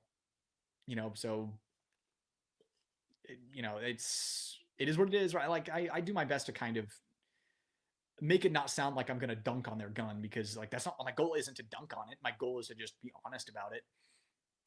But I'm gonna talk to like Ruger and Magpul and all those companies. I'm gonna see what I can get for the channel to get you guys as much content as possible. There are a lot of no's. There are a lot of no's with my channel, so that's kind of the thing. If I ever made my way, but if not, to answer your question, if they won't send me one, I probably will. I just might wait for the next variant, so it's a more topical video, so it'll get more views, and then I can just go over kind of the RXM as a whole. If I ever made my way around your place in the world, I'd bring my Barry Samurai Edge for you to check out. Yeah, if you're ever even like I don't want to say the state of Arizona. I don't want to drive to Tucson. No, I'm kidding. Hunter Constantine, if I started digging on Tucson, I'm sure he would laugh. But yeah, if you're ever in the Phoenix area, Phoenix, Scottsdale area, let me know. Bring your Samurai Edge. I'd love to see it. If you weren't a gun tuber, would you rotate your CCW other than the summer winter carry rotation? Okay, this is actually a good question. Claire, you have the best questions. I used to rotate my EDC. I used to have that EDC rotation back when it was popular and everyone talked about EDC rotation. I'm like, I guess this is just what you're supposed to do. And then as I got older, and I mean, granted, I was experienced, but as I got more experienced, I just like, I'm picking one. Especially once I started shooting at a higher performance level where I needed repeatable performance, switching between guns, like carry a 1911 one day and a Glock the next day. Okay, we have different grip angles and significantly different triggers. Like all of a sudden a carry rotation is like yeeks. So I only carry like bull armories now. Before I discovered bull armory, I was carrying staccato. But anyways, to answer your question, I don't even change summer winter carry. I don't even do that. The only time I will carry something other than a double stack 1911, like I said, a couple of days when I'm reviewing a gun, I'll carry it around to see how it is like bending. Like I just like to kind of get a feel for the gun's grip texture, abrasive against skin, that kind of stuff. Um, but for the most part, I just stick with my Bullet Armor EDC Pro with the compact grip. Uh, the only time I carry something different is if I'm going somewhere where I 100%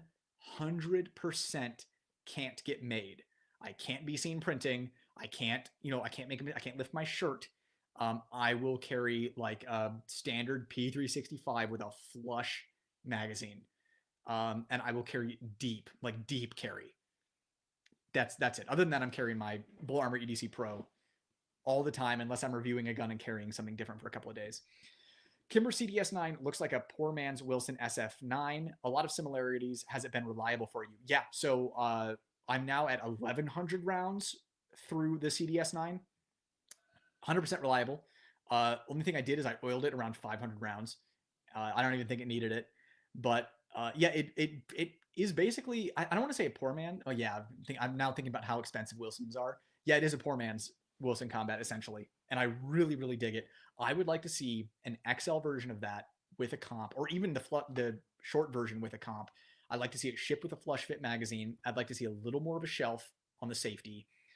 That would be ideal. I think that'd be really cool. I'd like to see an XL like length barrel, like Monsoon Tactical Lucky 7 Sports. Like there's some really cool stuff that could happen with that gun, but I'm literally not even interested in exploring any of that unless a holster company that I like starts making a holster for it, which is the only thing really wrong with the gun is no holster support. Why avoid Blazer Brass imported guns? Does the carry comp classify as a ported gun? This is a great question.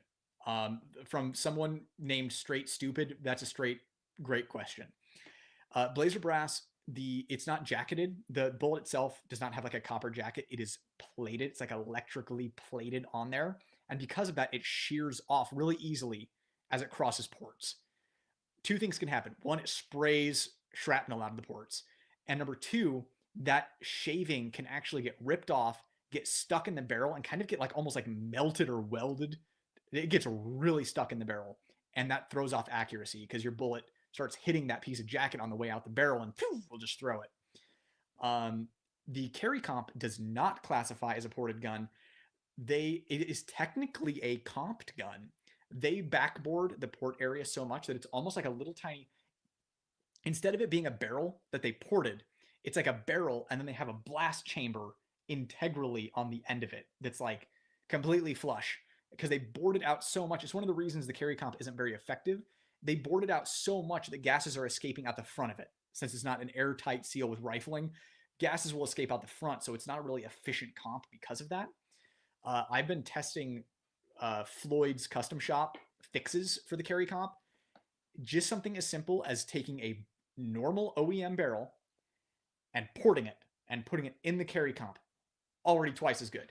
Like that's how much of a difference it makes. So because it's so bored out and it's not crossing over ports, it's just kind of going through a blast chamber, it will not shave off any jacket. Have you ever tried the Hunter Constantine belt? Any thoughts? Yes, I reviewed the Tier 1 concealed branded version of it, and I like it a lot. It is my favorite belt for comfort, 100%. Also, he's an Asuka fan, the OG Tsundere. You know what? I used to flip that around because Ray's on the other side of it. I just haven't flipped it back to Ray in a long time. But that's the DVD Platinum Thin Pack. Pretty cool stuff. Yeah, I mean, I don't know. I don't know if I'm an Asuka fan, but I'm an Evangelion fan. What are you, stupid? I I wear it at my waistline or just above. I don't go super tight because I'm thick and it digs into my sexy lower back if I go too tight. But I go tight enough to stretch the stretchy fabric a little. Interesting. Yeah, you probably have to go tight. You know, it's one of those things where it's a tough situation. Because I don't even know if the core belt would do well for you. You probably just have to wear it tighter. I don't know. That's sorry. I'm just trying to think of a solution for you. I'm gonna noodle on it, and I'll let you know. Because like the only thing I got for you right now is you just kind of have to wear it tighter. The other thing that I would ask is what like kind of holster are you using? Like where's the clip placement on the holster? That kind of stuff could help because if the clips are too low and the gun is too high up, it can kind of spill out. That can be a thing. There are a lot of variables when it comes to concealment. I should just like honestly offer private coaching and do like Zoom calls to help people conceal guns. Um, yeah, it made sense. What's the best mission ever? I might. Oh, that was the best mission ever. I might need to kill the worm again. Oh yeah, I did that mission several times. Um, oh god, Armored Core 6 was so good. What belt do you recommend? So the Hunter Constantine belt and the Core Essentials belt are my two recommended belts. Hunter Constantine belt for comfort, Core for convenience because it's a ratchet system. So if you have any kind of emergency pooping you have to do, uh, it's an easy ratchet system. Joshua's here. Good to see you, Brett. Been a while. I've been on a CZ kick lately. What do you think of the PO1? I think the PO1 is great. It is an excellent gun, and I'm not surprised that you have excellent taste in a PO1. But no, it's good to see you. Yeah, it's been a minute since we've chatted. Wow, it's super impressive with just an iPhone. Yeah, I know. Like I said, yeah, that's impressive that the iPhone is your main camera. I wouldn't have noticed. Okay, the thing is, maybe now that I tell you guys, you'll notice. What if I told you that the desktop portion of my video was not just an iPhone? Oh god, I'm so embarrassed, guys. It was not an iPhone. It was the front-facing camera of the iPhone. I'm sorry. I'm showing you my magic tricks, and now you're gonna like watch my videos and be like, "Yeah, you know what? It does look a little grainy now that I look really close at it." Um, but yeah. Okay, I'm trying to figure out the slow motion thing because I think it looks cool. Just the slow mo setting on the iPhone camera. That's all it is. And then you can like in an editing software, you can control how much of slow motion it is. I personally avoid making a Discord server. Vetting people to moderate is a task and a half, and filtering people is annoying. Too much of a risk for a public figure, in my opinion, especially with PDF files. I catch your drift. Joe Dirt, shout out, keep up the best content, man. Thanks for stopping in. I'm glad you were able to make it. What gun would you suggest to use for teaching someone who is new, never experienced with firearms? 22 or 9mm? 22. So and okay, so here's the thing: there are two categories of people that are new to shooting. One is someone who's super stoked about shooting, where they'll shoot a gun, they'll be like, "Yes, give me more of that." Then there's the person who's shaking like a leaf, who is really scared to be there. Just in case, because you never know what's going to happen, and I like to keep things under control. I like to keep things safe. Start with a 22. If someone's shaking like a leaf and they're scared, they stay with a 22 for a while. If someone's like, yeah, hell yeah, I'm in this, let's go, shooting guns is awesome, then they go right to a 9mm, and I can start teaching them, proper technique and how to, actually properly grip their pistol for, um, consistent, repeatable recoil impulse and muzzle rise and stuff like that.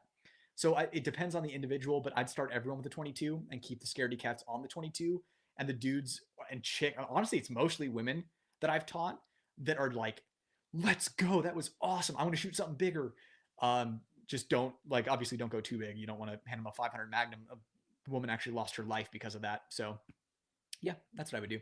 Have you considered having a second channel for gaming and your other hobbies? Yes, 100%. I want to. Just two things. One, I don't really have the time because I'm also like writing a book. And I'm also doing, some firearm instruction.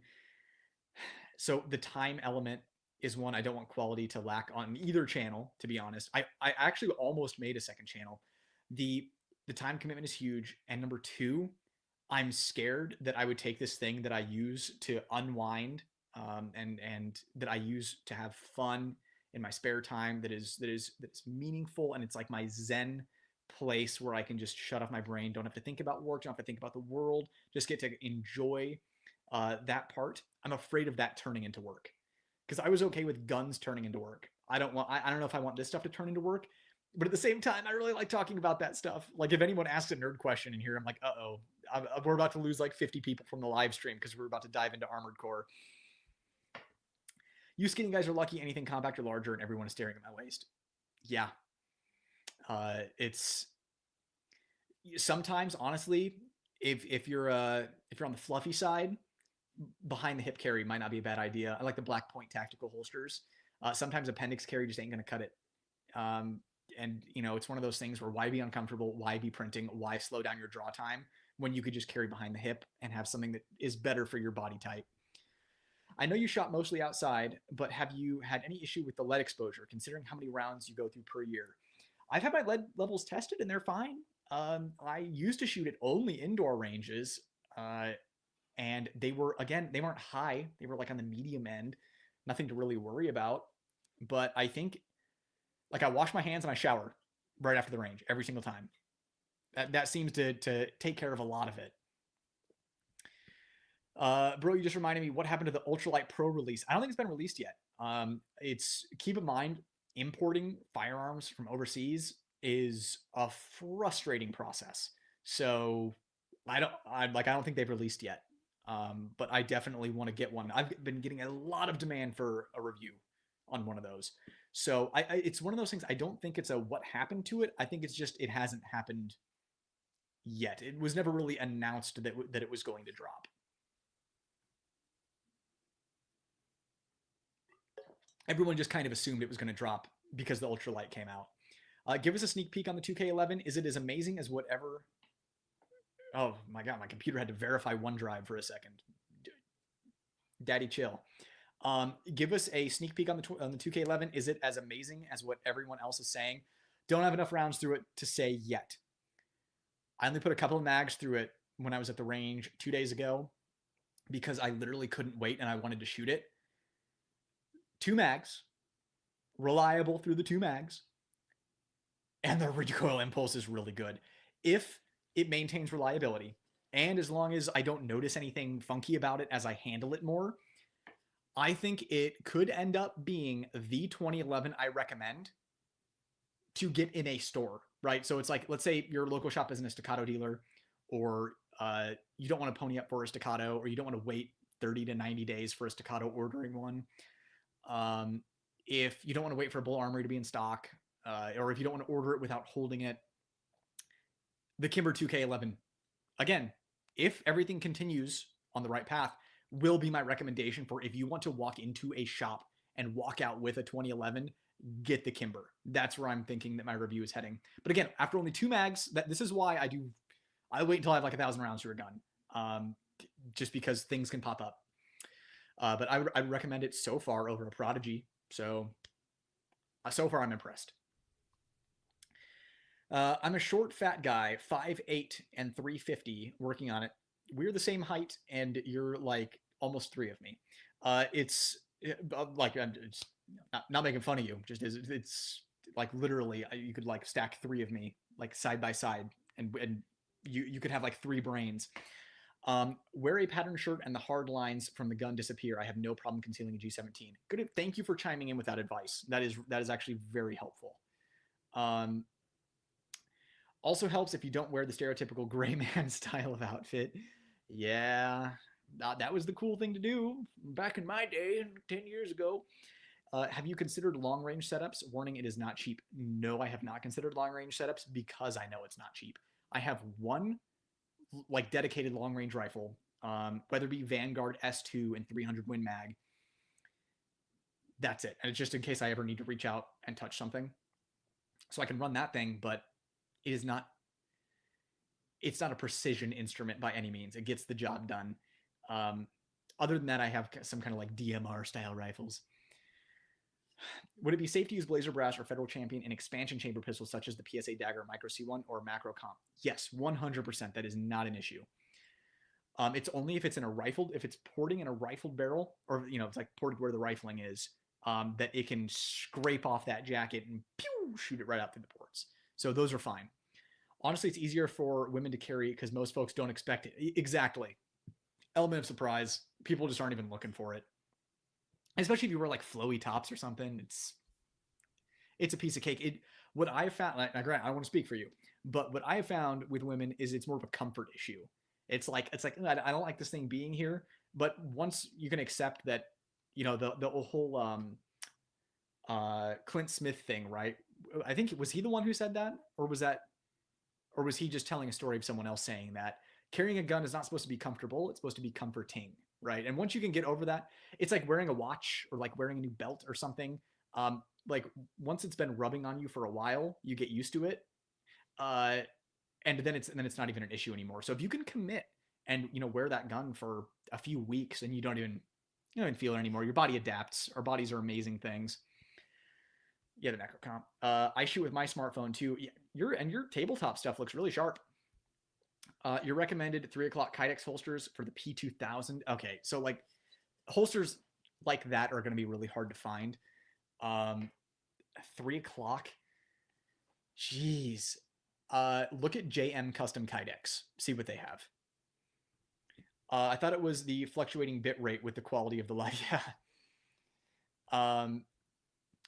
Bro, I have to use the front-facing camera on my iPhone so I know I'm actually in the shot. Right? Yeah, exactly. Because it's one of those things where it's like every once in a while, like my wife will be around and available, like during the day, and can like spot me on the camera. But I'm like, okay, what if the storage is full and it stops recording and I sit there and talk for 20 minutes?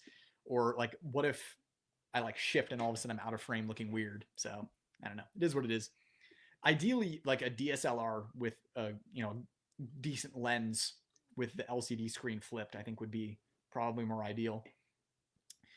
I usually carry sidecar. I only use my comfort concealment belt with joggers or basketball shorts. Otherwise, I use a ratchet belt and go nice and tight. Okay, so yeah, you've got that figured out then. So I didn't know you were talking about specifically with joggers and basketball shorts.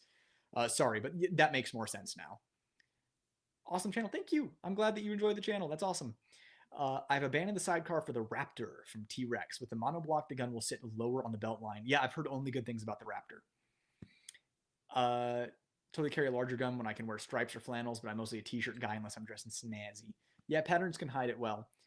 Yeah, stripe button downs. Yeah, button downs in general are good choices. I also wear like athletic polos. So when I'm about to go to an event where you're not allowed to carry at all, in which case I will typically carry.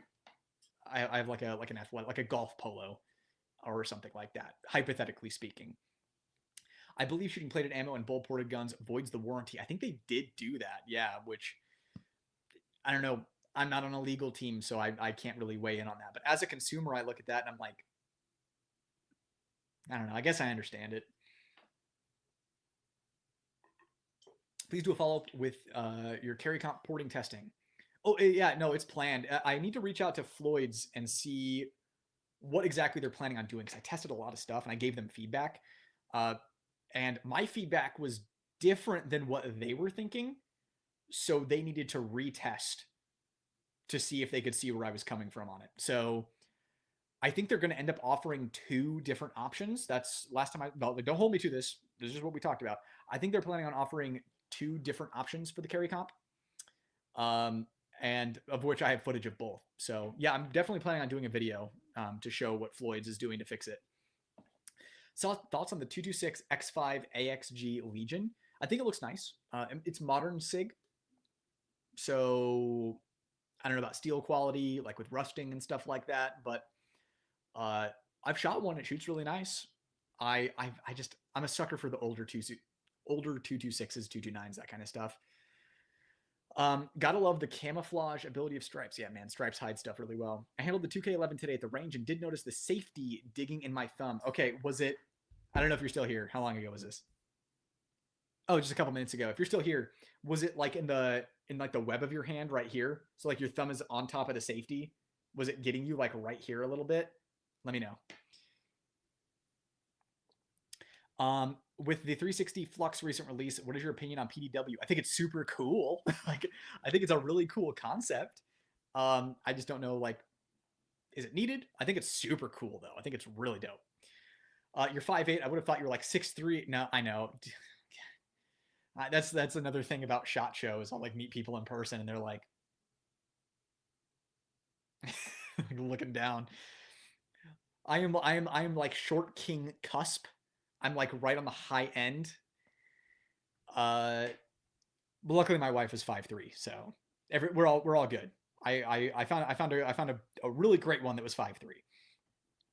Yeah, it took me a while to get used to on-body carry. Now it feels weird without it. Exactly. You know exactly what I'm talking about then. My local shop has an XC in stock. I have my eye on. Would I regret getting that over a Bulltac Pro?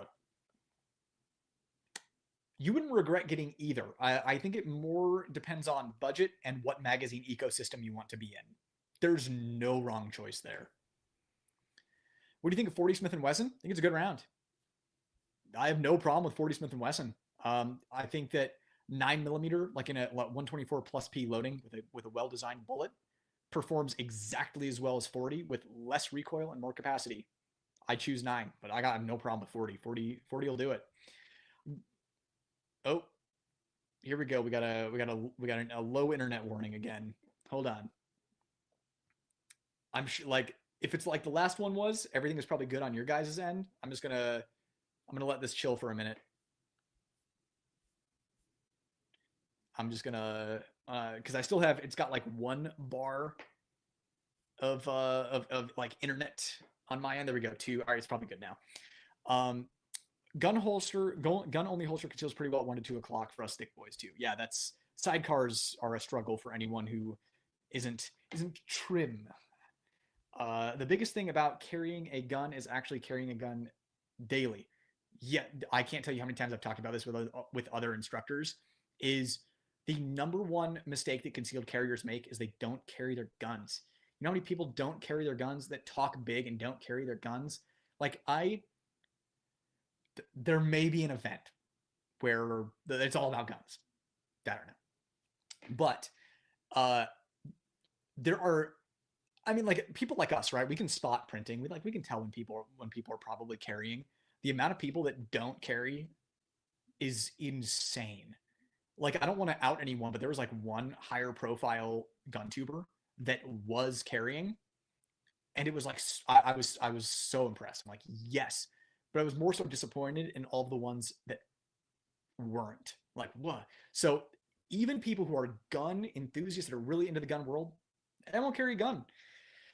At least not all the time. It's like, oh yeah, when I feel I'm gonna need to. It's like, dude, like stuff will go down in a church. Oh, I'm having internet troubles again, or at least warnings. Um, but yeah, things will go down in a church. Things will go down in a bowling alley. Things will go down in a restaurant. Things will go down in small towns. Like, carry your gun. Gee whiz. Gee willikers. Golly gee. Is it just me, or whenever I see someone with a fanny pack, I immediately think he's carrying for sure? It's either that or totally agree with the fanny pack. Yeah. Uh, yeah, for sure. What is your holster recommendation for on hip EDC for 5 o'clock? So my only outside the waistband or inside the waistband, because my inside I always have a preference for inside the waistband, and my recommendation is Black Point Tactical. I think it's Black Point Tactical. You're a fellow geek, which unfortunately many other geeks aren't. Gun to a people are they often surprise you're into firearms. So here's the thing, like here's the weird thing. Um, like I don't really have like a lot of geek nerd friends. Like I have like my best friend and my wife are into the stuff. And I've got like a couple of other like pretty close friends that are into it. But so there's really nobody to be surprised that and it's more so that I'm a gun person first than a geek. Like I've been shooting guns since I was 5. And other than watching Dragon Ball when I was a kid, and like, Gundam Wing, that kind of stuff, like Toonami when I was a kid, I was kind of a late adopter to anime. I started watching it a lot in college. But like I've always been, a gamer. Like people always know me as being a gamer. So, which luckily, by the time I was going through school, like Halo was the raddest thing to hit humankind ever. So it was actually cool to be a gamer. So I'm like, I was never really like a nerd or a geek or like bullied in school or anything like that. Just I got to skip that. And then I got into the super nerdy stuff when I was out of high school, and I just got to skip bullying, which was awesome. Love the content as always. Although nowadays, like if you're not into anime in high school, I guess you get bullied. Um, love the content as always. Do you have specific drills for training? There's some paper like it. That's a lot. I will say that there's some paper drills that I think are very helpful. Um, Build drill is like a go-to. That's like a cold start build drill. I like the 5x5 drill. So if I like 2 circles, like 5 shots each, I like doing it in like sub 3 seconds. Wait, what are my times? Yeah, I mean sub 3 is really easy for me, but then it's the repeatability of the 5x5 is you have to do it once and then you have to do it again. And then you can just increase distance and decrease time to get better at that.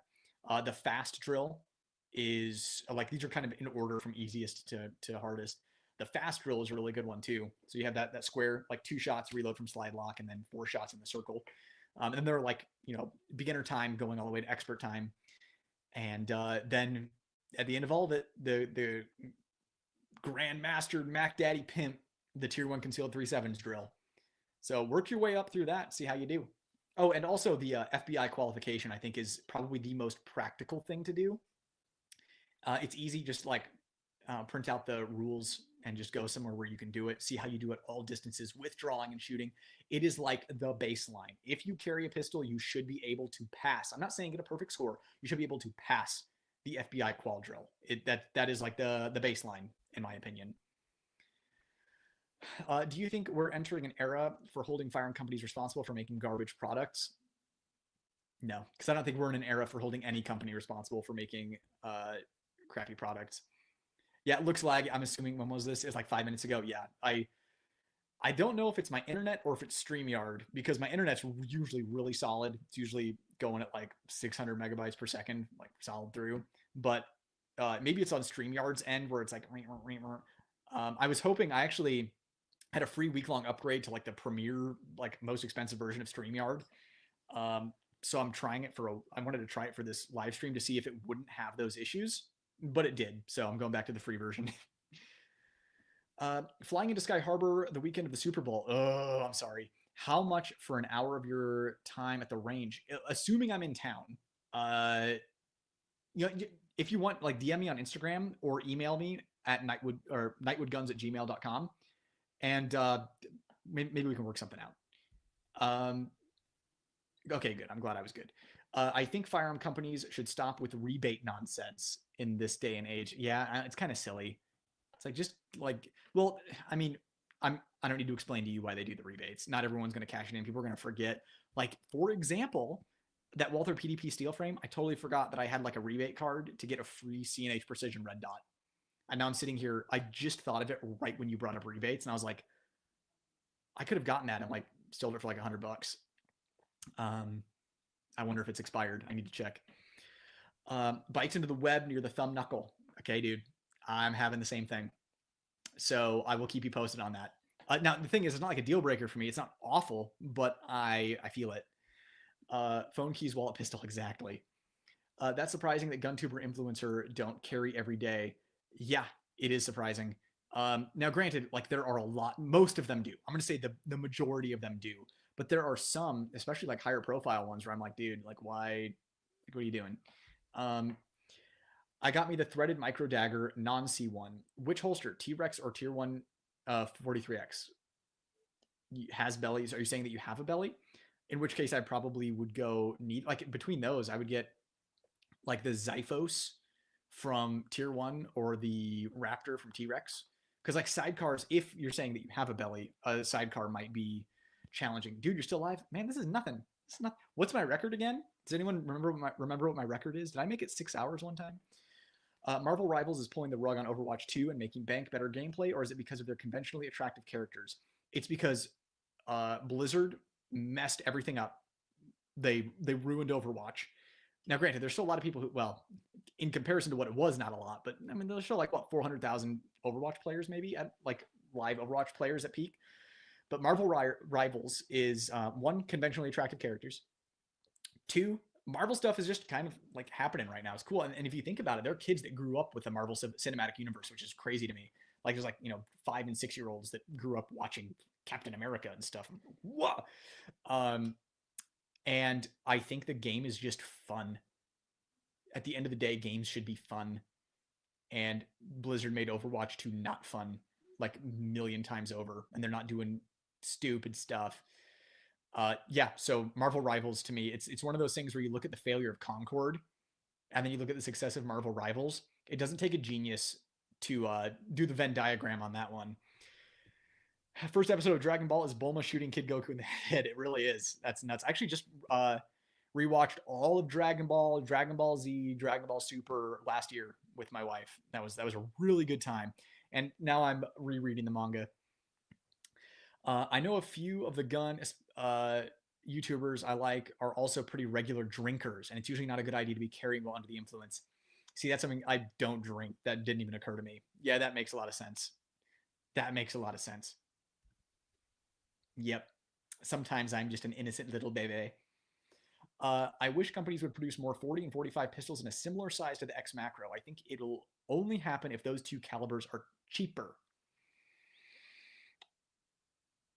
I'm just trying to think. I was gonna say, or if someone could do something better with the caliber, but like 10 millimeter exists. Yeah, 45 ammo would have to be cheaper. That's which just isn't feasible because 45 is a great round. What's the difference in the Bull EDC versus TAC? EDC has an aluminum frame and is lighter weight. TAC has a steel frame and is heavier. I think the PDP rebate just ended yesterday or will end today. We will see. I'll have to look after this live. It's going to be like 11:59 p.m. I'm like typing in the rebate as fast as I can. CNH is dookie across the board. I know that's why I was going to sell it. Their plates are mystery metal that shatter in bad tolerances, and their optics are a slightly modified Chinese OEM. Not surprised to hear that about their optics. That's what it looks like. And I had a plate failure. I talked about it in my better than the carry comp video where I showed the Monsoon Tactical Lucky 7 Sports. Yeah, I had a plate shake loose on me, a CNH plate. Switched to a calculated kinetics dog tag. My favorite plates on the market. Yeah, 6 hours, I think. I think that's my record. I think Overwatch 2 will continue to just bleed players, yet the ones that are left. I didn't bother going to Overwatch 2 when all my Overwatch 1 didn't carry over. Yeah, so I was a huge Overwatch 1 player. In fact, I think it's my third most played game on my PlayStation account.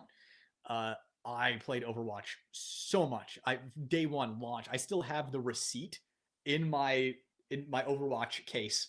It's like 2016, like the date that it came out, because that's how long I've been playing it. And then I don't need to tell you what Blizzard started doing. I was done. It was they really shouldn't have fumbled the co-op like story. That was the biggest mistake ever. What would you want in an M&P 3.0? I'd want the grip texture to go all the way up to the top. That's number one. Number two, I'd like them to just suck it up and collaborate with Apex and just have an Apex trigger in it.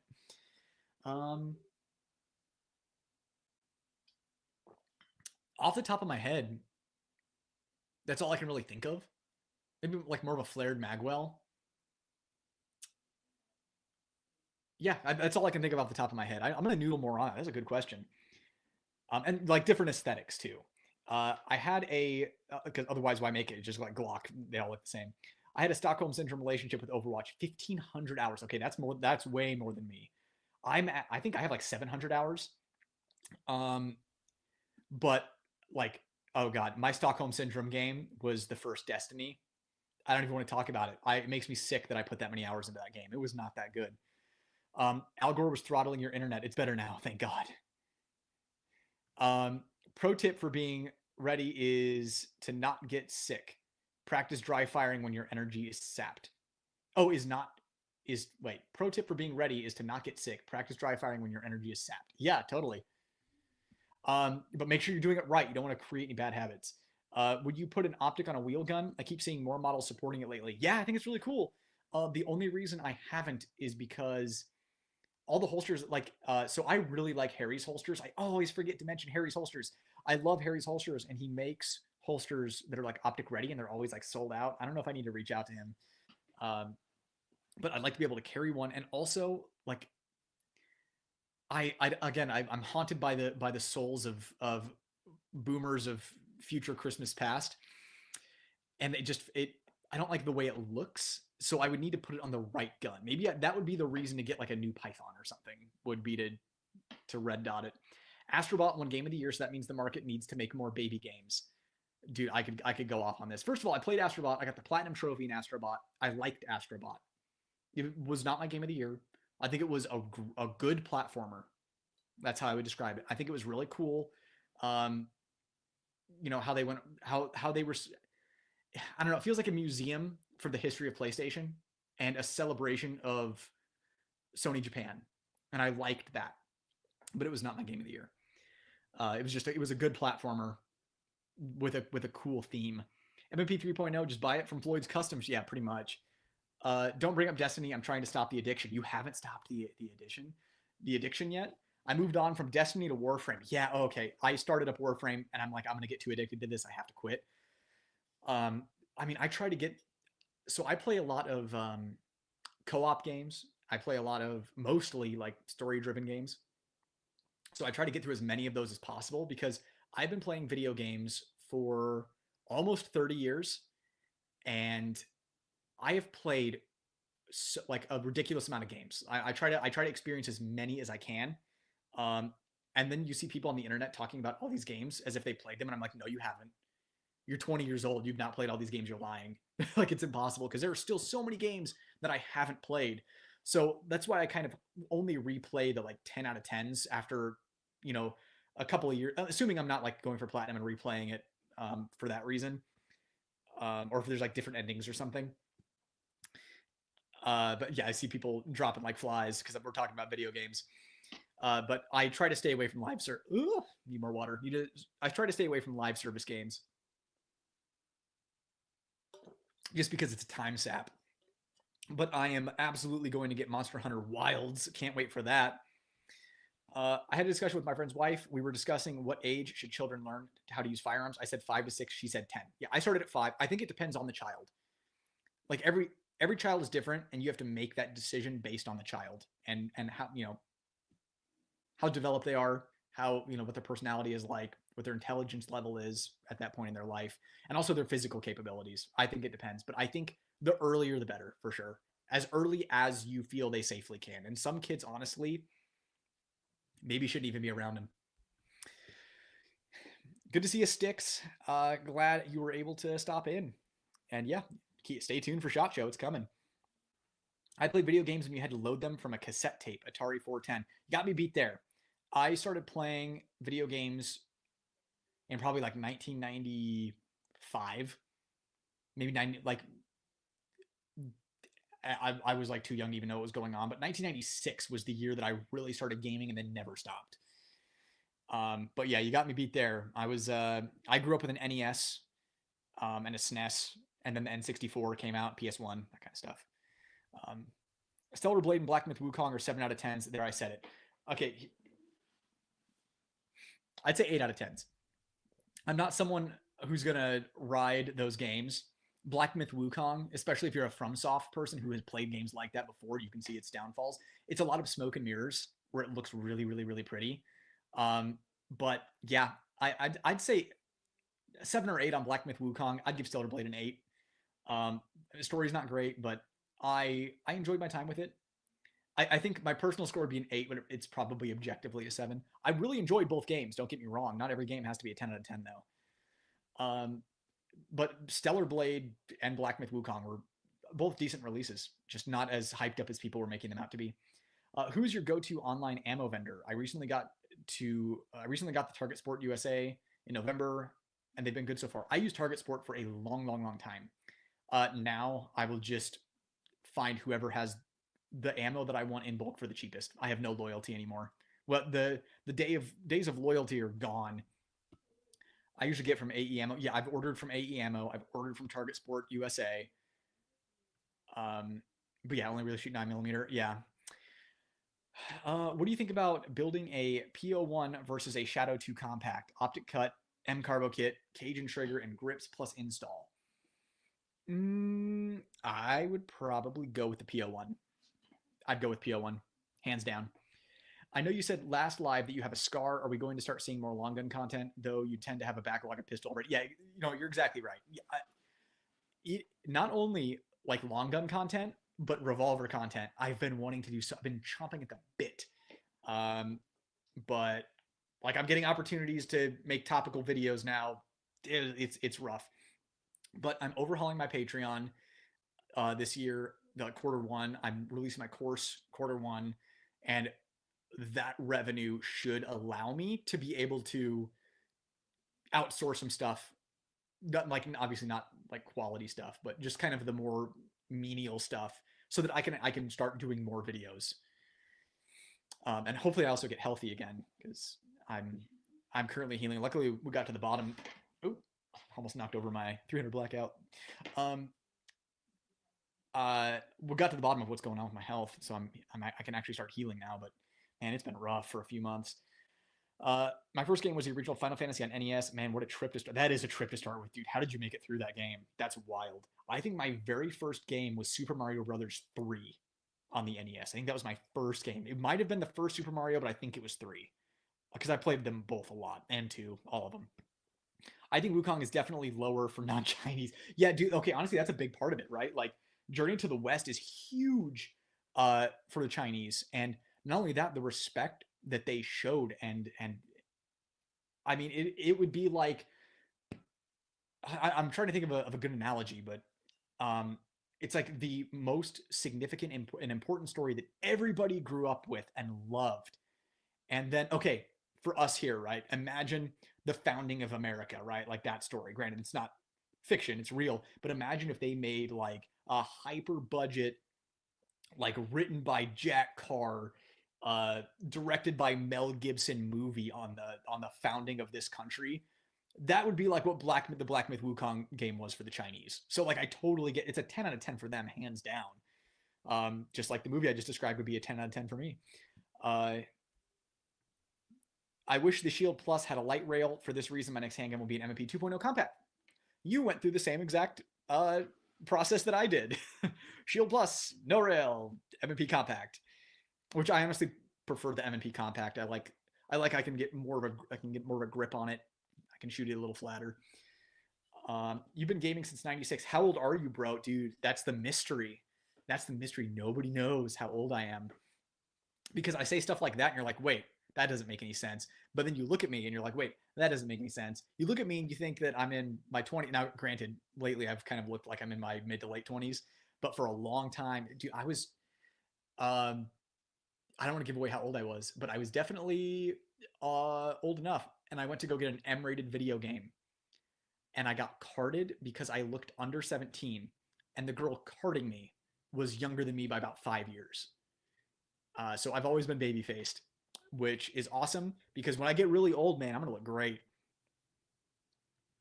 But yeah, the age is a mystery. No one has guessed it correctly in one of these lives. They've guessed all around it, but they've never guessed it correctly. I like to keep people guessing. Also like to say confusing things to throw you off.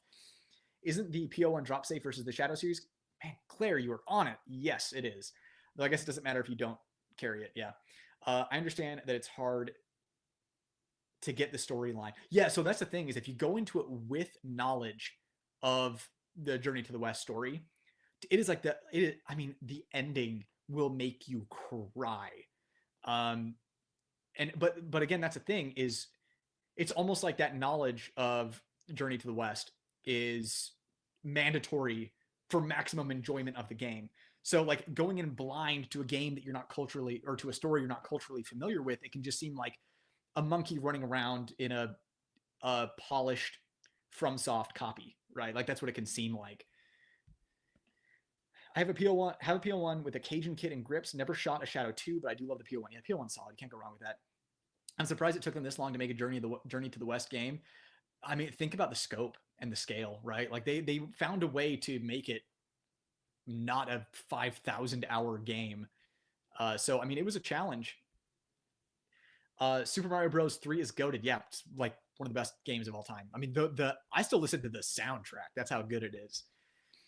Smith & Wesson just announced a new no-lock model for the Model 10 Classic. Hopefully they get rid of the Hillary hole on their other revolvers. I think they are, at least on the Classics, and release some at SHOT Show.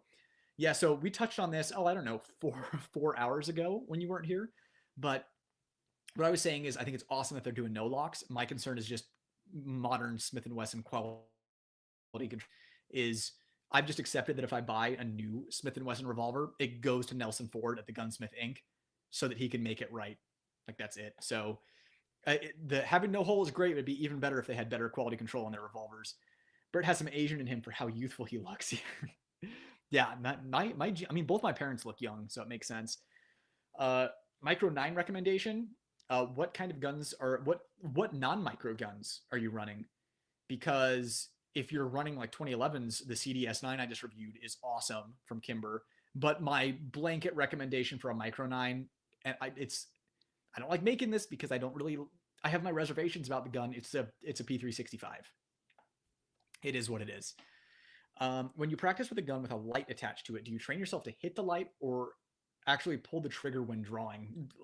Both. I mean, it's just because you have a gun with a light on it and the gun comes out doesn't mean the light has to come on, right? So you don't want to muddy yourself with that, but it's good to be prepared to do both. You have to, first of all, the odds of you activating a weapon light that you're carrying are astronomical, like rarer than you having to use the actual gun itself. So It's more so you've made the decision that you need to light it up first before you've like it's like that decision has been made. So I just practice with the decision made. Like I've made the decision that I need to light something up. I'm shooting through headlights or something. I need to light it up and then shoot. And then I'll draw like I've made the decision that I don't need to light it up and shoot. So I mean, just like any thinkers before shooters. That's how I practice.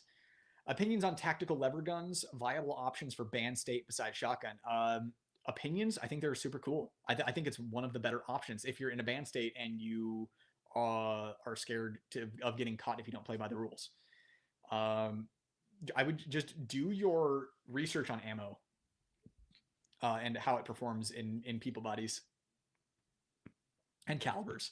What was the rated M game that you got carded? No, dude, I didn't tell you how old I was. Well, oh no, but I did tell you that I was like 5 years older than the girl. You could guess the girl's age, and then you could guess the game. But you know what? I'm gonna do it. It was Nier Automata. I got carded for Nier Automata at a GameStop. Well, even then, this game has cut short a few chapters. Yeah, well, that's the thing is they had to make concessions, right? Like they had to. Otherwise, it would have been like a 500-hour game. It is what it is, and it wasn't like an open world game with like a checklist or anything like that. They were building kind of a Sekiro style game with Journey to the West. I think with the game style that they chose, the length that they were shooting for, they nailed it. I would like to see a full Journey to the West game. That would be awesome. But what we got is good. Honestly, I love having a light on a gun because of the looks, and it adds weight to the front end of the gun for lower recoil. Yeah, it's one of those things you have to be careful. You can add weight to the gun if it's sprung heavily. It can make it dip like and bounce a little bit, but that can also depend on how tightly you're gripping the gun. But yeah, I also like the way it looks too. It looks super dope, 100%. Well, let's make these guns look as cyberpunk as possible. I totally forgot about the cloud defensive EPL. The switches look intuitive. Can use X300 holster, but still waiting on performance specs. Yeah, we'll have to wait and see how that is. Clicked on the wrong thing. He looks young because he always wears a hat while shooting outside. UV rays are the bane of looking young. Honestly, that's probably it. Anytime that I'm spending any amount of time outside, I'm wearing a hat. Back of my neck is like leather though, like a leather neck. I'd love to see Smith & Wesson bring back their old DA-SA pistols, even if it's just limited runs of them. Me too, especially the 10mm. That would be awesome. And then plus you could also do like Reservoir Dogs cosplay. Come on. For the person that commented on the shield and wanting a weapon light, check out Recover Tactical Rail Game Changer. Oh, check that out. Have you seen the Henry AR Mag lever rifle? Yes. My only concerns are like reliability on a larger scale. Yep. Isn't that wild that came out in 2017? Doesn't it literally feel like it came out like last year?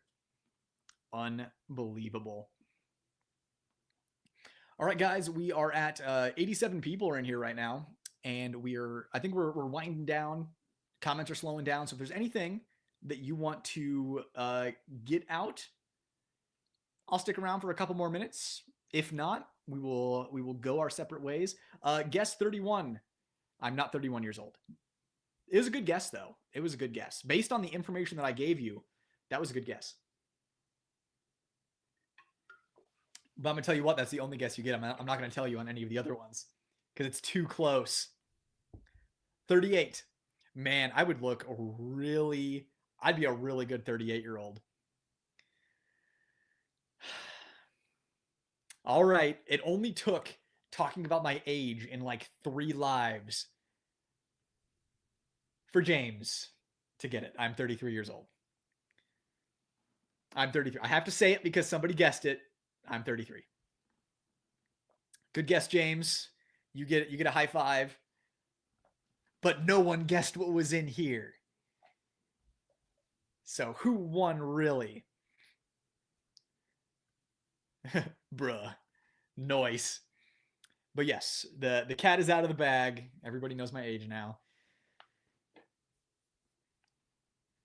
On that note, everybody, any other like last minute questions, thoughts, concerns, anything like that? Absolutely. Send me a picture of that Barry Burton Samurai Edge.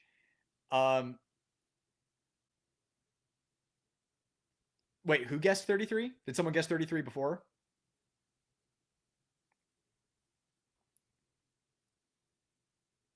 Oh, wait, was that what that was? Or was that? Oh, I thought that was an emoji. D. Okay, dude. Yeah, I missed that because I thought that it was like hair on the face. All right, D and James both got it. D was first. James is also awesome. Don't worry. Don't feel bad, James. You're still awesome. Yeah, D. I totally thought that was like an emoji with like curly hair or something. I was like looking at it sideways. Dude, good job, D. Dude, and you were like right off the bat nailed it. And then James came in second place, silver medal. Silver medal for James. Man, that got engagement in the comments really fast. But yes, email me about a picture of your Barry Burton Samurai Edge. Um, all that for a drop of blood. Yeah. Berserk fan, I see. Which anime stuck with you through the years? Gurren Lagann. Gurren Lagann has stuck with me through the years. But yes, I'm a Berserk fan. In fact, and oh, I guess let's see here. Where's Guts in the Berserker armor? Right there. And then I have the whole deluxe edition set on the bottom shelf. Do you own a Colt single action army? I'm getting into them old revolvers now. No, I had a Ruger old model Vaquero for a really, really long time, and it sat in my safe for 8 years unfired, and then I got rid of it. Oh, dude, I shot my first USPSA beginner match earlier this month and was invited to the advanced match this Sunday. Any suggestions on how to just prep? Do the dry fire work, man. That's a big question. Um, I don't know if it's your first like advanced match. Like I don't want to say go slow, but like go to pace you're comfortable with until you just kind of get the hang of it. Get your hits, get your A zones, know where you need to start pushing. Kind of get a baseline for where you're at. Make sure your gear's squared away. You don't want to be the guy who's like holster falls off or something, or like dropping mags on the ground. Have you tried the Jacob Gray Hex? No, just the TWC Black is the only one. Oh, I guess 31 because that's your age. Yeah, no, we're pretty close. But yeah, D is the winner. James, you get the silver medal, my dude. Don't feel bad. Have you thought about going on any other Resident Evil guns? So I have a Barry Burton inspired Beretta. They're just, dude, they're so expensive to build. I mean, we're talking like 2 Gs per build. I just can't do anymore. I really want to do the Silver Ghost from Resident Evil 4 Remake. I was talking to my local custom shop about making like a custom compensator, and you need like a barrel, and talking to barrel companies who can make a barrel, an extended threaded barrel. It's just not happening. If anything, I would build Black Lagoon Berettas, the the sword cutlasses. Do you reload your own ammo, or I just buy factory ammo? Honestly, I don't have the space. Well, it's not even that I don't have the space. It's just my garage is really full. I don't want to have to move stuff around. It's a lot of work. I don't have the time. What other excuses do you want? It's loud. I live in a neighborhood. um, thanks for all the. I have like ADHD. No, I'm really good at focusing on things. Don't worry. Thanks for all the insight and your time. Looking forward to the carry comp stuff. It's my favorite pistol with a DPM kit. Best of luck with your health, brother. Appreciate it, man. Thank you. And yeah, that video that'll probably be like a midweek video because I'm gonna start doing 2 videos a week this year. Is the Deagle the better hand cannon option to own as opposed to Colt Pythons? It depends what you want to do with them. Colt Python is going to be the safer bet and the cheaper one to shoot.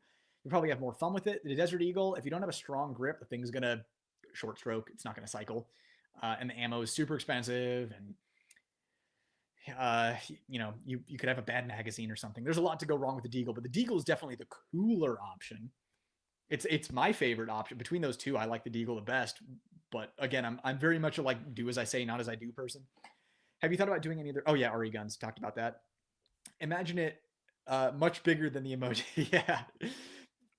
For the trophy. If Guts had an EDC, what would it be? Loving this blending of two worlds. Yeah, if only there were more of us, right? EDC, I don't know, man. He'd carry like a custom Benelli M4 in 10 gauge. I don't know. The season guys were happy with my performance. So I'm looking forward to shooting at least one match a month. Well, congratulations, man. And you know what? I'm really proud of you for going out there and doing that. That is awesome. Congratulations and enjoy. Have fun out there and make sure you're staying safe because there's so many things going on and your brain is scattered. Adrenaline, fight or flight, that kind of stuff can be easy to kind of let things go. So just focus on your safety and see what your baseline is. USPSA is such a rush. A rush. I love going to monthly match. Yeah, it is a lot of fun. A rush is the right word. Email with pics sent. All right, I'll check that in a second. It's nuts to see so many different style, or I guess they like to use game theory for it. Yeah. Need to watch Jinro. I also need to watch that. Revy's Pistols would be sweet. 100%. We need another season of Black Lagoon. Yeah, because I have the manga right here, right next to Gunsmith Cats. That is right here. Man, the mirrored stuff is messing me up. I mean, really, what we need is the manga to end. We need an ending to the manga. I would argue it's the best English dub ever. That's how good it is. Like hands down, probably like it's the one that I would say mandatory. You have to watch it dubbed for the best experience, and it is the exception to the rule. Do you think any new or underused handgun calibers have a chance to gain market share in the next 10 years? It would have to be new. It would have to be new. I wouldn't even know. Whatever it would have to be, if to gain any kind of market share, it would have to replace either 380 or 9mm. That's where we're at. Did you notice how the Silent Hill, and which is funny because right, this 30 Super Carry came out. It was supposed to bridge the gap, and it didn't. I'm saying it has to be something that replaces it, right? That like can fit in as small of a gun or a smaller gun than a 380 and be more potent. Or replace 9mm. Bridging the gap didn't work. 30 Super Carry was a failure. Who knows? Maybe like 10mm in 20 years it'll have a resurgence. Did anyone notice how the Silent Hill 2 remake handgun looks a lot like a Samurai Edge, Brady 92 wood grips, medallion, polished barrel? Yeah, I may have been an homage, but it was always a Beretta. Guts can just throw rocks and it would have the same stopping power as a 357 Magnum. Honestly, I think his stare down would. Just looking at someone has the power of a 357 Magnum. Brett, you like Persona or Shin Megami Tensei? I like Persona a lot. Yeah, I like Persona a lot. Specifically the older Personas, like 2, 3, 4. 5 was all right.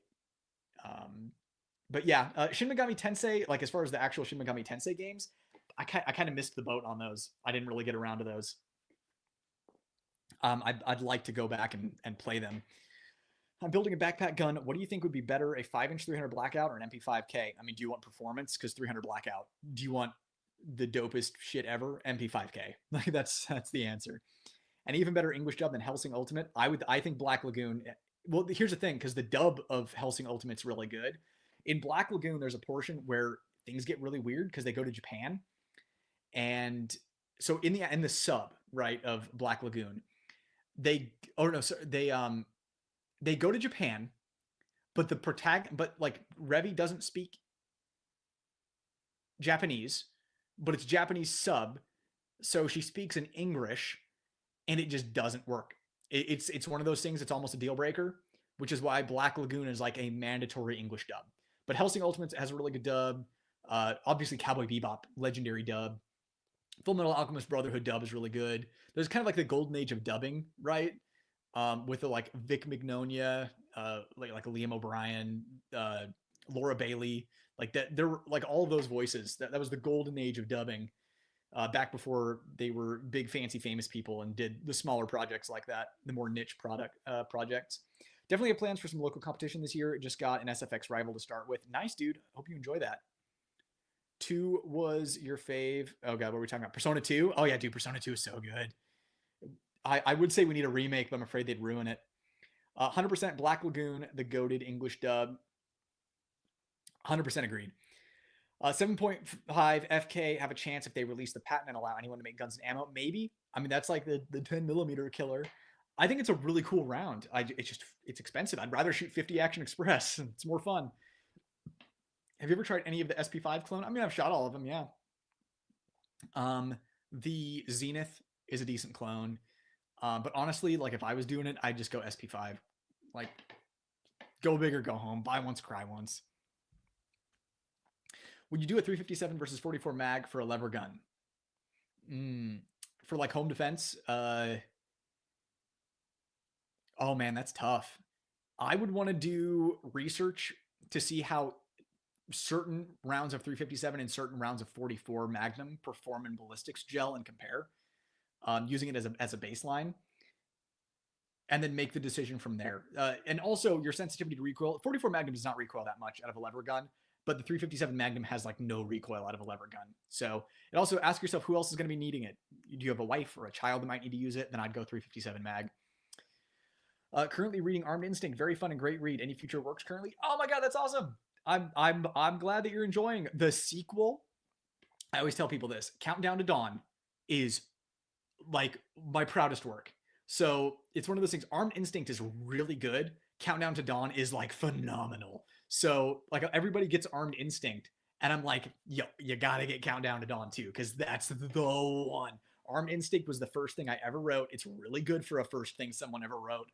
Countdown to Dawn is refined. Like it normally I'm like kind of like sheepish, like, ooh, like is what I wrote good? Countdown to Dawn. I'm like calm. I'm like reading. I'm like, I read it for fun. That's how good it is. But future works, I've been working on a full length novel for a while now. I specifically want to get a publishing deal instead of self-publishing, so I'm making it the absolute best that it can be. That's what I'm currently working on. I mentioned this earlier. I would tell everybody what it's about, but I don't want anyone to steal my idea. So, but it's gun heavy. I love English language. Yeah, JoJo's Bizarre Adventure does it best. All wrong. Ghost Stories English dub is the best of all time. I almost said one of the dub lines, and that I would have gotten canceled without context. Still wanting a 90s Centurion for Silent Hill 2 homage. Yes, that is the way to go. That's 100% the way to go. Ghost Stories, LOL, yeah. What grain of 9mm do you carry? 124 plus P, specifically Federal HST. That bullet performance is the best. They did a remaster to P2, but only half this. Yes, yeah. They made Innocent Sin on the PSP. Yep, I played that too. But never translate Maya's game in English. Just ordered the first book, $2.99. Oh, awesome! Enjoy. Don't forget what I said about how Countdown to Dawn is really good. Is the best one. But it's a sequel, so you have to read Armed Instinct. Like Armed Instinct is really good. Countdown to Dawn is like magnum opus. But yeah, I want to see a remake of P2. I wasn't the biggest fan of the Persona 3 remake. I feel like a lot of the soul was lost in the progress. I know people get triggered when you're like, no, that's a soulless remake. But I don't think it's soulless. I just think it doesn't have the lightning in a bottle that OG Persona 3 or FES had. And that's kind of what I'm worried about with like other remakes.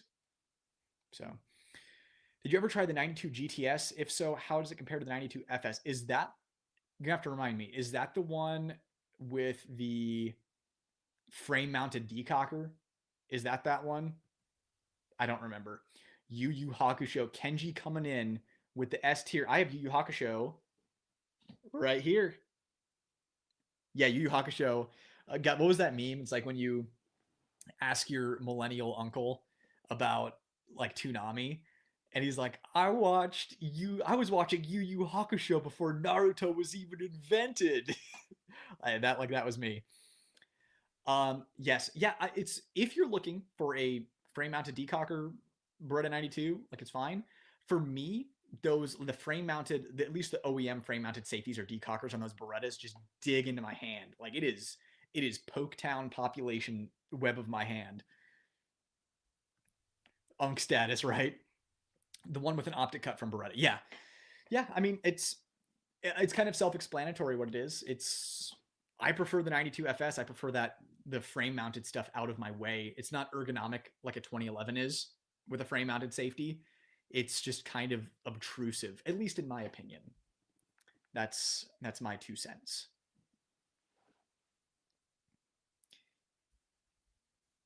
Anything else? Anyone have anything exciting to say, or shall we wind this down? Bueller. Maybe you guys have chats and they just haven't loaded yet. I don't know. But plus the square trigger guard looks better than a round one. Yeah, I agree. Yeah, square trigger guard is mandatory. Is 100% mandatory. Like, I almost got one of those. Was it the 92 SB? Was that the surplus one that just hit all the surplus shops? That was like the what was it? The Air Force issued one that has the completely rounded trigger guard. I was this close to getting it because I like that blued finish that the older 92s had, but I just couldn't get over the round trigger guard. All right, I'll give everyone like a minute to pop anything in there that you want. Other than that, we'll start to wind this thing down. Um, do you ever carry the ultralight, or are you strictly EDC Pro? Strictly EDC Pro since swapping to the compact grip module. But the ultralight is like my backup gun. If my EDC Pro is really, really dirty, or um, anything like that, or if I'm actively shooting it, I'll toss the ultralight in my holster because it fits the same holster. But I mean, the ultralight, once I get the stainless tack 4.25, then the ultralight is going to be the backup gun. Because it is what it is. Like, it's ultra light. It has a short barrel. It is on the snappier side, but for what it is, it shoots extremely well. But you compare it to an EDC Pro, I mean, no competition. Thank you for the live and all the videos. Keep up the great work, Claire. Thank you so much for coming and hanging out. It was great chatting with you, as per the usual. You're awesome. Favorite video game of all time? It's maybe an embarrassing pick, but Persona 4 Golden specifically. I played that on Vita when it came out. I really love that. Top 5 games are like Persona 4 Golden, Mass Effect 2, Metal Gear Solid 3, Snake Eater, like Bloodborne, and Yakuza 0. That's probably like my top 5. And top 10 would have stuff like, Final Fantasy 7, Resident Evil 4, stuff like that in there. So, yeah. Snag a 92x performance for a steel plus the rebate sweet shooter with the steel frame. Glad to hear it. Keep an eye on your barrel. Those barrels have been popping when you get to like 10,000 rounds. All right, that 92x performance rebate. Yeah, dude, I was almost tempted to do it. But then I'm like, okay, I have to add the price of a Jarvis barrel in there. Have a great night. Thanks for answering questions. Best Kool-Aid, thanks for popping in, dude. It was great chatting with you. Critical defense versus critical duty, and what grain? Neither. They both are not good. If you try to find federal HSTs, if you can't, try to find Spear Gold Dot. If you can't, try to find SIG, like V Crown. If you can't find that, the only things that you can find are critical defense and critical duty. Get the critical duty over the critical defense. The only caliber that critical defense is actually good in is 380. That for some reason, the critical defense in 380 performs really well for a 380. My favorite video game of all time is Pokemon Platinum. Yeah, dude, I just replayed Heart Gold and Soul Silver in the back half of 2024. But Pokemon Platinum is next on my replay list. Platinum is so good. Okay, since you want to stay with us, why the built PO1 over the Shadow 2? Shadow 2 doesn't have a firing pin block, so it's not drop safe, and it's not like... It may not be like a 2011 where it will only go off pointed at the ground if dropped. It could go off pointing in other directions too. Number 2, the Shadow 2 is a little on the snappy side, especially when comparing it to the PO1. I like the recoil impulse better on the PO1. I like the safety better on the PO1. Also, the PO1, I can't believe I'm saying this, almost has like a retro 2000s, oh, that hurts, drip to it that I love. That's why I would go with the PO1. I was chatting with Tier 1 today because my Axis Elite pushes up against the pubic bine, something fierce. They said to watch your video on how to wear them. They got big love for you. Oh, I had no idea. I occasionally will message with Colin, their marketing guy over at Tier 1, but that's awesome. I'm glad to hear that. I just met them at SHOT Show for like 10 seconds last year, and that was cool. But I'm glad. That's really nice. But yeah, when in doubt, wedge it out. They make the best wedges in the industry. Thanks for all your help. Completely trust your advice. Have a good night. Have a good night, Mike. Thanks for popping in, saying hi. Why the 92X performance barrel specifically? I did hear something around the 20K mark being a risk. Wasn't sure why. Honestly, I think it's because they're just getting that high of a round count. I think any Beretta barrel would probably pop with their modern pop metal that they use. I don't know. I just think that the 92X performance is getting the round counts in competition to pop the barrel. I think that's all it is. Have a good one, Brett. Already looking forward to shot coverage. Thanks for stopping by, man. Much appreciated. Always great having you here, and always great picking your brain and your knowledge. You are like imfdb.org, the human being. You're awesome, dude. I daily carry a PO1. It's a dream to shoot. Heck yeah. The only Pokemon I play is Puzzle League, Tetris Attack Clone. Yeah, Puzzle League's fun. Yes to the PO1, 3-pound single, 6-pound double. Love mine. Can't go wrong with PO1. PO1 is such a classically pretty gun. Dude, everyone's making up your mind for you. Everyone's voting PO1. Get the Filster's wedge kit for the Axis Elite. Much better. Really? You like them better than Tier 1s? Like Filster makes really good wedges too, but I guess I like the simplicity of Tier 1s. And I just like order them with my holster, so I guess it's just kind of easier for me to order them. But definitely, anyone looking for a wedge, consider that advice. The Filster has good wedges too. Stop playing Pokemon Go. Literal CIA disguise psyop. Yeah, dude. No, Pokemon Go. once once once they changed things with Pokemon Go, I mean, honestly, I got sick of Pokemon Go after like a day. Have you shot a Walther Steel frame? And if so, what do you think about it versus other options? It is 2 reviews out, my dude. And I'm super excited for it. I think it's such a nice gun. I would call it almost a 2011 alternative. Like if you don't like 2011s and you want a nice gun, Walther PDP steel frame is really decent. Yep, PDP steel frame coming soon. Do you think that 380 or 5.7 is better in a self defense setting? Oh man, that's yeah. Which caliber that sucks for self defense is better for self defense? I would want to look at some more data, but off the top of my head, dude, I might actually go 380 over 5.7. The only reason to go 5.7 would just be the firearms that it's made, that it's chambered in, have extremely high capacity. But I think for someone who's extremely recoil shy, both would be options to go. I'd probably go, if it were my life on the line, I'd probably carry a 380. Although I might carry an FN57 original, not the redo, just because it looks cool and is classic. Thoughts on carrying a backup gun? I've been seeing some posts of people carrying multiple firearms. I have nothing against it. I carried a backup gun for a couple of years, and then it just got to be too cumbersome. It was like, okay, how many things am I going to carry on my body? How many times have I needed a backup gun? But I think carrying like a J frame on your ankle, or I know Dan the Wolfman carries one. I think weak side pocket is where he carries his. There's nothing wrong with that. If you can pull it off and it's comfortable and safe, there's literally no reason not to carry a backup gun. I just think that it's more so something that someone should consider doing if they're in a high risk occupation where they would be more likely to need it. It's already unlikely that I'm going to need one gun, let alone two. Have a good night, Brett. Thanks for another freakishly long live. Good to see you, man. Thanks for sticking around. It was good chatting. Thanks for all you do. Have a great time at SHOT Show. Looking forward to seeing your content on it. God bless you, brother. God bless you too, man. Enjoy the content as it comes out. What were the problems with the Hornady? I didn't even know there were problems. It's not that there were problems. It's just that they don't perform well. So you can always go to luckygunner.com to look at all of their ammo tests. So you can see how they perform in ballistics gelatin, which keep in mind is not people bodies. But it gives you, it's a baseline, right? How like you can compare how everything performs in ballistics gelatin. Lackluster, doesn't always expand. And the big one is BJ Baldwin in his defensive encounter in the In-N-Out parking lot in Vegas at like 3 a.m. He was carrying critical duty, did not put the guy down fast enough. And it spooked him out to the point where he got obsessive about testing ammo. And he has tested every single 9mm chambering known to man, including 10mm stuff too. He's looking at 10 mil to see if it was worth it. And yeah, his critical duty didn't put him down. Looking at the coroner's report, like none of the rounds expanded in the people body tissue. So yeah, I would steer. I mean, keep in mind, you're still poking holes. He still put the guy down. It just took almost an entire magazine to do it. Do you think SIG will make a 2011, or do they see the 226 SAO as their entry into that market? I don't know what SIG is thinking, man. You'd have to get into the mind of Ron Cohen that is focused purely on how can I get the most money out of everybody in the world possible the fastest. I have no idea.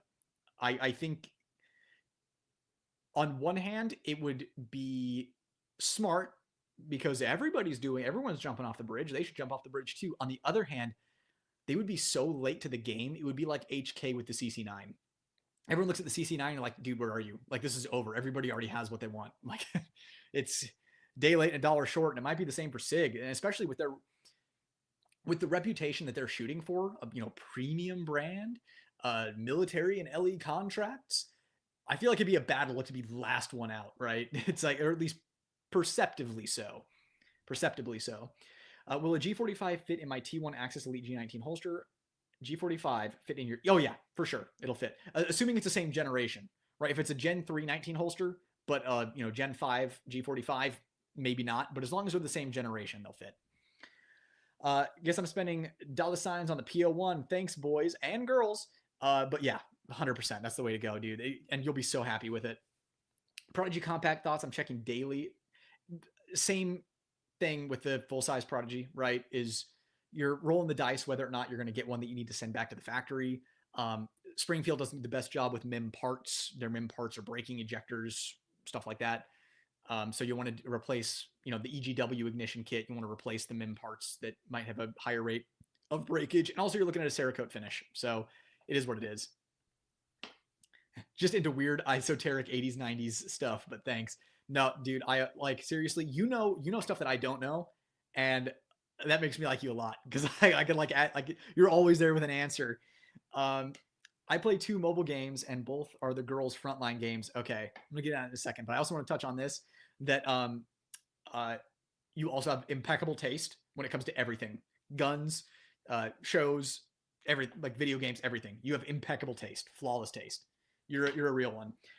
So I started up Girls Frontline 2 and played it for I don't know probably like five or 6 hours and then quit because I'm like I can't spend my time doing this. I have like really good games that on my backlog that I need to play. Be careful with the Prodigy. I can never get the optic to stay on. I remember you mentioning that before that it was started wobbling. Yeah, I was getting loose after 100 to 200 rounds. How you called it exactly? J frame in the left pocket. Yep, there you go. Yeah, like I said, if you can pull it off safely and effectively, and it's not burdensome, there's no reason not to do it. Made to 5 hours. Here we go. Man, I remember we were at 2 hours and chat slowed down for like 5 minutes. I thought we were cooked. Um, Hey, what else we got? Don't laugh, but I EDC a PSA dagger with Harrington comp and Johnny Glock trigger. I love it. 3,000 round, no hiccup. Oh, and handle it grip tape. Dude, there's no laughing there. That's a solid setup. Everything that you have there is good. The dagger is really good. Harrington makes great comps. Johnny Glock makes the best Glock triggers. And I don't even need to tell you about Handle It. Handle It Grips is my favorite grip tape company, bar none. Just be careful of dry fire without snap caps. The PO1 has a firing pin retaining pin that can be damaged. Pistol Pete flying in with the knowledge, with the assist. W. I don't know what these letters are. I'm getting scared. Did you see Otter Creek Labs post talking about the cut in half Q suppressor? I scrolled by it. I glanced at it. It's always fun. The specific Q suppressor is a southpaw. Yeah, because didn't it have like an air bubble in one of the welds, like a pinhole? It would be cool to see a collab with Hipster Tactical. I think y'all would have similar tastes. All right, I'll look into them. Again, like once I started making content, my consumption of GunTube content was like cut in half. So yeah, have to look into it. Mention me to him too. I'm always down to collaborate or like do lives, whatever. Have people on as guests, go on theirs as a guest. I just like being involved in the community with like-minded people. So I appreciate the suggestion. Sold the Prodigy for a CS worth every penny. Totally, 100%. That's supposed to be W stream, but I was eating steak with my hands. That in itself is a W, my dude. Is eating steak with your hands. I know this just got announced, but what would you go for Staccato HD 4 or 4.5 when it does come out? You think the 4.5 would be way flatter or just a little close to no difference? I would go with the 4.5. Like my favorite barrel length is 4 to 4.5, usually erring on the side of longer. So like I like 4.25 guns. But I like the sight tracker, like the sight tracker island on the end of it. It's extra non-reciprocating weight on the end of the gun. I don't think it's going to be like a game changer. I don't think it's going to be significantly flatter, but I think it'll be a little softer shooting. I think that, I mean, it looks really balanced. I'm going to try to shoot one at SHOT Show because I think Staccato's having their own range day. I'm going to see if I can make it over there. So stay tuned. Any news for lives with Humble or Spin? I definitely need to make that happen. After SHOT Show, when things calm down a little bit, absolutely need to talk to them. I know Humble would be down 100%. I like left a comment on one of Spin's videos one time, and he commented back in agreement.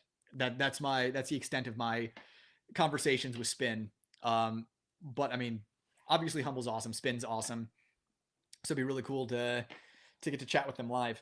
I'm surprised they didn't use their own 9mm mag for the HD4 4.5. Yeah, you know what? They're making moves.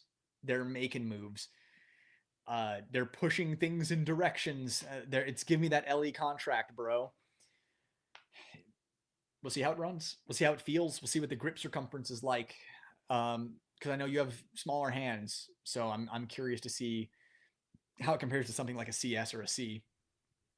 I try to keep snap caps in most of my pistols, and then you can dry fire whenever. Yeah, I keep all my guns loaded in case I need to really fire whenever. But also something like Beretta 92. What's the deal with that? Is it the there's something on that doesn't like dry fire, and I'll put like a foam earplug in the like where the hammer falls in between the firing pin and the hammer. I'll put like a foam earplug there to dry fire with that. Comments on the Bull Armory 2011 proprietary mags. I prefer them to 2011 mags. They hold one more round than 2011 mags, and the feed lips aren't as sensitive as 2011 mags. I prefer them. I really do. You and Spin would be toit. Yeah, that's what people keep saying. Spin, are we talking about the G26 guy? Yeah, he likes G26s. But yeah, Spin, I like his channel. I really do. He does a lot of tabletop stuff, and I like it when he does videos where he's actually shooting. But again, it's an attention span thing, I guess. I don't know. I can sit down and play a video game for 100 hours, but a tabletop, I'm like, I know I said goodnight, but just want a recommendation on an anime. My favorite games are Metal Gear Solid 3 Snake Eater and Dark Souls. I watched 1997 Berserk and loved it. Okay, Snake Eater, Dark Souls, dude. Like, why aren't we best friends? Like, where are you? If you're in Arizona, let's be BFFs. Yeah, 97 Berserk and loved it. Dark Souls, Metal Gear Solid 3. I mean, it makes sense you like Dark Souls if you liked Berserk. I mean, honestly, my default, I don't know if you've seen it, like we talked about, it was Black Lagoon. Just like as a gun guy, that's a good all-around recommendation. Yeah, because normally when someone says they like Dark Souls, I'm like 97 Berserk. God, Snake Eater. I feel like I need to look at like a list of animes. What do we got? Cowboy Bebop, Black Lagoon.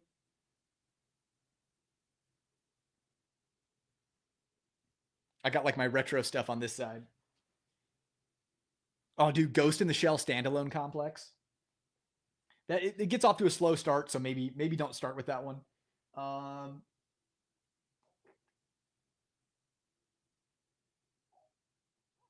Psychopass is dope. Trigun is dope.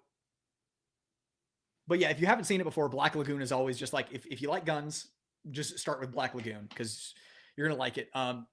It's the some people it really kicks off for them after 5 episodes. Those first 5 episodes are good, but you really get dragged in and you can't wait to see the next one after that 5th episode. You kind of see what the show is about and where it's going. HKCC9 is surprisingly good. I think you'd like it. Yeah, I know. That's what I keep hearing. It's kind of like a day late and $1 short for my interest, but I've heard that I would probably like it. Again, horrible about having the grip texture. I don't know why companies leave that thumb space blank. Makes no sense to me. Companies like Bull Armory actually understand like shooting, so they know that texture needs to go there. I'm gonna keep thinking about this dude. Stay tuned because my mind is spinning. I'm drawing up a blank because I've been on here for 5 hours. But yeah, G26 guy. No, not California. Dang. Well, one of my good friends lives in California too, and he's a gun guy. So I feel for you. How do you feel about the firearm community focusing on gear kit instead of getting more practice? I don't know. Like it's not going away anytime soon. It's hard work. Like getting good is hard work. It takes commitment. It takes discipline. It takes dry fire practice, live fire practice. It's expensive. It just I don't know. People think guns are cool, and I get that. People think training isn't cool, and I get that. It is what it is. It's not going anywhere. More people should train though. But yeah, hit me up on Instagram if you want to chat about like anime or video games or some stuff like that. I don't know what console you play on or what games you play, but we could play something too. That goes for anybody who's still here listening to me talk about nerd stuff. I know my nerds are always up late anyways. But like hit me up on Instagram if you ever want to chat about nerdy stuff. I honestly these days most of the time I'm playing either retro consoles, but like my modern console that I'm on all the time is my PS5. My PSN ID is literally just the Nightwood, like no spaces, just the Nightwood. If you want to send me like anybody here wants to send me a friend request on PSN, absolutely feel free to, and just like leave in a comment like who you are, like what your handle is on YouTube, just so I know who you are. But yeah, I'll just like put it down here because like only the gangsters are still here. How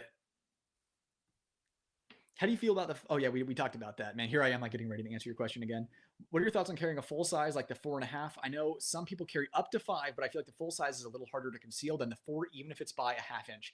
Yeah, so I carried the Staccato XC for over a year, and I mean, it's there, right? I mean, it's like if you're a dude and you need to use the urinal, like if you haven't watched my video on how to use the bathroom when you're appendix carrying, it's like yeah, it's you got to work around it because it's like when you have that longer barrel, I mean, it covers up the inside of your zipper, so like that's a problem unless you want to like go pants to ankles and just let her rip. But yeah, it can make sitting or bending over uncomfortable depending on your body type, the length of your body, your trim level of your body, and the holster you're using, the height of the clips on your holster, how deep your holster is riding. So yeah, I mean, I carry a 4 1/4 gun nowadays. Just it makes life a little easier. I could carry that Staccato XC every single day for the rest of my life and never complain. I was totally fine with it. Um, but yeah, I think that every little bit helps for sure. I think they made the right move by going 4.5. I really do. I think that's going to be a good like for the Staccato HD 4.5. I think that was the right move. Golden Boy underrated. I just rewatched Golden Boy like 3 months ago. That is what a special and hilarious and weird little show that was. Man, the manga went off the rails though. I do not recommend reading that manga. I kind of skipped ahead to see what it was about. Nope, never again. But the show is a fun time if you're into stuff like that. I think it's a fun show with an interesting message hidden behind a veil of immaturity. Metal Gear Solid 3 has the best ladder climbing scene in the. Oh yeah, I mean no competition. Every time I replay it, that is a highlight for sure. We'll see how the remake is. I personally love training. Yeah, but the thing is, like you do, most people don't. Most people don't. I've avoided having an Instagram. Yeah, that's fine, dude. You can email me anytime. I check my email. What about Helldivers? I didn't end up getting into Helldivers. Right when I was about to get into Helldivers, that's when they nerfed everything. And then I waited, and then I kind of lost interest. So maybe I know they just released new content, but maybe after another content drop and there's like new fresh stuff for me to dig my teeth into. And also like I was playing a lot of games this year that I wanted to finish. Um, so I just kind of like I don't want to call it a time wasted game, right? But like not a story driven game. I just didn't have the time to kind of like just have fun, turn off my brain. I wanted to experience stories. So I think it's relaxing to just go to the range and do some recoil therapy, like playing time attack on a driving game for sure. Absolutely. I agree with that 100%. But there's recoil therapy, and then there's like training to the point of improvement. And those are kind of two different things. So training to the point of improvement requires all those things I talked about, discipline, all that stuff. But I mean, I'm always down. Like, I have not trained to improve in quite some time. I have been shooting to maintain my current proficiency, so I have not improved in a while. Just because honestly, like most of my shooting now is like reviews. I'm like reviewing stuff, and I'm not training with the gun that I'm carrying. So I still enjoy myself, but I have not trained to improve in a while. Full EDC loadout soon. I did an EDC video a few months ago. So yeah, feel free to check. The only things that have changed with my EDC is I grip swapped my EDC Pro, my Bullet Armory EDC Pro to the compact grip module. I was ahead of the curve on that one. And I replaced my flashlight with the world's most expensive flashlight, the Surefire Stiletto Pro 2. I got it for Christmas. I would not buy it for myself, but I got it for Christmas. Those are the only things that have changed. So you can go watch that video. Everything else is the same. Yep. Man, Claire, you're on it. What do you carry now? Bull Armory EDC Pro. Though I want, oh man, here I am ahead of the comments, guys. Send an IG message. I'm on PC mostly, but big on all MGS Resident Evil. I'm currently playing through Dark Souls Remaster again. Okay, dude, we're cut from the same cloth. Metal Gear Solid, Resident Evil, Dark Souls. We like all the same stuff. Definitely keep in touch, dude. Because it's hard to find. I mean, it's like there are a few of you here that are on the same page as us, but I always just value finding someone who's into all the gun stuff and into all the nerd stuff. And especially since I like such off the wall stuff, like I'm not like playing Call of Duty Warzone every day, especially in the gun space. That's weird. So finding like MGS, Resident Evil, Dark Souls people, like Armored Core, Persona, all that stuff. It's really nice. So keep in touch, guys. Great Teacher Onizuka is also a fun show. Yeah, in the same vein as Golden Boy. Platypus versus GP Arms Patriot. GP Arms Patriot is a more serious pistol. I would say that's for more serious use. Like that is like competition, carry, defense, all that kind of stuff. It is, you can tell it's cut from a cloth made for serious use. I'm not saying the Platypus couldn't be used for that, but the Platypus, I think it's still evolving. I think that what they have going right now is a really good thing. They need to, I'm not going to say respond, but they need to evolve further, especially after the way the industry is shifting, in order to not get eclipsed. The Platypus is phenomenal. It is like literally my top choices are like Bull Armory, Staccato, GP Arms, Stealth Arms, Platypus. Like you cannot make a bad choice with those four. The only thing at GP Arms, I'm going to say this in my review, is there aren't a lot in circulation, so I can't speak to quality control on a larger level. I trust Gilbert. I don't know if Gilbert is building each one himself by hand. You know what I mean? So mine has been perfect, flawless, excellent, awesome, but kind of we know what the Platypus is made of because there are so many in circulation now. GP Arms is still in progress. So I would take the GP Arms Patriot over the Platypus for performance wise. I love my Platypus and how I customized it. It's a very special gun to me.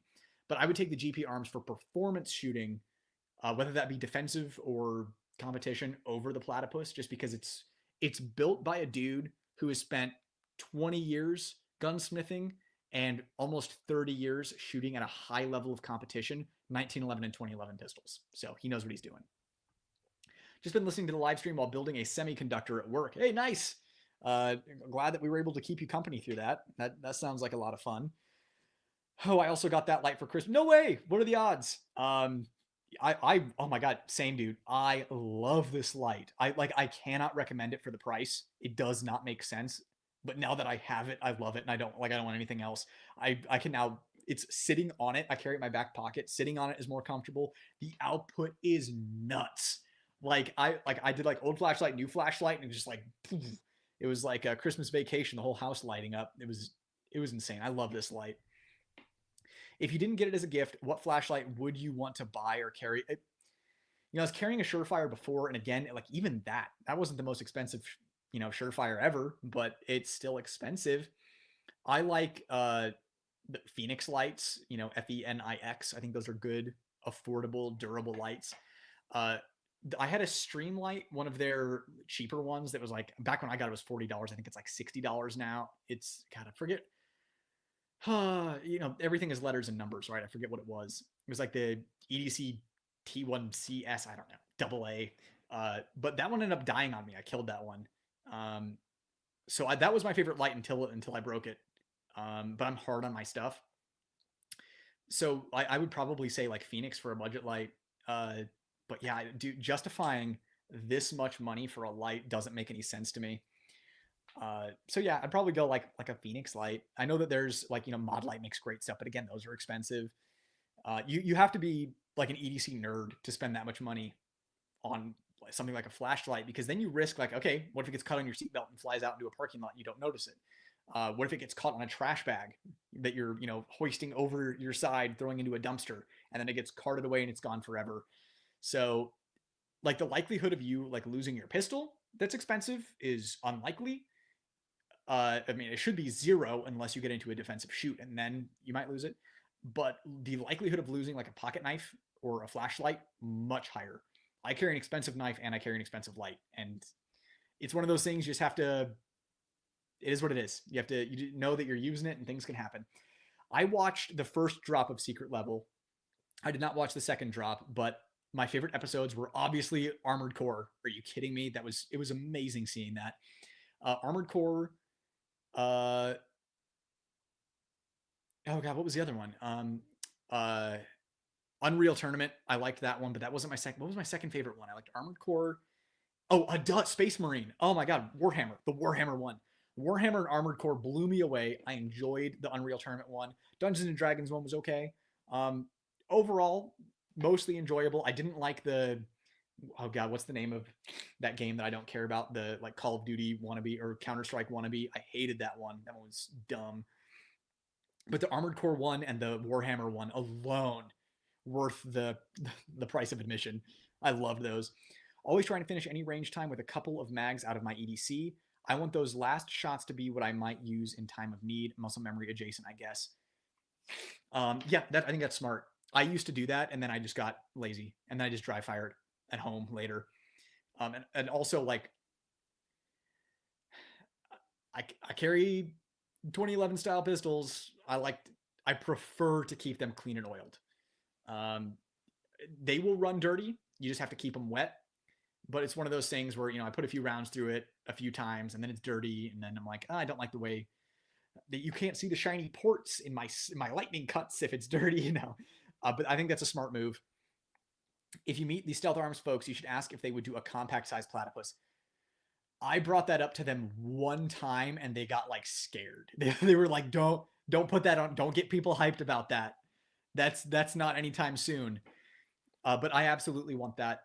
Whether it be like a 43X magazine, so you could put the micro dagger 15 rounders in there, or the shield arms magazines in there, or if it was a Glock 19 mag, I'd like the Glock 19 mag one. My concern is every gun that I've held that isn't a Glock clone that takes Glock 19 magazines has a spooky short grip. Like I'm thinking about the Kel-Tec Sub 2000 right now. The one for the G17, medium-sized glove, can fit all three fingers on the grip, and then like the magazine base plate sticks out. On the G19, it's two fingers. So I'm wondering if there's something to do with the design of the Glock 19 magazine, like with its dimensions, height-wise, that makes it challenging to make guns that aren't Glock clones that take that magazine without having a super short grip. I don't know. How do you feel about people putting port line almost like like 3-port in line, like Lucky Sevens, but only 3 on top of the slide opening of the carry compact? It's going to help a little bit for sure. The way that you would see best performance would be to send your carry comp and your talking specifically about the 3 ports, because Floyd's Custom is doing stuff too. But if you want the 3-port thing, I would get a new OEM barrel, send the carry comp slide assembly and a brand new barrel into him, have him do a brand new port where the chunk port would be on the carry comp, and then drill the 3 holes. You would get much better performance out of that. Floyd's Custom, I am trying to convince them to do one where they. So the way that he was thinking about doing it was you'd have to send your slide in, you have to cut your slide and refinish your slide. The way that I liked it is he matches the ports to the slide cuts that are already in the carry comp. I like that combo better. And I think he's thinking about offering both, and that would be the best, is you send in a brand new barrel and the carry comp slide assembly, and then he can either cut the slide to do one porting, or he can match the already slide cut so you don't have to lose that cool gray finish on the carry comp to get it to match the slide cuts that are already there. But yeah, I would either one of those. Do you think that 2011 is moving to 9mm mags, like double? Yeah, is the new direction and will phase out guns that use 2011 mags? I think it's possible. I think it might even be likely. It's definitely possible. It might be likely. Like I said, Staccato's making moves, and they're playing a game of chess right now. So it's figuring out. So these gun manufacturers are thinking years out. Not only are they thinking years out, they have planned ahead years, like 6 years they have planned out. So it's just a matter of reverse engineering what they're releasing to figure out where they're going.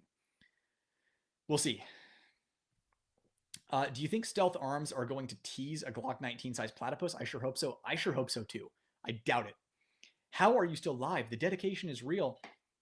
I don't know. Good company makes time fly, I suppose. You guys are awesome. Time to change my shoes and lift some weights. Go for it, bro. Barefoot lifting is the best.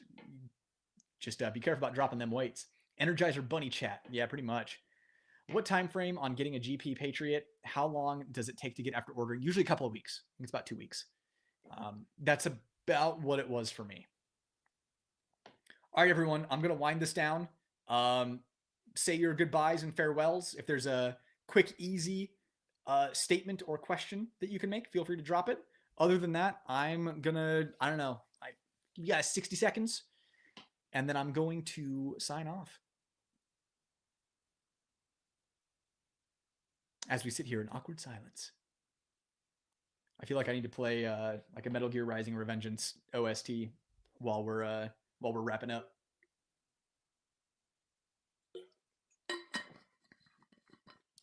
Let's see here.